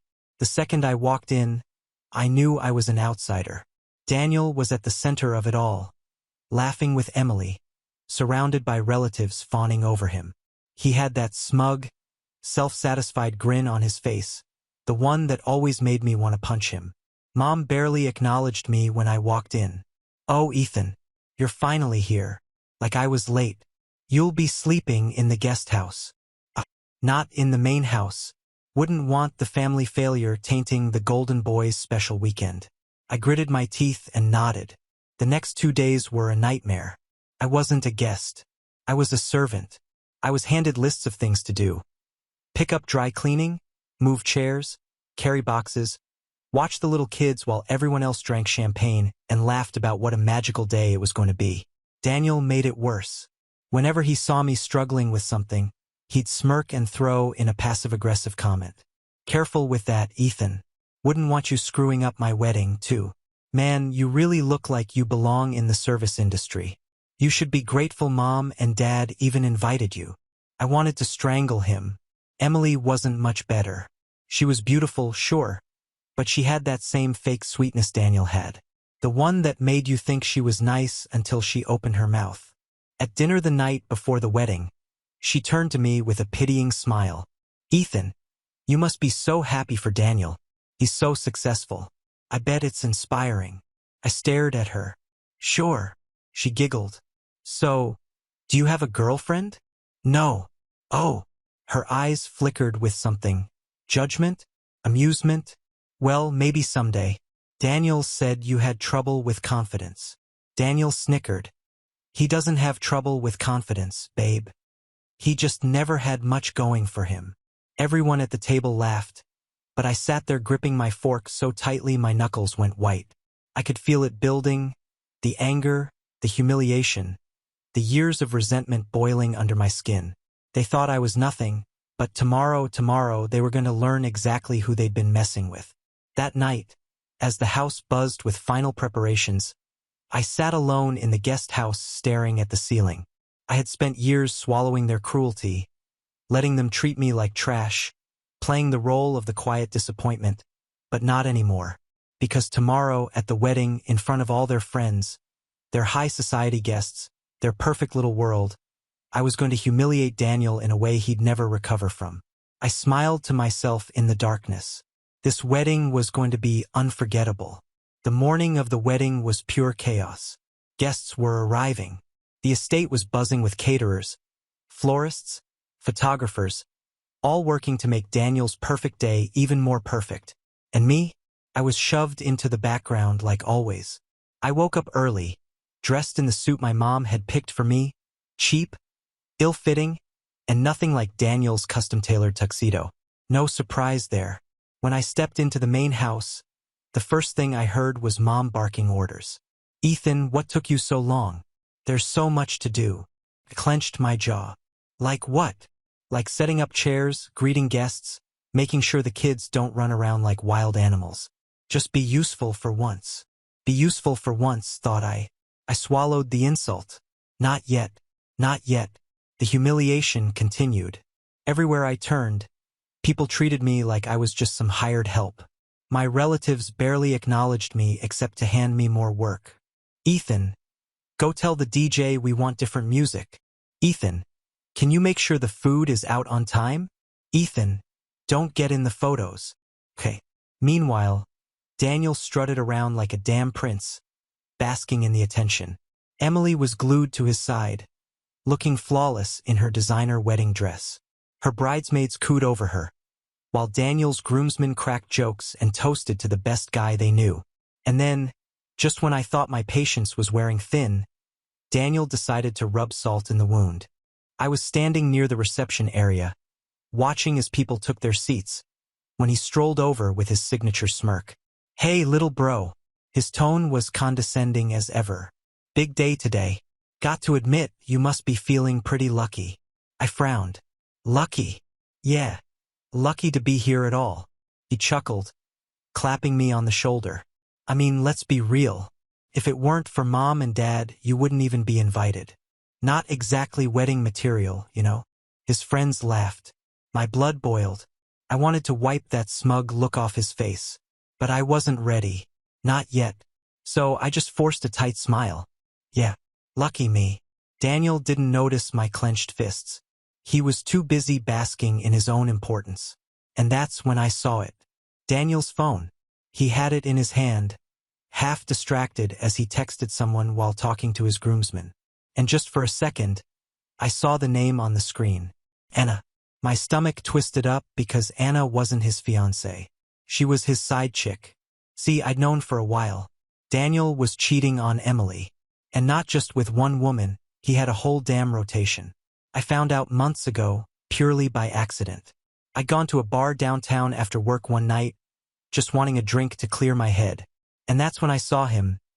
Daniel, with his arm wrapped around some blonde who definitely wasn't Emily. I didn't say anything that night. I didn't confront him. I just sat there, watching as he flirted, touched, and eventually left with her, completely shameless. And later, when I started digging, I realized she wasn't the only one. Daniel had been cheating on Emily for years. Different women, different places. And the worst part? He didn't even try to hide it. He was so sure no one would ever say anything. Why? Because he was Daniel, the golden child, the perfect son, the one who could do no wrong. And the family? If they ever found out, they'd cover for him, no question. But Emily? She had no idea. She thought she was marrying the perfect man, the devoted fiancé, the loyal partner. She didn't know the truth, but she would soon. By the time the ceremony started, my patience was running razor thin. The guests were seated, the music was playing. The massive floral arch at the altar looked like something out of a fairy tale. Daniel stood there, grinning, adjusting his tuxedo, while Mom and Dad beamed with pride in the front row. I stood at the back, alone. I was supposed to stay out of the way, remember? The bridesmaids made their way down the aisle, then the flower girl, and finally Emily. The crowd gasped as she appeared. She looked beautiful, absolutely glowing. And as she walked toward the altar, her eyes locked onto Daniel's. She looked at him like he was her entire world. I clenched my fists because she had no idea what kind of man she was marrying. The ceremony began. The officiant spoke, and Daniel, he stood there lying through his teeth, pretending to be the perfect groom. Emily smiled at him, hanging on to every word. The crowd sighed dreamily. My parents wiped fake tears from their eyes. And me? I was seething because they didn't know. They didn't know that Daniel had spent the night before his wedding texting another woman. They didn't know that he'd been cheating for years. They didn't know that this entire day, this massive, expensive, over-the-top event was built on nothing but lies. But they were going to find out soon, because I wasn't just going to let Daniel get away with it. No, I was going to make sure this wedding was a day he'd never forget. After the ceremony, everyone flooded into the reception area. A massive outdoor setup with chandeliers hanging from white tents, tables decorated with absurdly expensive floral arrangements, and a dance floor so polished it looked like glass. And, of course, a head table.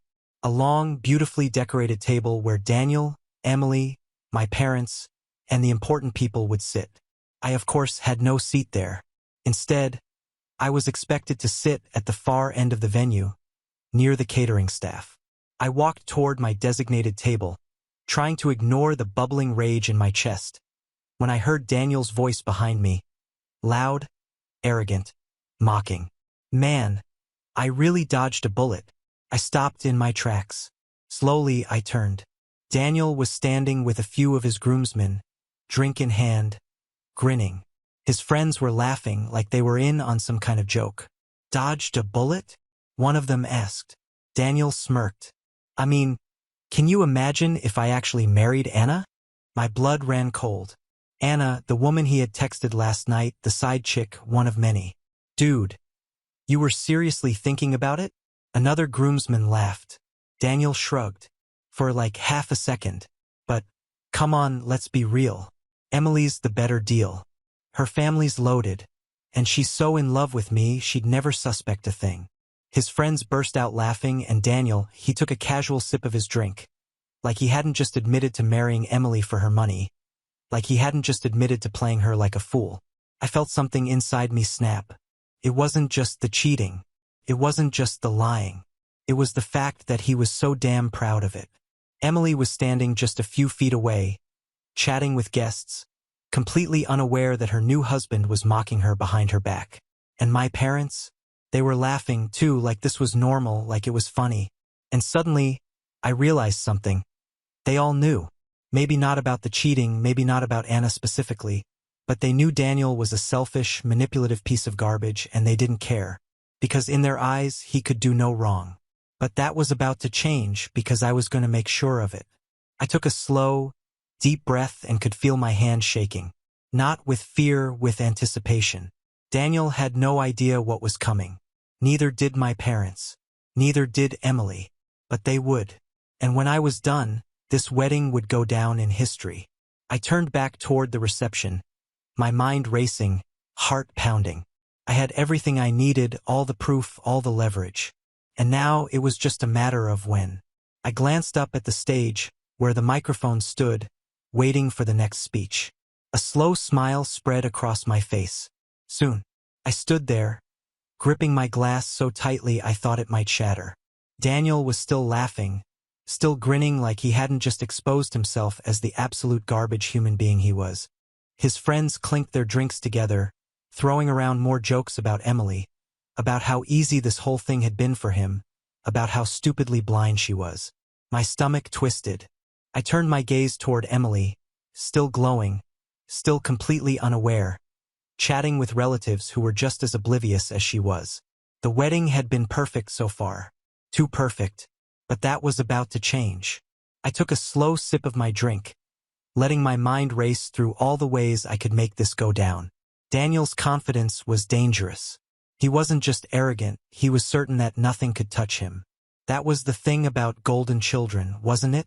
They thought they were untouchable, that no matter what they did, no matter who they hurt, their family would always shield them from the consequences. And why wouldn't he think that? Look at my parents laughing along, clinging to his every word like it was gospel. Look at my relatives, all gathered around him, praising him, celebrating him. Meanwhile, I was just there, always just there. I set my drink down, forcing my hands to unclench. Not for long. The music softened, and the MC took the mic, announcing the start of the speeches. The room turned its attention toward the head table, where my father stood, fixing his suit before stepping forward with his glass raised. To my son, my pride and joy, Daniel. He began, voice thick with genuine admiration. I don't think I've ever been prouder in my life than I am today. He turned toward Daniel, smiling like he had personally crafted him into the perfect man. I wanted to vomit. From the moment he was born, I knew he was going to be special. And look at him now. A strong, hard-working, devoted man marrying the woman of his dreams. My mother dabbed at her eyes, pretending to be emotional, while Daniel sat there smirking. I remember when he was just a kid, my father continued. Always so determined, always standing out in everything he did. He was the best at sports, the best at school, the most charming, the most responsible. I swear I felt my eye twitch. And now, look at him, proving once again that he deserves every good thing life has to offer. The room clapped, murmurs of agreement rippling through the crowd. I saw my cousins nodding, my aunts whispering about how wonderful Daniel was, how lucky Emily was to have him. And me? I just sat there, swallowing down every last piece of resentment that had built up over the years. Then my father turned his gaze toward me. And, of course, he added, we have Ethan. The shift in tone was instant. A slight pause, a hesitation, the kind that made it clear that I wasn't even supposed to be mentioned. A few people turned to glance at me, almost like they'd forgotten I existed. I wasn't even mad. I had spent my whole life being an afterthought. My father gave me a small nod, like he was being forced to acknowledge me. Ethan has always, well, he's been there for Daniel, supporting him, standing by him. And we're glad he's here today to celebrate his brother's big day. That was it. That was my entire acknowledgement. The clapping was noticeably weaker this time. A few polite nods, a couple of glances in my direction before people turned their attention right back to Daniel. I exhaled slowly. Daniel, the ever-smug bastard, raised his glass, flashing me that same condescending smirk he had given me all my life. "Thanks for coming, bro," he said, voice dripping with mockery. "Really means a lot." I stared at him. He was baiting me. He wanted me to react. He wanted me to lash out, to cause a scene, to be the bitter, jealous brother so he could turn around and be the victim. And for a moment, I almost did. For a moment, I almost stood up and shattered my glass against the floor and told everyone exactly what kind of man Daniel really was. But no, that was too easy. I forced a smile, nodding. "Of course," I said, voice calm. "Wouldn't miss it for the world." Daniel grinned, thinking he had won, thinking I was just going to sit there and take it. He had no idea. The speeches continued. More praise, more gushing about how wonderful, how incredible, how perfect Daniel was. Then Emily's father stood up, making his toast, his voice full of genuine love for his daughter. "And to Daniel," he said warmly, "I know you're going to take care of her. I know you're going to be the loyal, devoted husband she deserves." I almost laughed.